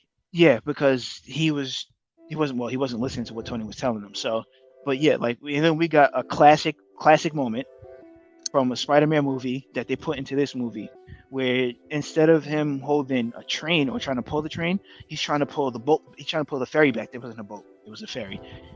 It was a Staten Island ferry that he was on. He was trying to pull the ferry back together. Right. No, actually, it wasn't a Staten Island ferry, like, but it was a ferry. He's holding, he's like pulling it together, trying to hold it, and it's like it's something we like. It's almost like a trope of Spider-Man movies now that we have to see Spider-Man basically like being stretched out, trying to hold everything together with his webs and shit. You know. Yeah. Like, but it's so good, and it's such a great callback to, Spider-Man 2, which like when he's trying to stop the train. So like it's. Yeah, you kind of talked me into it. It definitely is an S tier movie. Like, it has so much good, and like not only that, but we get freaking Michael Keaton playing the Vulture, which like in the comics, the Vulture, who cares? Like, he doesn't really make much of a dent in the comics, but like in this movie, dude, the way they explained him and then like who he ended up being, like, was so crazy, and like the way he played it. He played it so good. It was like my favorite scene in this movie, in terms of like with him and the Vulture. He's driving them to homecoming, right? And they're talking like Peter knows who he is at this point because he's just like because he knew who the Vulture was. He got to see who the Vulture was, but he didn't know that he was related to the girl that he likes. And so the fact that he has to like he goes to pick her up, and it's just like, yeah. This is this chick's dad, and like he knows who he is the whole time, and then Vulture's just like he's just like, or Toombs is just he's driving, he's making conversation with them, and then like he starts putting two and two together because Liz is like saying certain things, and it's just like, and then you see like the coolest shot is when they're at the red light and it's shining red on him, and then it clicks for him that Peter's Spider-Man, and the like light turns green, and that's when you get the like, oh, Peter's Yeah, like I know now I know who you are. And then he right, gave him that warning right in the car, right right. when Liz stepped out. Well, right. He pulled him up and was just like, "Go, go inside really quick. Me and Peter got to have a chat." And he was just like, "I will kill you and everyone you love. Yeah, Go and he show my girl a good time." And I was just like, and stay away from me, or I will kill you. "Right, stay out of my business." Yeah, no, that was a great movie. I don't care. Like Spider-Man: Homecoming was a great movie. Not only that, my other favorite part was when when he got the suit, he still didn't understand it. He had a lock on the suit. They didn't know he had the lock that Tony put the lock on to like he only can access certain parts of the suit. Mm-hmm. And And he then did it for a reason. yeah, because he knew Tony knew what he was doing. But my favorite part about that part was the death mode. Was it death mode or kill mode? Instant kill mode. Yeah, he was and didn't know how to control it. All he wants to do is use the webs. And then later on, we get to see that part later on in the movie. We get to see that in Endgame. But still, that was Homecoming, great. And then I also, you know what? Another reason why I like it too, it also shows the other Spider Mans try to really show it, but it didn't really do a good job because like you can tell like they're adults. Um, but for Tom, Tom is not huge, even though he's an adult, but it He's really young, and showed he's that very young, and he's like a young person. exactly. So in that movie, you really felt that sense of Spider-Man and his feelings, like he didn't know how to balance the two. Right. Yeah, 100%. And he didn't know how to balance his life as a superhero and his life as being Peter Parker because, like, he felt like he was always having to run away and he couldn't be there for the people that he cared about when it mattered because he had to be off doing the right thing. You know what I mean? So, like, Hmm.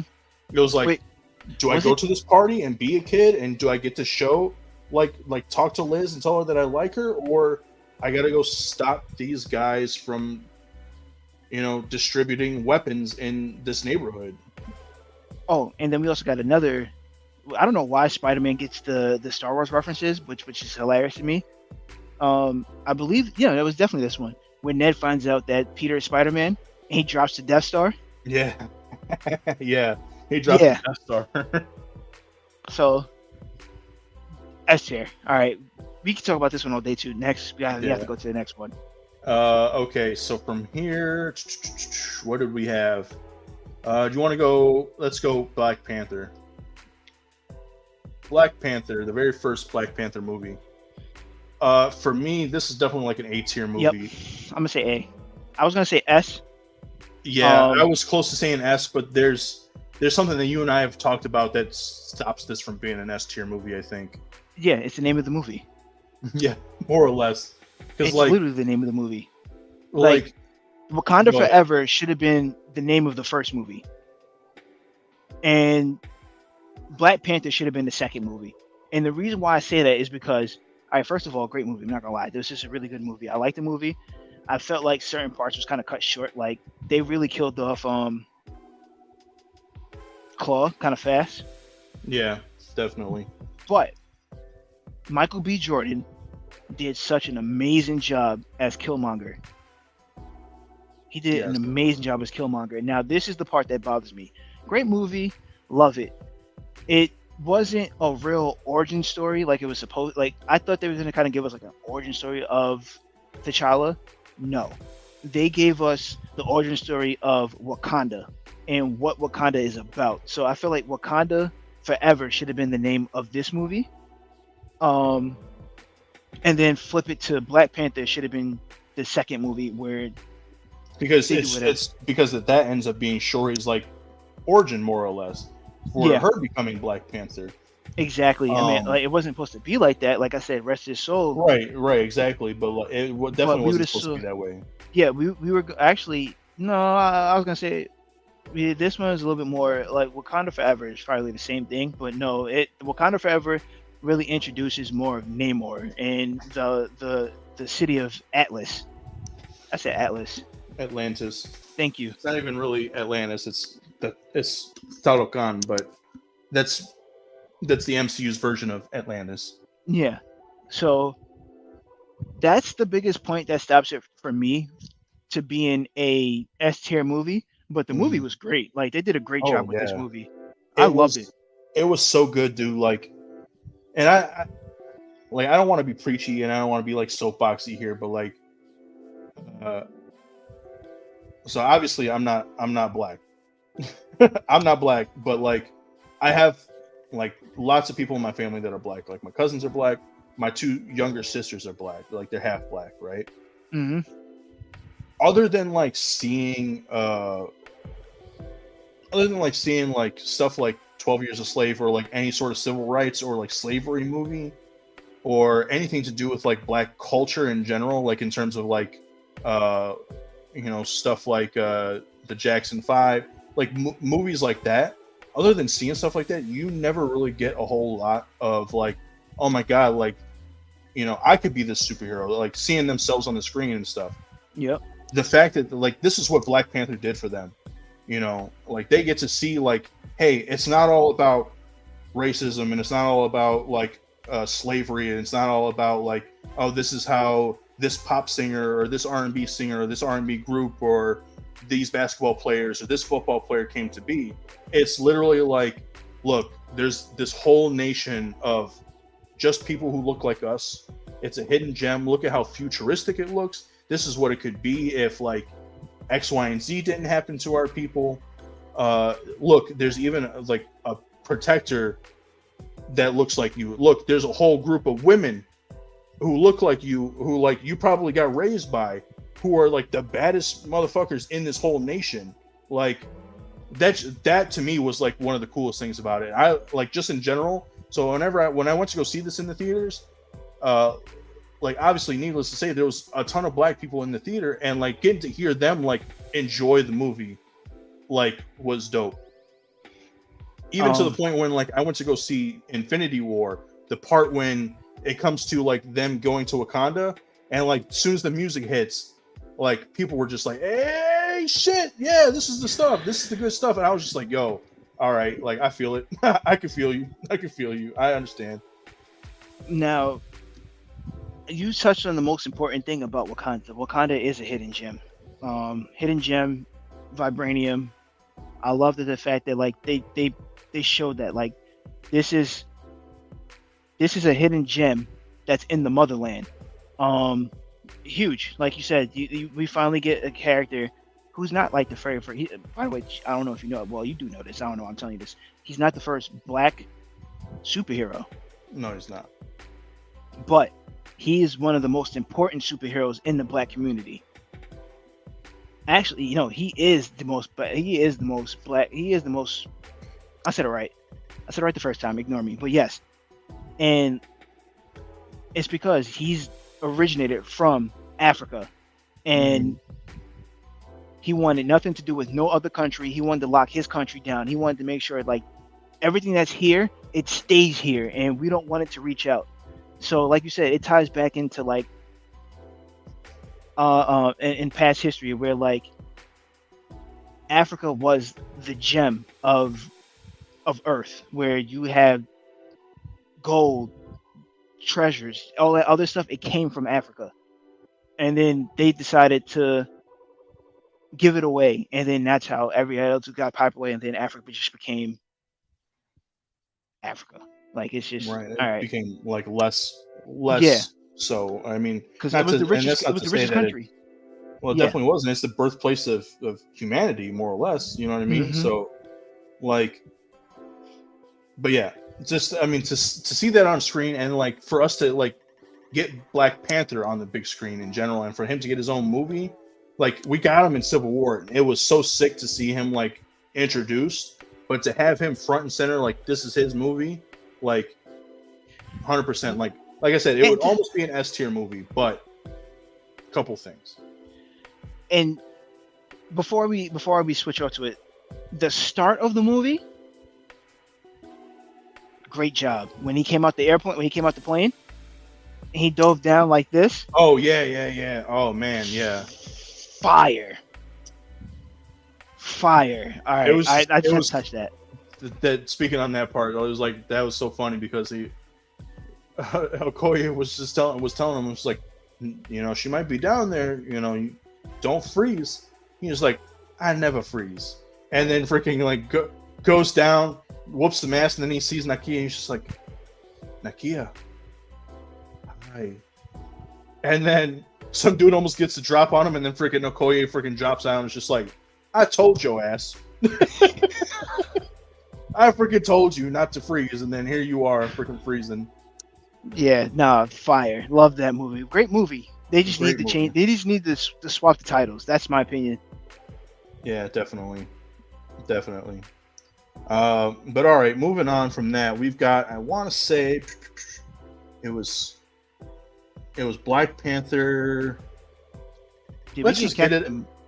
Captain Marvel came out after Infinity War, but let's get it out of the way because I know that we're going to talk about some other shit first, or for longer than this. Captain Marvel, I would say B or C tier. I'm calling it booty water. You're calling it booty water. I'm tempted to agree with you. Don't get me wrong. I've never been a huge Captain Marvel or Miss Marvel fan because technically in the book she was Miss Marvel before she was Captain Marvel. I liked seeing her powers. I liked that they tried to show that she is one of the strongest characters in Marvel Universe. I didn't like how they did the Skrulls. Because from the comics, the Skrulls are the antagonists. They're 100% like the evil characters, right? And like if they wanted to show, I guess in a sense that they were basically trying to give a sympathetic like side to the Kree Skrull war, and they basically made the Krees into the bad guys and the Skrulls like, we're only here because we had to flee our world. But at the same time, like, they were still doing shady shit. So, like, I don't know. I just, it just hit me wrong. So I didn't like the way the Skrulls were portrayed, which leads into, like, Secret Invasion and shit in general. So, like, I don't know. Like, all in all, it's not a movie that I go back and watch. Like, I have gone back to watch it only because I wanted to watch it leading up to Infinity War. Or to Endgame, rather. But that's about it. Booty water. Booty water. Didn't like it. I did not like anything about Captain Marvel. Dope character. She definitely shows better potential. Like her movie was okay, but the real Captain Marvel, the better of the Captain Marvel was definitely Endgame. Yeah, I would argue that that's true. All right. Do you want to hit Ant-Man and Wasp first or Thor Ragnarok? Technically, Ant-Man and Wasp came out after Infinity War did, but yeah, I don't think we put Infinity War up there yet. No, we haven't because I know we'll talk about it longer. Ant-Man Wasp, I would say probably. I feel like we should just start like just throwing things up there real quick because, like you said, we know the ones we'll talk more about. Yeah. So, all right, Ant-Man and Wasp. All right, so here's what we'll do. We'll save Infinity War, Endgame, Guardians 3, maybe Wakanda Forever for last, because I know the rest of this stuff. Oh, and probably No Way Home for last. Some of this stuff yeah, okay. Why don't we do that? So, Ant-Man and Wasp. I would say B. I mean, it's you want to great say story. B? Yeah, I think it's definitely better than what was the other movie we were gonna say that we're gonna put on the list.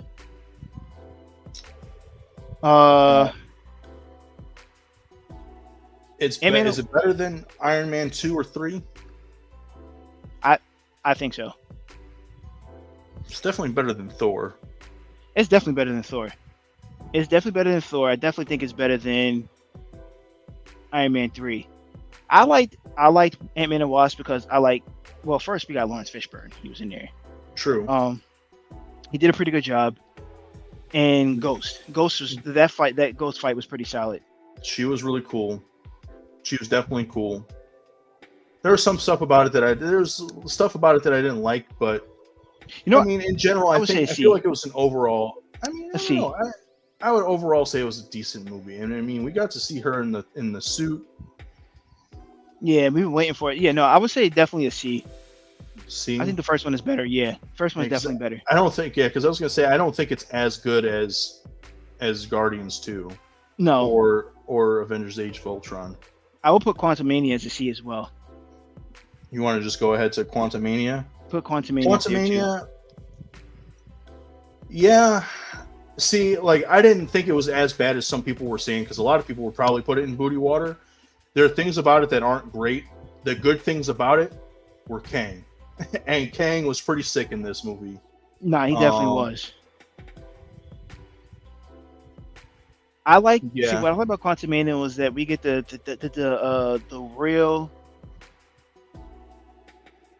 deep dive of the quantum verse or the quantum realm, not the quantum verse, the quantum realm.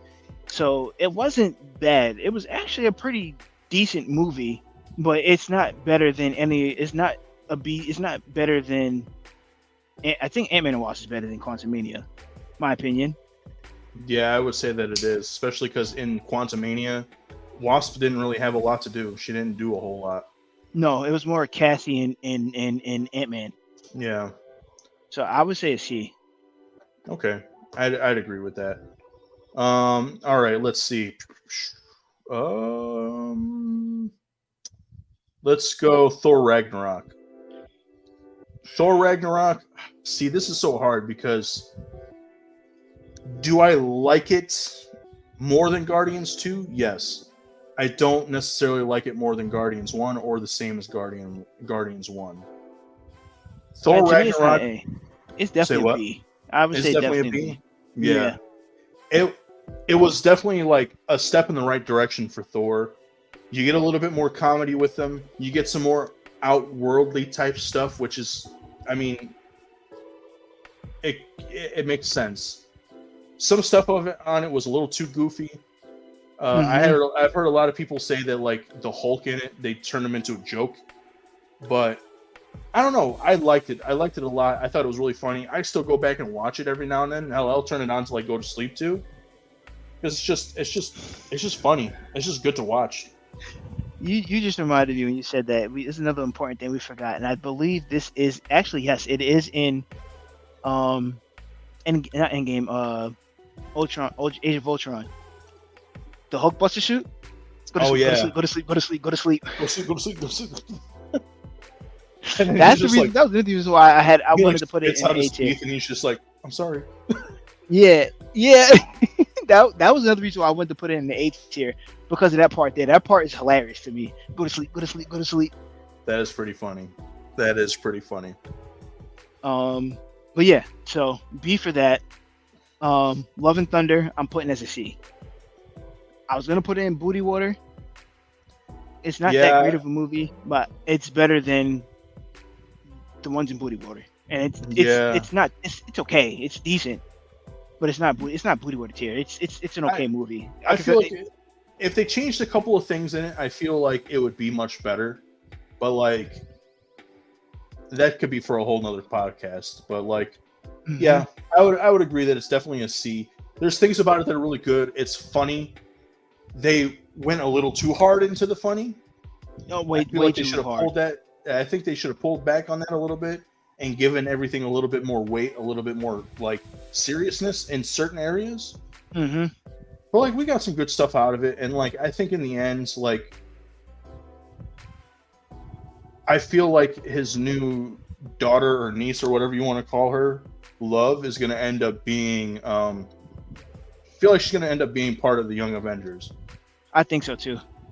So, if we get that, that'd be cool. So, but okay, Thor: Love and Thunder. Let's go to Eternals, and we could just put that right there. Can you please give a nice, good long rant about that one? I know you got one. Of why this movie is so bad. Dude, okay. So, here, hold on. Let me give myself a single. Thank you for giving me a single. Okay. The Eternals had so much potential to be something else, that what we got was so ass. I literally got offended at this movie.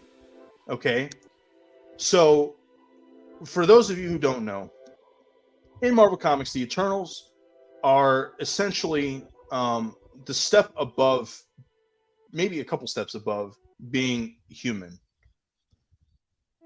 They basically tie into the origin of the Earth in Marvel Comics, right? So basically, in Marvel Comics, on Earth there was like a baseline proto-human, right? Then came the Celestials. The Celestials came to Earth. They found the proto-human, and then they did experiments on them. And basically, what their experiments were we're going to morph this thing's genes.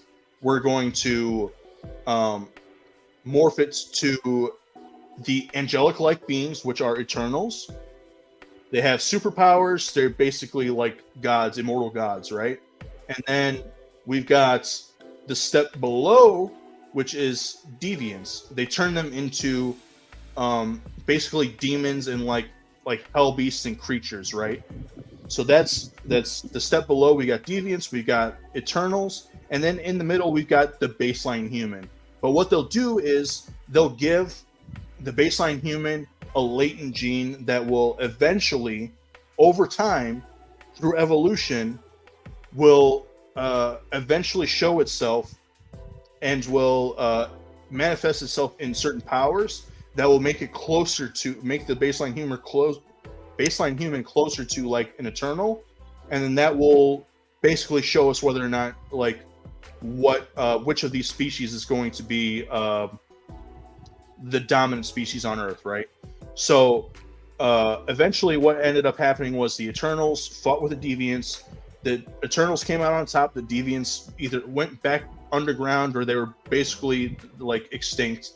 And then the Eternals became the guardians for the baseline humans left on Earth, right? Mm-hmm. Wanting to see like if over time they will eventually like manifest those powers, which is actually Marvel Comics' origin for the X gene, which is what helps to create X-Men, right? What this movie did, rather than like diving into that and showing us that, spat in the face of all that stuff that came from Marvel Comics, the literal like building blocks for X-Men, the things that we could have they could have set up to give us mutants in the MCU. They just basically went, oh, that's not what happened at all. We just sent these freaking human-looking robots to this world to fight off the deviants, which we also put there, just so, you know, for whatever, so that we can freaking seed the Earth and make it into a cocoon or an egg, basically, for another freaking Celestial. And once it gets to a certain point, we're just going to allow the Celestial to hatch, and the Eternals are there to make sure that the people aren't in the way of it. What? Huh? How does that make any sense? Like, they literally had the building blocks to help bring the mutants into the MCU, and they just completely did away with that. The freaking Eternals aren't even human in any way. They're just freaking robots. The Deviants were the basically previous series of robots before the freaking Eternals, but because they gave them like better AI, they like rose up against their creators and decided to start fighting against what the Celestials wanted, or not listening to what the Celestials wanted. And so the Celestials created the freaking the Eternal robots to kill them and shit. And it's just like, seriously? You took nothing from the comics. You took absolutely nothing from the comics other than names, and the fact that they were there on Proto-Earth, on Earth, like in the early days, but not even in the days of what it said in the comics, because they were there when like Proto-Man was first a thing. They made this like 7000 BC when Babylonia was first coming to, or not Babylonia, but Babylon, like Mesopotamia, was first coming into power. Like before, it was 100% a thing. So basically, it was like, oh, because of the Eternals, we have Mesopotamia, and we have all of this, engineering and like uh, architecture and song and like music and writing because the Eternals gave it to us. And it's just like, fucking seriously. Don't get me wrong, it looks cool. Like there were big, huge shots in that movie that looked great, beautiful looking. Completely wasted potential. And with that, I'm going to step off of my soapbox, and then we could continue on because Eternals was booty water, and it deserves to stay in booty water. I agree. I definitely agree. I felt like they could have, like you said, they could have introduced not only just mutants, they could have introduced Inhumans too. Right. Like they could have actually done it, but they botched all of that. They shit the bed. Failure. Yeah, what a failure. Horrible. Okay. Absolutely horrible. I had to give you a 4 for that one. All right. So let's see. What else do we got? Let's talk about some Spider-Man. Let's do Spider-Man Far From Home. S. You want to put that in S too? Not all the Spider-Man movies can be an S tier, bro. S. I'm going to say A. Fine. Like A. I would say A because it wasn't as good as Homecoming, but it was still good. Like you get to see Spider-Man like learn how to use his spider sense. Start learning a little bit of what it means to be a hero in the absence of like the Avengers. What it means to not trust everybody just because they may say they have good intentions, but just because they say they have good intentions doesn't always mean that they do on this, in reality. Like to like actually dig deeper before he starts trusting people. But I liked it. But again, I don't think it was as good as Homecoming. There was definitely some really funny parts in it, really good parts in it.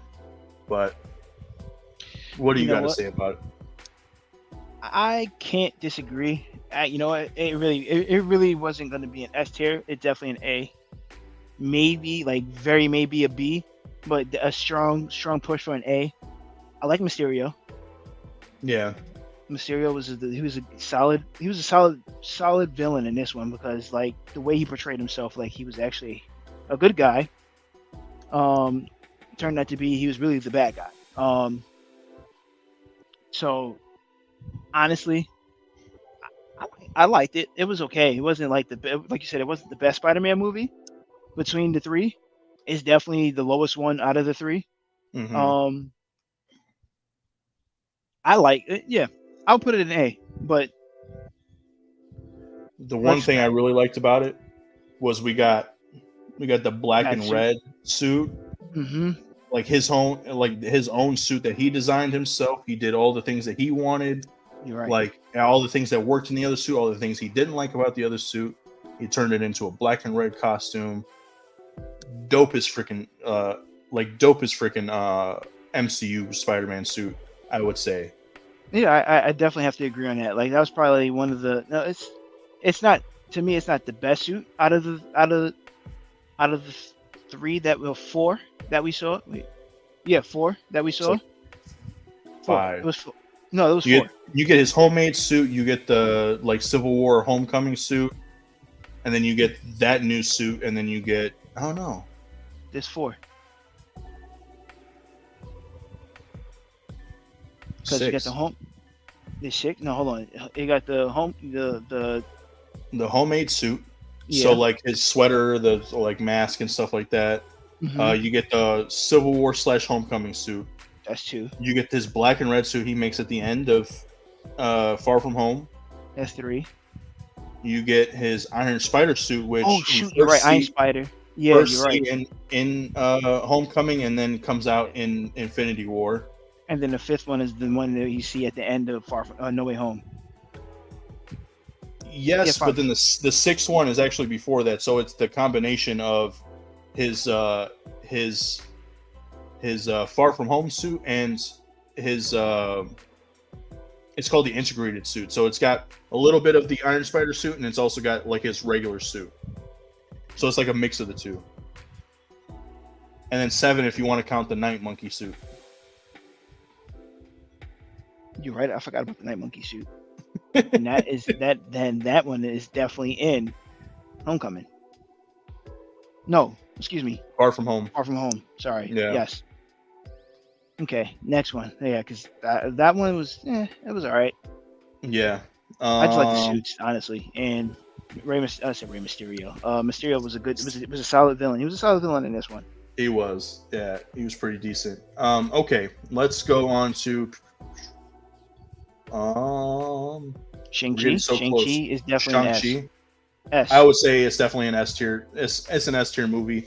It did the same thing for Asian people or Asian Americans that Black Panther did, but it also gave us a lot of like cool freaking visuals with kung fu fighting, as well martial arts fighting, but like definitely heavily leaned into like kung fu like movie tropes, as well as gave us some like sick ass like anime visuals. It was a good father son like story. I feel like that's literally an anime problem. Yes. Yeah. I mean, it was like anime basically up until the end, like to the point where he did his own Kamehameha on the freaking Dweller in Darkness. That movie is, and then we also got Wong too in there. So. Oh yeah, Wong towards the end. Yeah, I forgot about that. Fire. Great job. Shang-Chi. Shang-Chi was definitely an S. Looking for Shang-Chi. That was definitely an S tier movie.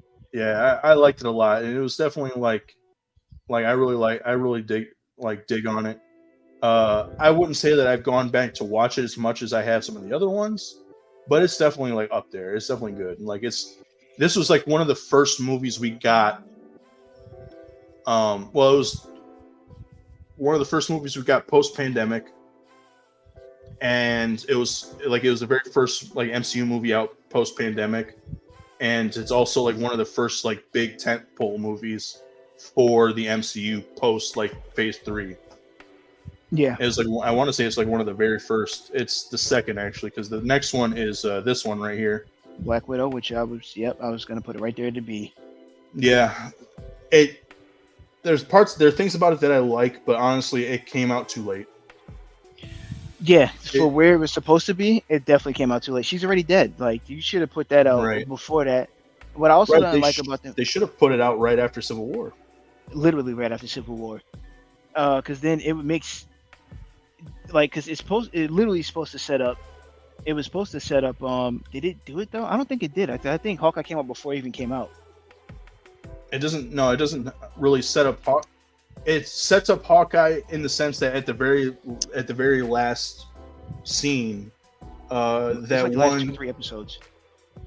Not even like, well, yeah, she ends up in the last 2 or 3 episodes of Hawkeye, but like it sets up where like what's her name? Yelena. No, not Yelena, but I'm talking about the girl that goes or the woman that goes to her. Something De La Fontaine. I can't remember her first name. Anyways, she goes to her and is just like, hey, you know, how do you feel about taking down the person responsible for killing your sister? And it shows Hawkeye. So then it's just like, okay, so this is going to kind of tie into Hawkeye a little bit, which it does. But like, other than that, and other than the part where you kind of see Yelena get snapped out and then snapped back, or blipped back rather, like, it doesn't have anything to do with Infinity War. Like, it honestly, they could have cut all that stuff out, ended at like the part where she gets the Quinjet, where Black Widow gets the Quinjet, and then it would have been like, okay, this is good. Like, the nice tie up, nice nice ending to the movie. This leads into a lot of other stuff. It shows you where they get the Quinjet in Infinity War. Like, yeah, they did a bad job trying to tie that movie in. They pushed that way too late. It literally, dude. Like, it honestly should have come after Civil War. Like, even if you put it, like, even if you released it after Infinity War, I feel like that would have still been better after Infinity War than it was where we got it. I agree. I don't. Like, There's really not much to say, but it was solid. Like it wasn't bad. It wasn't a bad movie at all. right? No, it was solid. Like, I mean, you get to see Scarlett Johansson doing the stuff that she's been doing as Black Widow for a while, like for 10 years, and Hmm. like it's great. I love seeing it. I love to see a little bit more of her backstory. But the fact of the matter was, just like it was too late. It Yeah, was too freaking late. And then the other part of it that I didn't really like was Taskmaster. Like that's the only other I part didn't like that that. I didn't like. That was another reason why, because it could have been an A, but Taskmaster is the part that killed me. Yeah, like I didn't like that they made it this dude's daughter. Like And that's not who she Taskmaster should have is. died when she was like a little girl, and then basically he turned her into a freaking machine through 15, 20 years. Like, okay, Yeah, I didn't like that. that's so fucking weird. And then, like, again, they could have actually given us like Tony Masters, like somebody who works for the Red Room, and like, yeah, it just could have been better. Or like maybe he was like, this would have been a better pitch. Like, okay, so we have Tony Masters, aka Taskmaster. He is the one who helps to teach the girls in the Red Room how to fight, Hmm. because that's what he did in the comics. Is he taught a lot of like henchmen and some supervillains how to fight. Like he Yeah, taught them like basic like fighting skills, but he has a minor superpower where he has photographic reflexes, so like he can mimic the powers, or not the powers, but the the like movements. movements and martial arts abilities of certain superheroes like Spider-Man, Captain America, Black Panther, Black Widow, Hawkeye, like stuff Now, like that. now he can't mimic Spider-Man. That's the only person he can't mimic because He Spider-Man is he can too mimic all his over the move. place.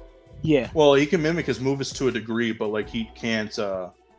He obviously can't he can't mimic his powers, but he can mimic some of his movements, but to a certain degree, because after a while, I think Spider-Man starts doing more to like try and confuse him, because I know that they fought a bunch in the comics and stuff, but yeah, so I mean that's pretty much it about Black Widow. Let's hit. oh, let's just throw this up there now, and I'm putting this right there. I would say either B and A, Multiverse of Madness. Multiverse of Madness. I would agree with B. Um, I'm gonna say definitely a slight A, definitely a strong B, and the reason why is because like you get to see a more profound, like not so profound, but more um. I don't want to say he's better because he's not better. He's definitely up there. Like he's like he he was just the like he did a like I don't know how to put it, but like he was great in this movie. His magic was way better. Um, this is Doctor Strange I'm talking about. His magic right. was better. His move, like the way he was moving through like the universe and stuff, way better. The story was pretty solid of what he had to do and how he had to do it to even get to like where he was. Finding what the was it the Book of Ashanti he had to go get? Yeah. Yeah, when like what they explained that America Chavez, that was great to see her in the movie. Um, man, that dark Doctor Strange though, that was so dope to see. Okay, so now you're reminding me of some stuff that so the best thing about this movie is that it was directed by Sam Raimi, and I like his style of movie in general. Like I love his Spider-Man movies.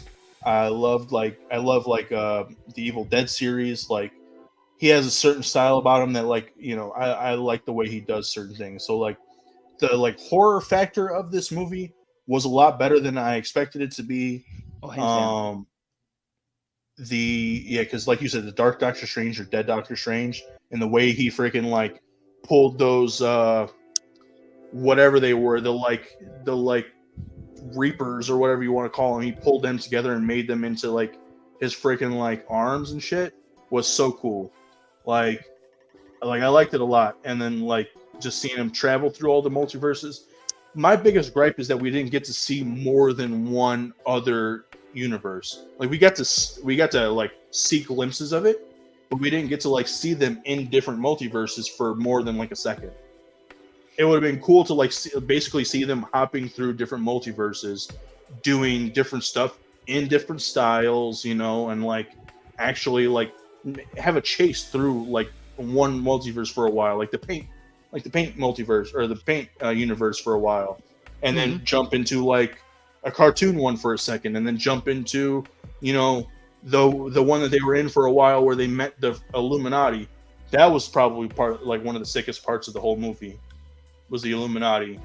Getting to see Mr. Fantastic, getting to see Black Bolt, like an actual Black Bolt, and getting to see Patrick Stewart back as Professor X in the yellow hover wheelchair, the yellow hover chair, and then him doing one of these with the freaking power coming off of his head. Oh my god. It was like, and then getting to hear that when he came in, I freaking was just like, yes, thank you for that.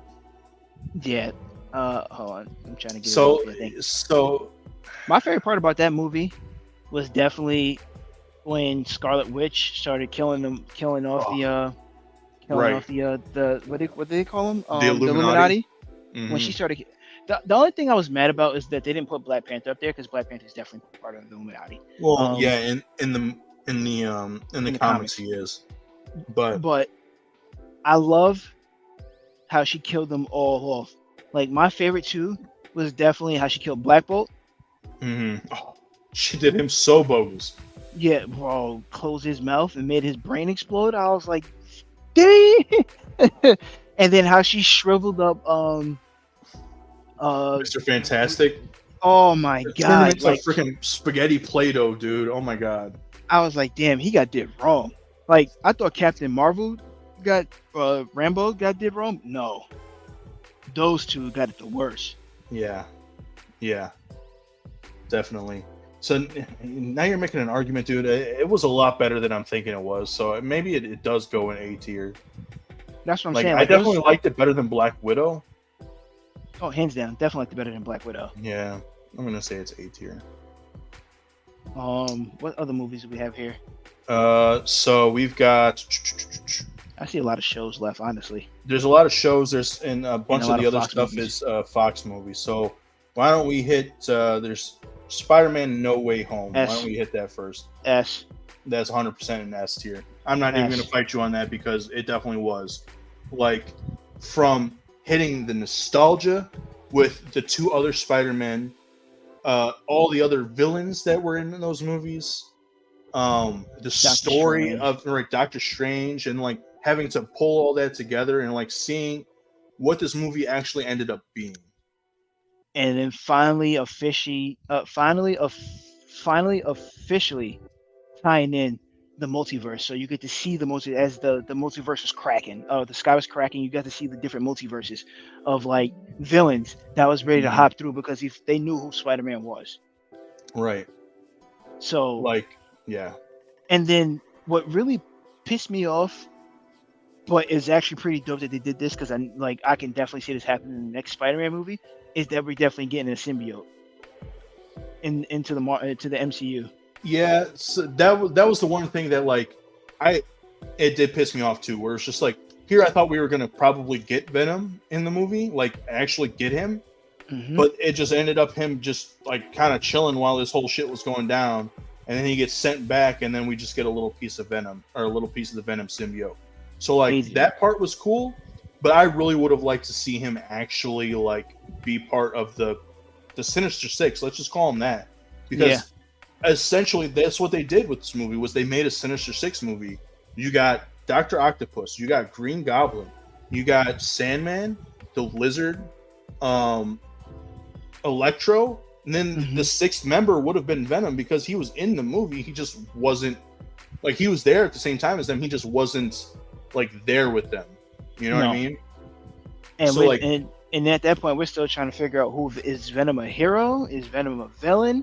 Right. Like, we all know he's an anti-hero. Yeah. Well, he does what he wants to do. But, there's times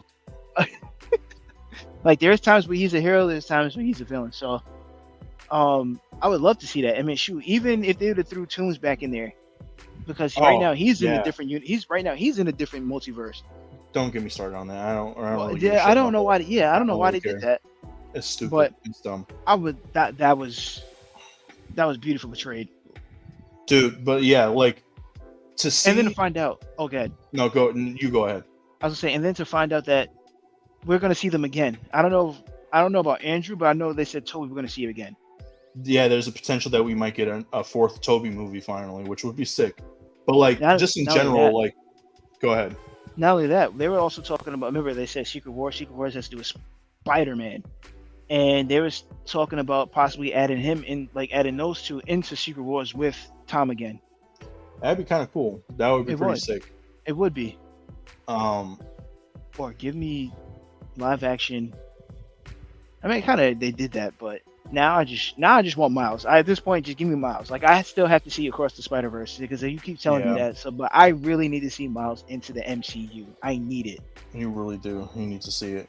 But yeah, dude. I mean, I loved it so much because like they kind of flipped it for us. So remember how we were when we talked about Homecoming, like we didn't get the death of Uncle Ben. We didn't get that scene, but it was like the start of like the new origin of Spider-Man. Mhm. This showed us that the 3 movies that we got, well, really the 5 movies we got with Spider-Man in it, this was all just his origin story, more or less, right? Literally, Like all 3 movies was his origin it's story. it's him learning to become Spider-Man and learning to become a hero, and learning the lesson, the times old lesson that with great power comes great responsibility.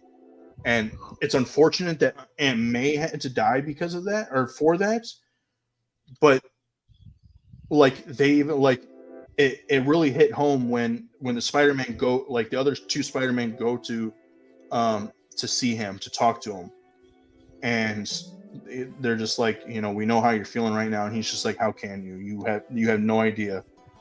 And he was like, she died in my arms, and she told me with great power, and then they're like, comes great responsibility. And then he just looks at them like, how do you know that? And he's just like, that's what Uncle Ben said. Like, Uncle Ben told us that. I'm sorry to hear about May, but like, that's the lesson she was trying to teach you. Like, because we are so powerful, because we have this power, we have a responsibility to use it for good. Mm-hmm. And that's what Spider-Man had to like learn. That's what Tom's Peter had to learn through this whole trilogy, as well as like the other 2 movies. It's just like, because you have this power, you have to do something right with it, because otherwise, you'll either use it for the wrong reasons, or you won't use it at all, and people will get hurt because of it. Yeah. My favorite part about the movie was seeing Toby get stabbed. I was happy. Bogus is. I'm gonna be He's so honest. bogus. That was my favorite part. Oh, When he man, got you're so stabbed, I was like, "Let's go, Green Goblin!" I'm happy. I was thrilled. I'm sorry. Yo, speaking of Green Goblin, was he not better in this movie than he was in the first Spider-Man movie? Hands down, so much better. Oh my god, dude! This was the most insane thing. Like, for one, they did it right, and they even put a nod to it here. So like when he lands in the MCU's Earth, or the MCU's universe, he's in that dark alleyway or whatever. He's got the helmet up on the garbage on the dumpster, talking to him, right? Mm-hmm. And like he instantly freaking go, like he's like freaking out. He runs away from it. He destroys it, right? They never should. That's the one thing. That's one of the things I hated about that movie, about the first Spider-Man movie, is that they put the Goblin in a freaking mask. The Goblin was never, even if he wore a mask, it was always like an actual skin mask, not a freaking like helmet. You know what I mean? And like on top of that, like they got Willem Dafoe to play the Green Goblin, right? Willem Dafoe's got like one of the most expressive faces in the industry. Mm-hmm. Let that dude, like, just put him in makeup. Let that dude freaking do his face, right? He could freaking do it. And they let him do that in this movie. Like, obviously he didn't wear makeup. He didn't fucking need to, dude. He had to like he had a fucking goblin face the entire movie. He definitely did it. You know? He did a great job as Oh Green yeah, Goblin dude. in this movie compared to the other ones. Oh, he looks so much cooler in this one too. For some reason, I mean, he still had the glider suit, but Mm-hmm. like he had the torn up freaking purple jackets. He was on a cool ass glider. He had the cackle. He Yeah, just the wore cackle some got me. goggles. He was cackling and he freaking throwing pumpkin bombs and shit. It was so sick, so Yeah, sick. that was And so then dope. like the part when they're fighting in the hallway, like he's sitting there taking freaking hits from Tom in the face, and he's just like, Nah, and then he like but picks up Tom and like suplexes his ass through the floor. Oh, that was oh so sick, yeah. Now so what dope. really showed was that last part of how like you know how people always say, "Oh, Spider-Man is not strong." Yeah, he's strong, but he doesn't. He's weak. It really showed when he was about to punch. He's trying to punch Green Goblin when he was on the I forgot exactly what it was called, but they were on some kind of little like the little token looking thing, and he punched the floor as hard as he could, and he put a dent in that thing. He was going full out, and he was trying to kill him. He wanted to burst his face open, and Yeah. I hope people really paid attention to that dent because he was punching hard that time. Speaking of that, so like there was a video I saw not long ago where it was comparing the three Spider-Man movies. Like not well, comparing the three Spider-Man from the different movies, right? Hmm. Basically they were trying to say that Tobey Maguire was stronger than Tom. And the reason for that is because like in No Way Home, when you see Tom punching the goblin in the face, he's just eating those punches up and smiling and cackling and stuff. When Toby punched Goblin in the first Spider-Man movie, he was not eating those punches. He freaking felt it. And then not only that, but like the part when in Spider-Man 2, when he's holding up that wall, like they argued that wall weighed a lot more than anything that Tom Holland's had to like hold up or press. So I don't know if I agree with it necessarily. I feel like maybe that's just movies being movies, but No, that's definitely movies being movies, but they also didn't pay attention. Like they also don't understand that Tom Holland, Tom Holland Spider Man, is a starter kit Spider Man. Like true. he still doesn't understand his powers. That's true. Um, he he's been holding back because he know he has to hold back. The only time he's never had to hold back was in Civil War when because he knew who he was fighting. He had the 411. The other ones, he don't know who he's fighting. He didn't know about Goblin. He didn't know if Goblin was a human, so he didn't punch hard. But when he found out that when Goblin killed Aunt May, when he punched that floor pretty hard, and that was no soft punch. True. He would have killed him if he'd have connected that punch. And That's that fight, he was really punching. So I understand I kind of understand where they're coming from, but no, Tom Holland definitely is a stronger Spider-Man, and I can show you where he's stronger and what he's done to be stronger. Because that, like I said, that fight in Civil War, he didn't really have to hold back. Because look at the people he was fighting. He semi fought Captain America, who's on the equal level as him as strength. If not, Spider-Man's I wouldn't actually say. stronger. I was gonna say I think Spider-Man's supposed to be stronger than him, Yeah, but Spider-Man. I think Cap has enough of a strategic mind and like knowledge of like looking where people's weak points are to Hmm. like assess that like hey I could distract this kid type of stuff. You know what I mean? Yeah, exactly. Oh, two in Endgame, because I think who did he kick? Did he kick Thanos? No, and now in Endgame, Infinity War. Did he kick Thanos He when kicked Thanos in Infinity War, yeah, when he's like like he's hopping spider through the kick? portals. Yeah. He didn't hold back there. That was some strong ass kicks. But he knew that he was fighting a being that's stronger than him. So he had to put some full force into them. Because Thanos definitely felt them kicks before he grabbed them. Well, that I mean that just kind of shows like how I guess how strong Thanos is because at one point I mean it took all of them to like hold Thanos down and you see him pulling Thanos's arm down and he was holding it by himself while freaking while like before Stark came over to start helping him and shit. So Yeah, he was holding that one side down by himself. So yeah, and he if it like I said, if it wasn't for Star-Lord, Spider-Man would have got that thing off. oh yeah, He would have got it off by himself. He was close. Like he literally, like Thanos literally had to grab. It was like right here. Thanos grabbed it from here and then like yanked it back. Yeah, when he if came it, like through. it's literally Star-Lord saved Thanos. Oh my! Don't get me started. That's something in a future podcast. I think I'm gonna rewrite. I want to rewrite some scenes from Infinity War because I really liked a lot, but there were some things about it that I would have changed. But either way, let's move on because I know we still got a lot. We still got quite a bit to go here, but like, all right. Let's see. Where should we go? Should we go?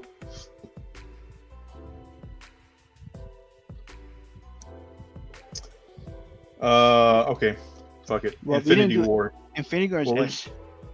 were we gonna Both of say? it to me, Infinity War and Endgame is both S tier to me.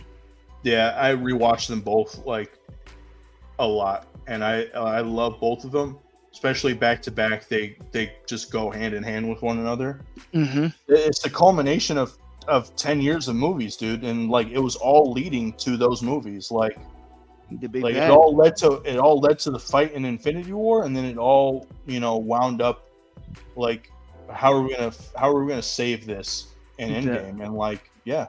What did he say? This is the only well. Dang, I forgot what he told me. He said, "Oh, this is the only outcome. This is the one outcome that we knew that we're gonna win." Yeah. So. Right, it was the one 14,605,000. How many of them did we win? One. Yeah, and that was the one. So yeah, great job. Right, I love the story behind it too. Like it was like Doctor Strange is really an asshole for what he did, because they knew that he knew there's probably another way, but the only one was kill off Tony Stark too, because Tony knew too much. There's a whole theory on that too. Like Tony knew too much. They had to kill off Tony because if Tony would have stayed alive, he'd have started traveling through time to try to rewrite his wrongs. That makes sense. Like the fact that Tony, because he's the one who created this technology, so like having that technology, he wouldn't have stopped after that. Especially because like he even says it, he's like I could lock it up in a box and throw it in the bottom of the lake. Like I don't need to do this. He's like, because I won't stop. And she's like, you can, but will you rest? Will you be able to rest if you leave it alone? Exactly. Because she knows like you won't, because you have this desire to always not just to do the right thing, but to fix your mistakes, because you feel like a lot of this is your fault, and some of it isn't. But like you have taken that burden upon you countless times, and no, it now was you his want to fault. fix it. No, it definitely is his fault. He created. All right, so with the technology he created Jarvis. Jarvis led to Ultron, right? Okay. With that being said, he also got touched by Wanda, which saw the future of a destroyed Earth. Right. Oh yeah, and then Thanos came in. That's what set in motion the like I have to fix this before something bad. Right. And then he ended up creating that bad, where the bad actually the bigger bad came down, which they said he knew who Stark was. So yeah, he really wanted, like, it wouldn't have stopped there. He would have definitely tried to fix his wrongs if he'd have stayed alive. So there's a theory that went around for a while that, because nobody was really sure why Thanos knew who Stark was, but because they don't really explain it necessarily. But Thanos was the one who gave Loki the Mind Stone, right? Who gave him the scepter, which had the Mind Stone in it. That means that he had it first. So basically, what everybody was saying was like he knew Stark because he saw it in the Mind Stone. Yeah, like it gave him that foreknowledge to know who Stark was. Not only that, but that was part of the reason why he wanted to go and collect all of the stones, was because he had the not like the future knowledge to know that you know, if I don't collect all of the Infinity Stones and snap half of existence out, like the entire universe is going to implode, and that's because he had the Mind Stone, basically telling him like, hey, this is what's going to happen if I'm telling, like, you can see like what's going to happen, and he saw like, oh, X, Y, and Z is going to happen, so then that's when he set in all his plans and motions in order to get the Mind Stone, or not the Mind Stone, but the Infinity Stones, because he was the one who originally had the Mind Stone. Mm-hmm. Yeah, that makes perfect sense. But yeah, both of these movies S tier for sure, because I absolutely loved them. Again, they were like the culmination of 10 years of movies, and like it all led to that. And I absolutely I loved them. There's a few flaws here and there in both the movies, but overall the movies are both enjoyable, and like it's 5.5 hours worth of movie, so it's a lot. But I love watching both of them, and I especially like being able to like sit down and watch both of them back to back. Like, same. They're so good. So good. Same. I agree. I definitely have to agree with you on that one. Are we touching on these Fox movies? Because I really don't want to. Because you already know my opinion. We don't have to. I wasn't going to. I mean, if we wanted to, we could maybe do the Spider-Mans, but I'm not really too keen on doing that either. I just want to kind of keep it MCU. So. Okay. Are we doing the shows too or no? Yeah, we could do them really quick. All right. So before we do that, Guardians of the Galaxy 3, definitely an A. To me, it was an A. Yeah, I would say it's a solid A. I almost want to go S tier with it, but like, it's so good, dude. Like, I'm not gonna lie to you. I cried watching this movie in the theater. I cried watching it again when I saw it on, what was it, Wednesday, when it came out on Disney Plus. By the way, out on Disney Plus now if you guys want to see it. If you haven't seen it, spoilers, sorry. Been out for a while. It's on Disney Plus. Please go watch it. If you haven't seen it, please click away. So good. So good. Very emotional. We get to learn that it's kind of like Spider-Man, how that's all of an origin story. This isn't necessarily an origin story, but the whole time from Guardians 1, this has been Rocket's story. And like, you get to see him in Guardians 1. He's an asshole. He doesn't get along with everybody. He kind of does it begrudgingly. But, he finally kind of finds other friends, and he becomes part of a group. Guardians 2, it gets, the whole event gets set in motion because he freaking steals those batteries that he doesn't need from the Sovereign. And he doesn't give a shit that he did it because, like, yeah, he just got everybody in trouble. He got the ship wrecked, and like, he doesn't give a shit that he did it because he did what he wanted to do. And basically, like, has to learn from Yondu, like, dude, you're doing all this shit because, like, you think that it's gonna fill some void, but like, just bring your walls down. Bring your walls down. Let these people in and let them be your family. And at the end of the movie, that's what he ends up doing. And then we get to see, like, he almost gets taken away from his family in the final Guardians movie. He almost gets taken away from his family, and they fight tooth and nail to do everything that they can to bring him back. Agreed. Like, definitely agreed. Yeah. And it was definitely an emotional story. It was such a good movie though. Like, Star-Lord, like, from being the jokey to like, like, I understand, like, 'cause he already lost Gamora.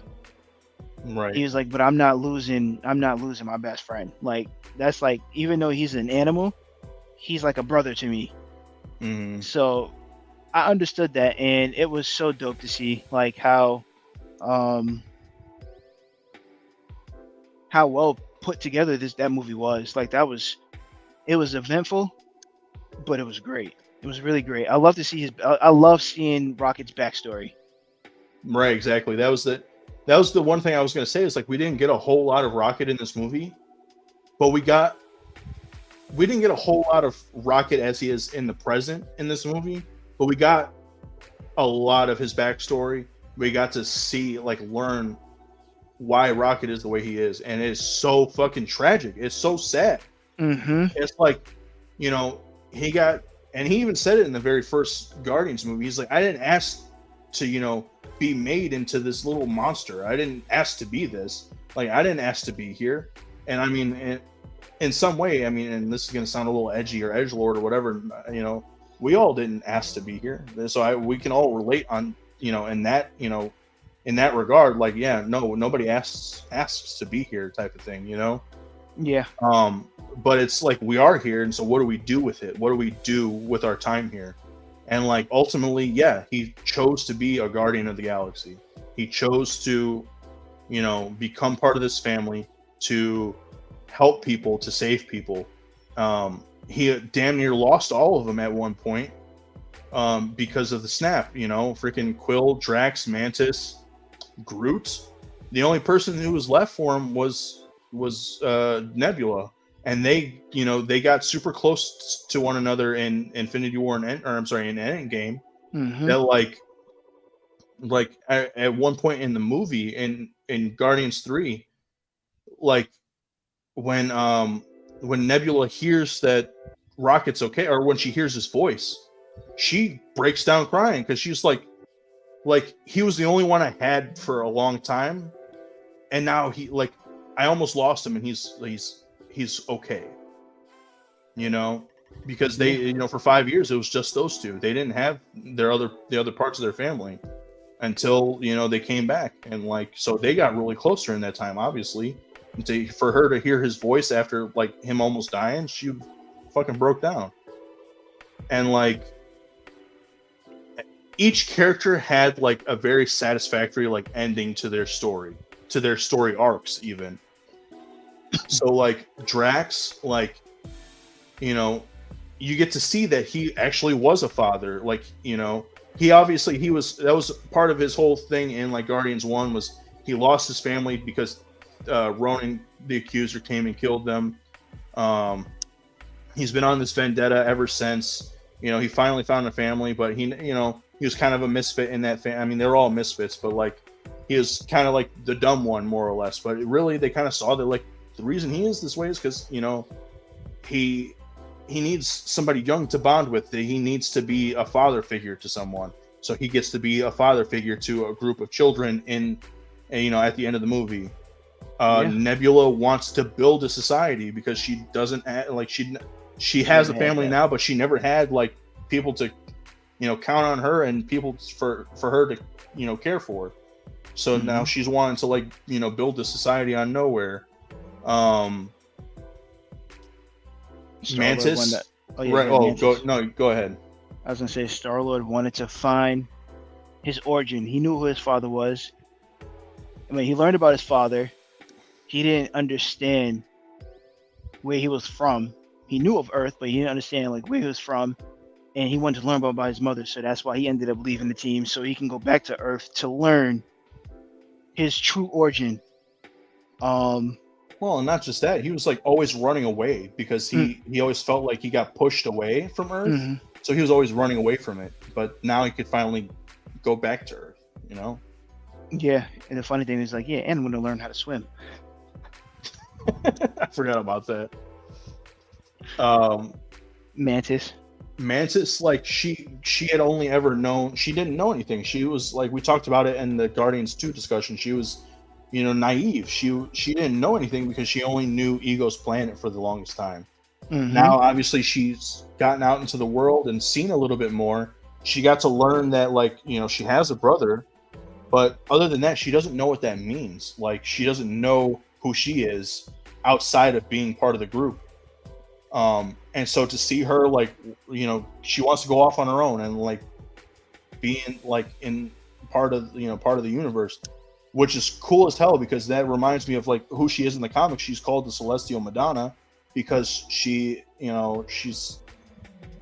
almost one with the universe at some point. Not 100% one with the universe, but she can she can see things past, future, present. She's omnipresent at some point. Yeah. So that's kind of hearkening to that's probably where she's going, where her story arc is going. And then Rocket, even though his like immediate family is leaving from him, he gets to create his own new family and create his own group and be the leader of that group with the new Guardians. Mm-hmm. Which I actually like some of the members, not all of them. I do like Adam Warlock being part of the new Guardians. He wasn't bad in the movie. He just was kind of underused. Yeah, agreed, and very misunderstood. Yeah, yeah, definitely. So I can't. I definitely expect them to make another one, a Guardians 4. We'll see. I mean, 'Cause they hopefully, definitely said Star-Lord's going to be returning. So yeah, Star Wars are going to be returning. I mean, is it going to be part of the Guardians or is it going to be like in the Avengers? Who that's knows? true. Yeah, I definitely want to find that out. I would like to see Rocket come back though, because I like Rocket. Rocket's my favorite character from Guardians in general. So like, yeah, I would love to see him come back and The show, give us a new Guardians movie. Who knows? the part that I want to see, the part that kind of made me upset, even though they like, well, we did see him. I wanted to see more of the Nova Corps.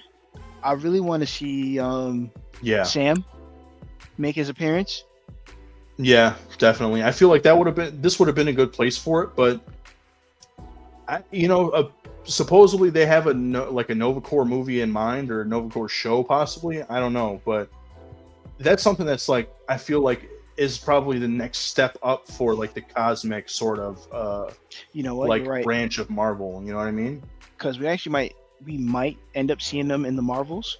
It's a possibility. I'm not going to say it's true, but it's a possibility. That We would- might see them in the Marvels because now there's going to be more intergalactic stuff happening with the Marvels going on. So it's very That could interesting. be. Yeah, very interesting. That could be. I really hope so because like I do like I'm not a huge fan of like the Nova Corps and stuff like that, but to see either Richard Rider or even Sam Rider come out, that would be kind of cool. Like to Yeah. have a Sam Rider be part of the Young Avengers, that would be pretty sick. That's what I was thinking. Okay.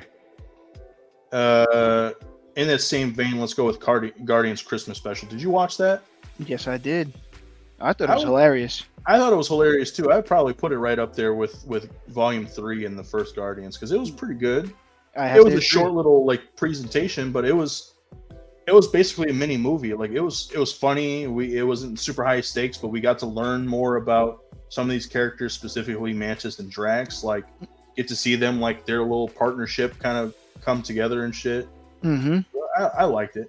I liked it. I liked it too. I thought it was really good. She-Hulk. Booty water. Yeah, I would put it in booty water too, bro. The only thing I liked about this show, well, two things, was Wong was in it, Wong, and we finally got to see Daredevil. Daredevil, yeah. Like we saw him in No Way Home, but as Matt Murdock, we got to see Daredevil in here.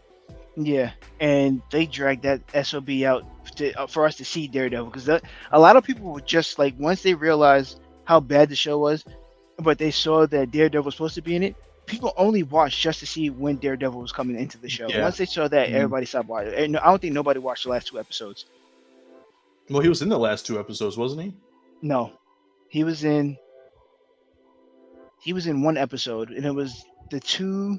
He was in the I can't remember what episode it was, but he wasn't in the last two. It was just one. He was only in one episode. Well, he was in one episode, but then he made like a brief appearance in the very last episode, the last scene. Remember, because he came to the barbecue.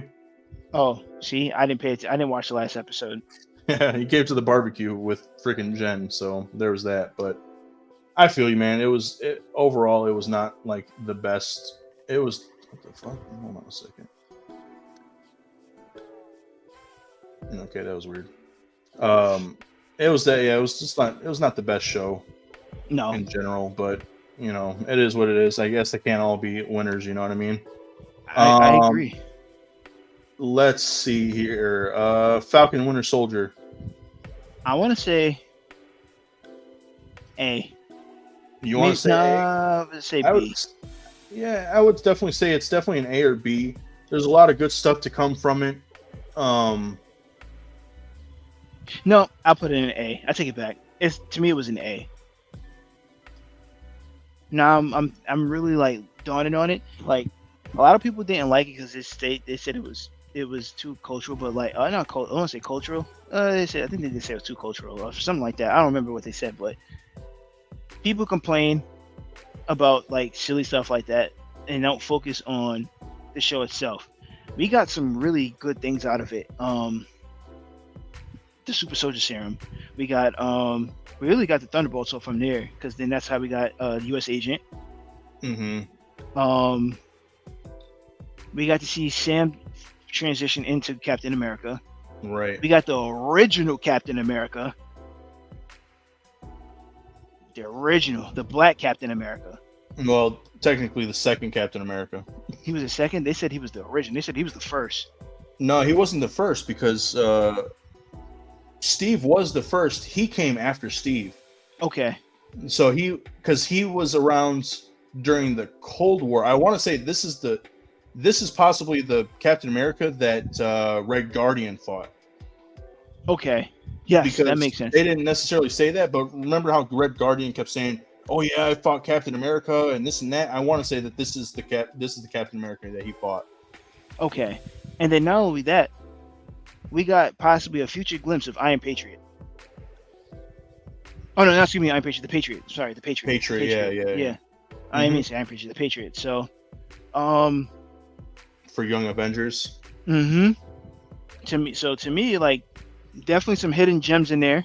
Some huge hidden gems. Definitely. And the show was actually pretty good. Yeah, I liked it a lot. I mean, and we got to see some Wakandans. Oh hell yeah, dude! They came in and kicked some fucking ass. They beat the shit out of Bucky. They took his arm. They went, and he was just like, "Fuck, dude." It's like, yeah, you didn't know we can do that, did you? Yeah. Like, what the fuck, dude? Like, they literally. Oh, we forgot a movie.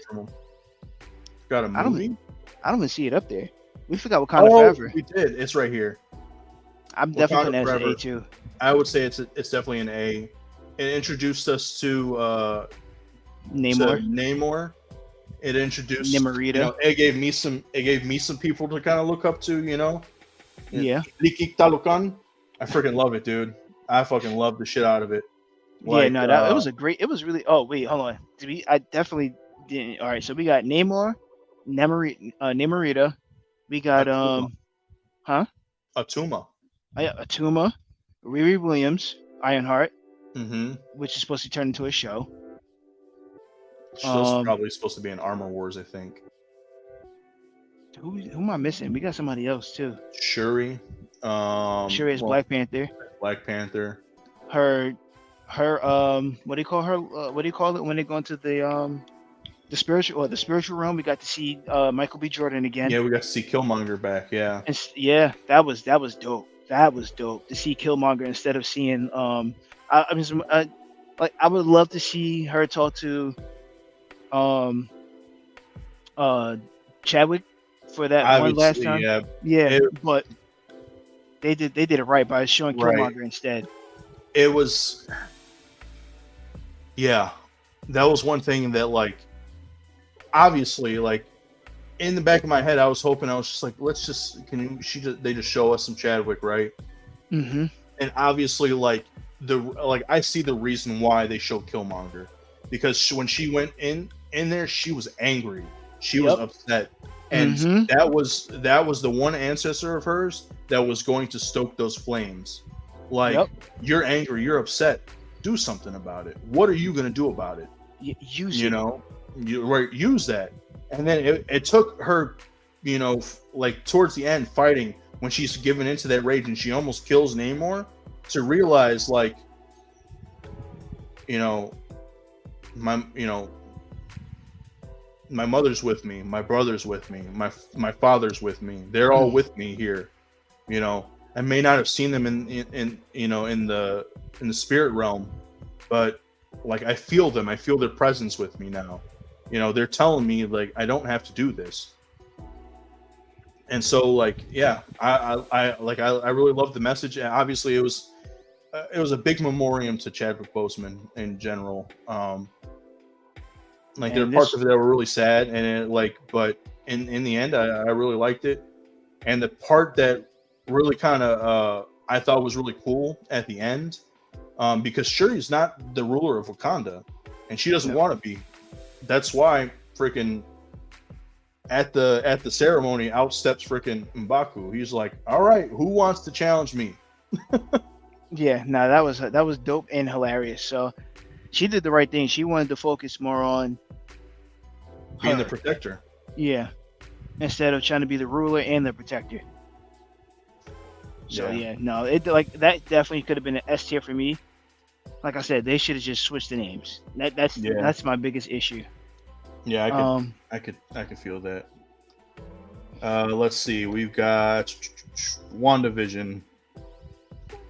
I would put in B tier just because I liked a lot of it. I liked the aesthetic of the show, how they went through the different eras of like TV sitcoms. Yep, I liked it too. And at the end, go ahead. My biggest issue with it is that we didn't really see who true big bad was supposed to be. It wasn't. It's not Dormammu. I think it's supposed to be Dormammu. No, Agatha wasn't. The fly on the wall was supposed to symbolize somebody else, not Agatha. Because Agatha's supposed to be working for somebody else, I thought. Oh no, well, at the end of it, it just ended up being that it was Wanda who created all of that. But And as this is far as another, like, that's another thing that bothered me too, because in the comic, well, of course, it's not going to follow the comics like fully, but in the comics, she did that. And then that's how we ended up. Well, I don't say that's how we ended up, but like it's for Magneto. oh well, in so many, I mean, like in the comics, so they tried to kind of tie this into like House of M a little bit, Yeah. but it wasn't 100% House. It definitely wasn't 100% House of M. I only think that the only element of the House of M that they took was that she altered reality, but it wasn't even on like the grandest scale that it was in House of M. Because in House of M, she said no more mutants, and she basically destroyed 90 is it 90 or 99% of the mutant population. Whereas this, it was just supposed to be like, it was just a small town, and she was basically just creating her own reality because she wanted to have Vision back. Yeah. And it was basically just a story about grief and how do people deal with that, and like sort of the like mind tricks people put themselves in order to, get through grief, more or less. Yeah. A lot of it is denial, and that's like what she was in through most of this was denial. But no, I definitely agree with you. It definitely touched on some good parts, especially seeing the original Quicksilver. That was pretty funny. That was pretty wild, Yeah, it was. because he was Quicksilver in. It was so funny that he was Quicksilver in the Marvel Fox, like the Fox X-Men movie, in the two, in Days of Future Past and Apocalypse. Which he was probably like one of the better parts of those movies. Yeah. To see him come back as Quicksilver in this was pretty dope, and then they even put him in like his comic accurate costume from the old days. It was pretty sick. Yeah, that was dope. I liked it a lot. But yeah, I mean, overall, I feel like it was a decent show. I'm glad that it was only like a one-time thing, because I don't think they could do like a second season of that. Mm-mm. But all right, let's do Hawkeye really quick. I would say Hawkeye's either a B or C tier. There are things about it that I liked, but it definitely could have been better. I agree. Could have been better. I liked. I thoroughly enjoyed Hawkeye. I mean, if you want to put it at C, I understand why. For me, it would definitely be the B. It would have been a B. I feel like it's closer to a B than it is a C, because like there was definitely some good things of it, and like they came from it. Specifically, like seeing the Kingpin in here, that really like helped solidify, like, yo, Daredevil's part of the MCU. Yep. Right. Exactly. Did I tell you I've met him before? Really? I didn't meet him. I've seen him. So I used to work in an after school. Huh? Vincent D'Onofrio? Mm-hmm. His son used to go to this school where his son was young at the time, but I was working at this after school program, and they was telling me, they was like, yo, you ever seen Daredevil? I'm like, yeah, of course I have. And they was like, well, the guy who plays the Kingpin, his son goes to this school. I said, stop playing with me. He goes, no, I'm serious. Like, his son goes to school, watch. And lo and behold, 2 days later, he was right there, but he had hair. He wasn't bald. He Oh, had hair. okay. Mhm. I said, "Oh snap, that's really the Kingpin." So it was pretty cool that I didn't meet him, but I actually got to see him in person. That's insane, dude. That's dope as hell. That's pretty sick. But yeah, no, I definitely would say it's definitely a B tier. It was solid. I liked it. I Yeah, like. I definitely. also loved what I liked about it. Really, it was more of a passing of the torch type of show. Oh yeah, definitely. That's probably one of the coolest things of it.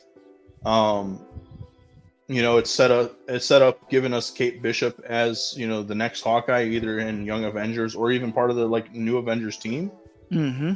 If he decides to hang it up, I mean, they gave him a cool ass new costume too. Finally, so like, Yeah, bro, you don't understand how long I've been waiting for that freaking costume. Please don't get me started. I've been waiting for that costume for the freaking longest. And I think I was even telling you, like, I was like, oh man, we got the Ronin costume. That is so fire. But I was right, like, in my mind, I'm thinking like, damn, we got the Ronin costume before his actual costume. Now, me personally, I would love to see the comic costume, or even if you you're just talking go on about you're talking about with the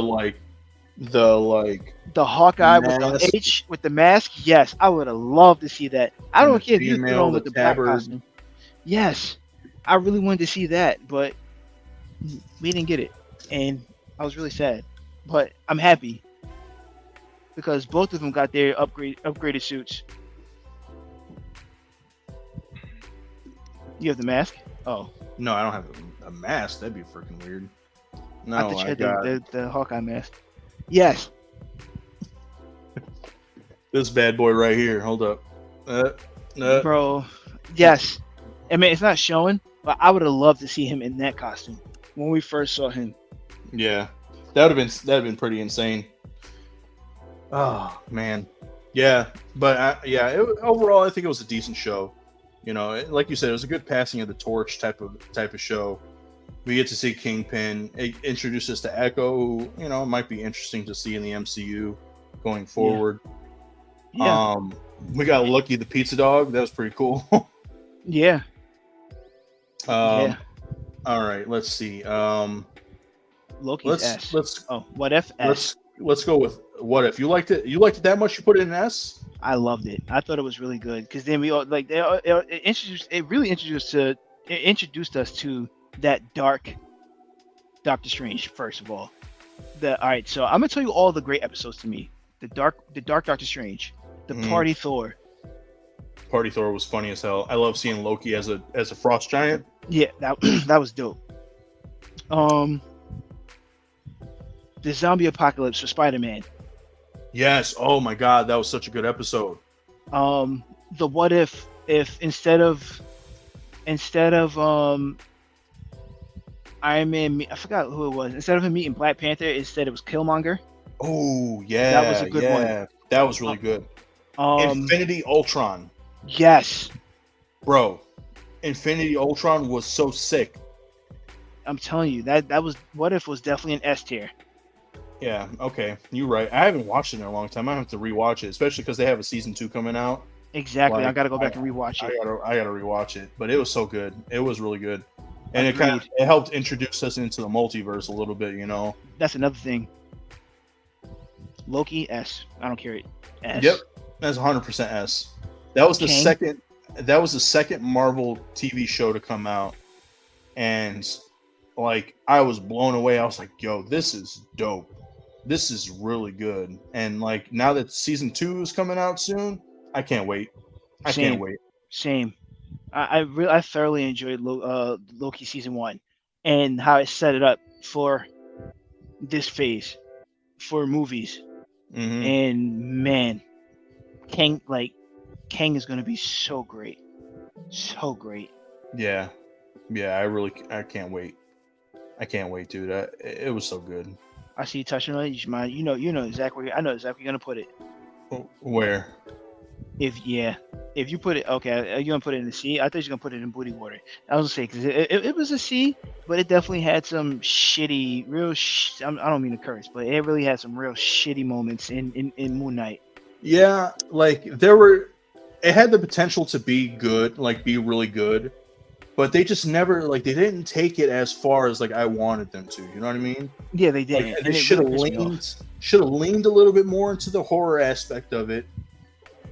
Maybe even do a little bit more of the cerebral like stuff with the dissociative identity disorder. Yep.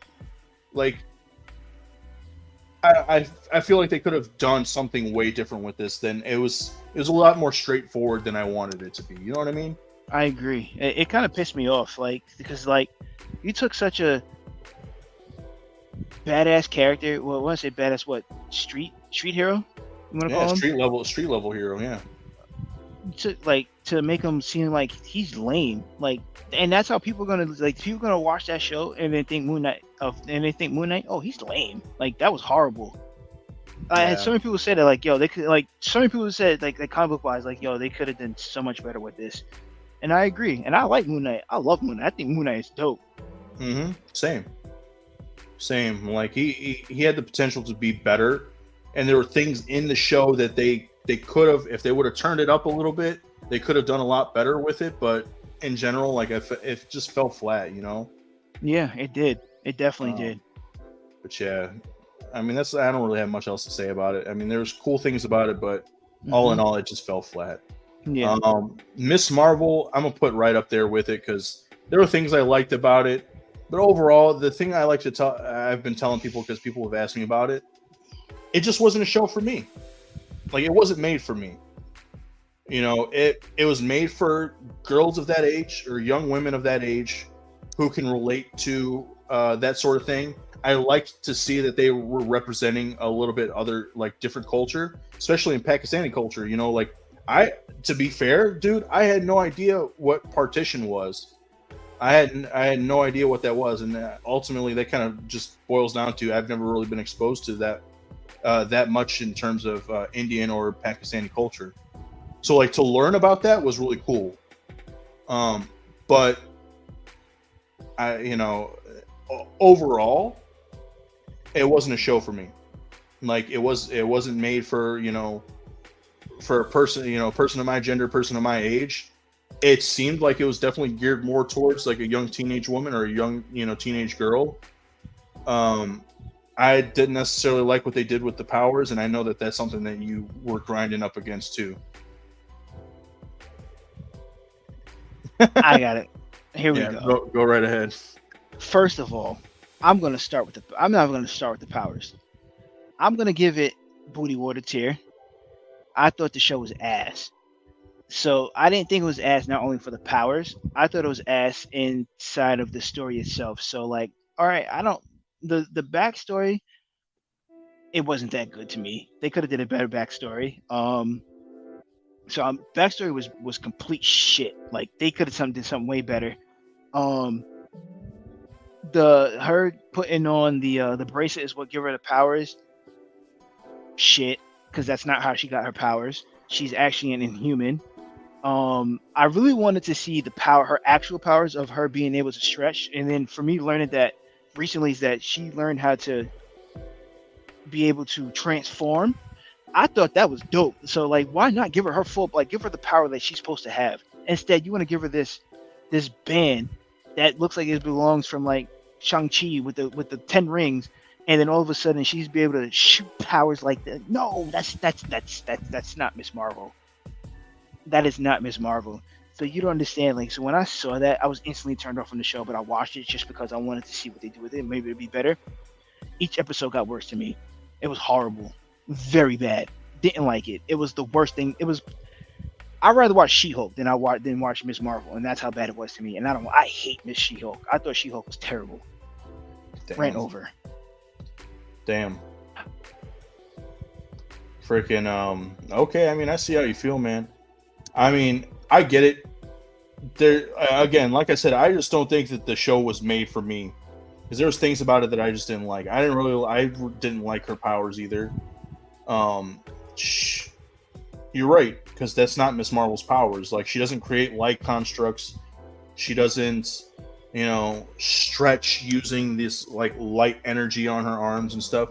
She can stretch her body. She can freaking she has like a rubber body. She's like freaking Luffy or Mr. Fantastic, That's like exactly who she is. Plastic Man. Like she's like these people. So like I guess in some sense maybe they were trying to separate her from them a little bit, but like honestly, since she would have been the first person with stretchy powers in the MCU, she she could have laid claim to it. You know what I'm saying? They That did that would such a have been bad so much job. better. But yeah, I don't Such a know. bad job with that. That's the shit. That's a booty water show. Like that pissed me off. Like they could have did. Like I said, they could have did way better.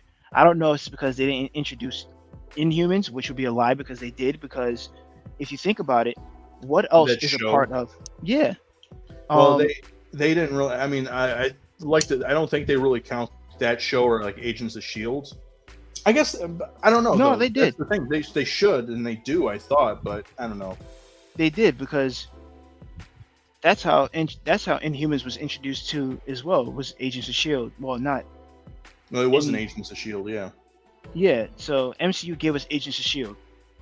I mean, Agents of Shield gave us Inhumans. Excuse me. Miss And then they Marvel had is an Inhuman. she's supposed to be. Yeah, she's The supposed to only be thing I Inhuman. liked about this show was at the end, when her buddy's telling her how like, hey, I was looking at your I was looking at your, blood work, and I saw something in your DNA that, like, maybe this is the reason why it helped you utilize your powers the way that you do, and it's a mutation in your power or in your genes or something, and then you get the so like it ties into like her possibly being a mutant, which also kind of ties into like what's going on now in the comics with her being resurrected as a mutant. So The only thing I liked other about than this that, show was the very end is which we see in the Marvels trailer oh when they flip spaces. Or yeah, switch spaces, not flip. So they switch spaces. That was the only dope part to me. After that, I don't like it. I don't want to see a Green Lantern in Marvel. I'm wondering. So it says that they're in the Marvels. At least it says so far that from what we've heard that their powers are quantumly entangled, right? Hmm. I'm wondering if the only reason that they show like her powers show up this way is because they're connected to like one another's powers, and maybe at some point in the movie their powers sort of disconnect from one another, so that they don't every time they use it they don't freaking like whatever I they think don't that like, yeah. and then maybe her powers will manifest as like the actual like stretching powers and bigoting. You know what I mean? I'm hoping that's what it is because Who knows? yeah, Maybe but not, this but let's hope. yeah we can only pray. But that shit was booty water. Then the last one that we're going to talk about, because the rest of these other than Deadpool, we don't really care about. Well, Deadpool and Spider-Man, is Werewolf by Night. Did you see this? Yes, I have, and to me, it's either an A or S. Yeah, Not my opinion. I thought this was beautifully one written. Two, the cinematographics was spot. It was great. yeah, dude. I'm tempted to put it in S tier because, like, it harkens back to old school monster movies, and I mean old school monster movies, Hmm. classic Universal monster movies. What Like it's like the '60s, right? No, even before that. before that, bro, Yeah, 20s it and was 30s. the way. Like, Yeah, no, the way they did the graphics for that. I really felt like I was watching like a '30s, '40s horror movie. yeah, like I was watching like Count Dracula or freaking Frankenstein's monster. Yeah, Like that literally. it was so good. Like the writing in it in general was cool, but they did a lot to elicit a lot of horror, like an old school horror where it's just like like they use practical effects. You see like the transformation of him into the Werewolf by Night. Yep. You get to see people burning to death at the touch of the Man Thing. And honestly, like this was kind of an R-rated like MCU thing.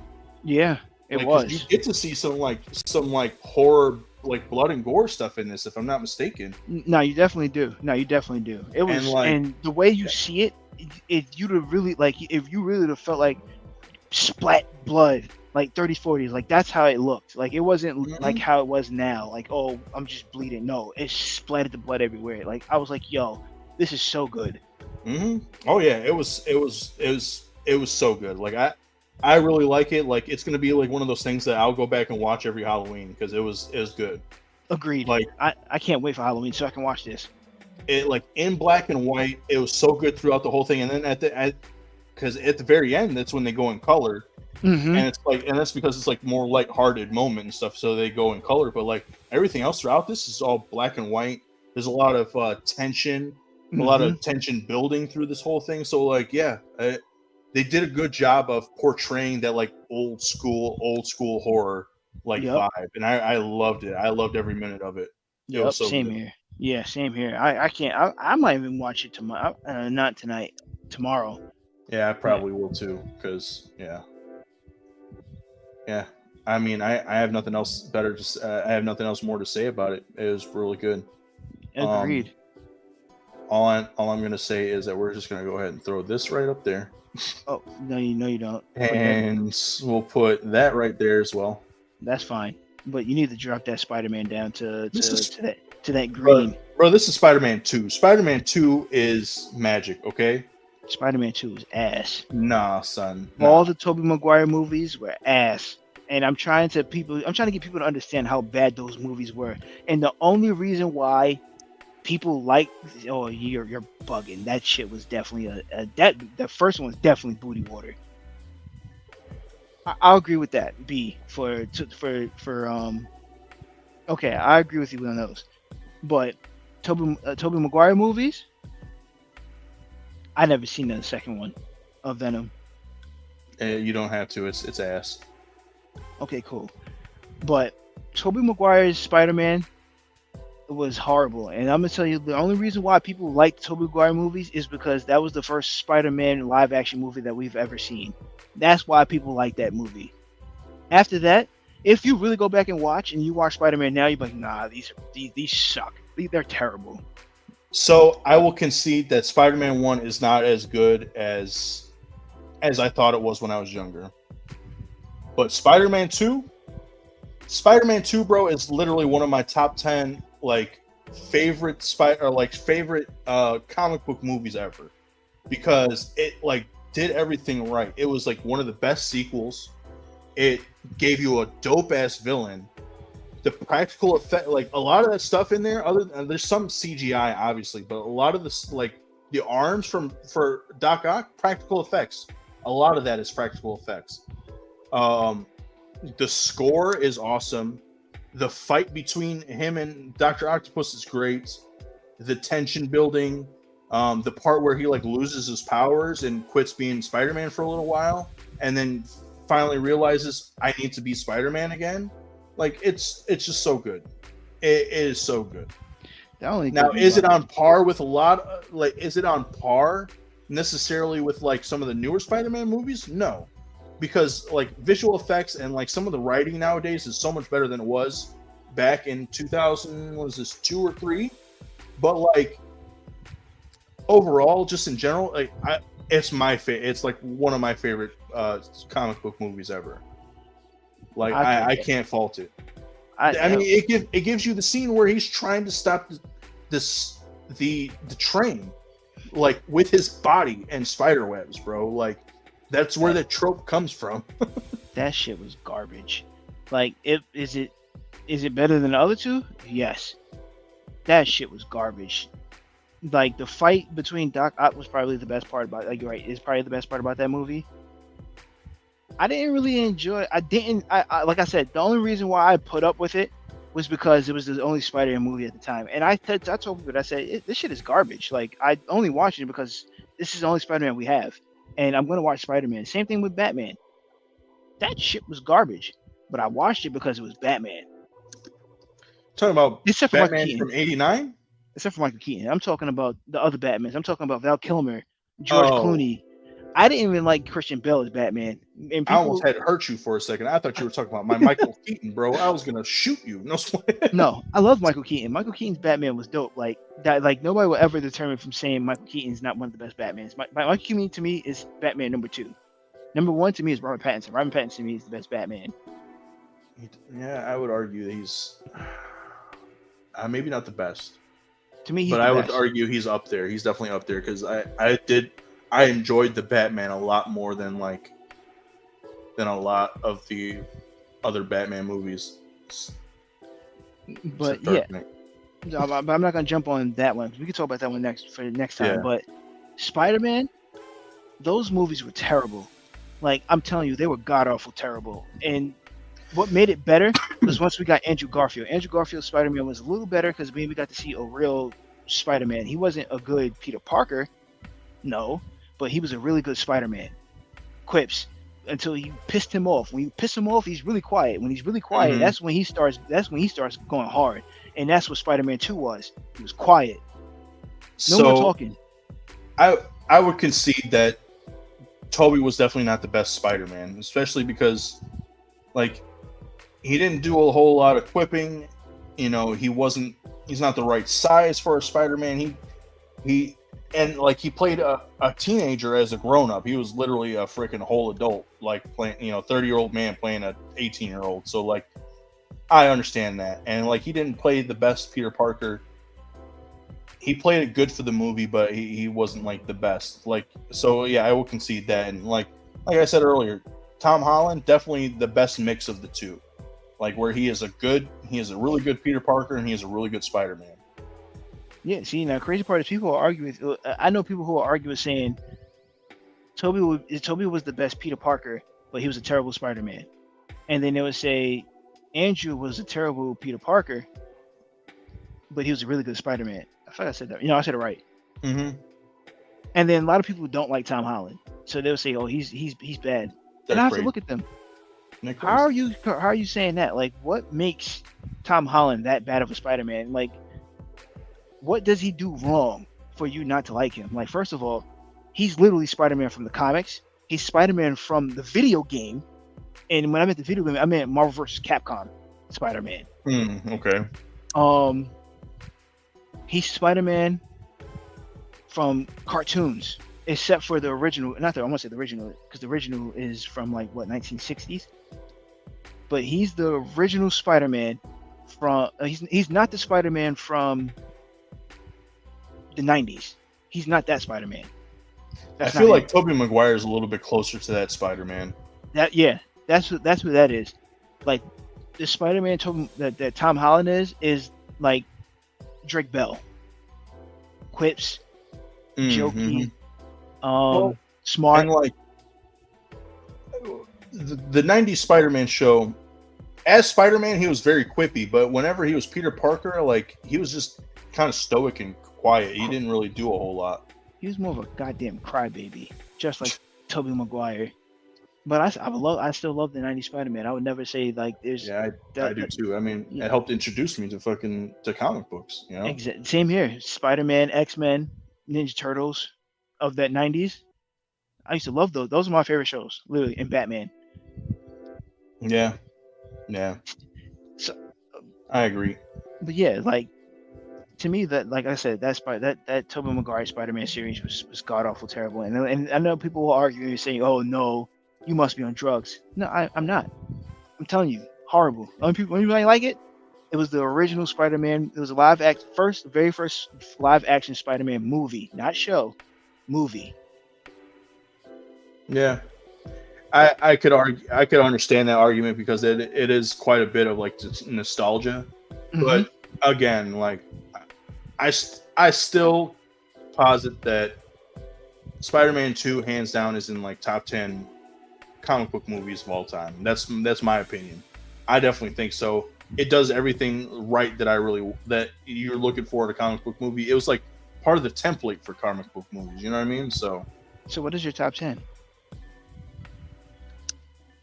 We'll save that for another time, guys, because we've been on here for about 4.5 hours, and yeah.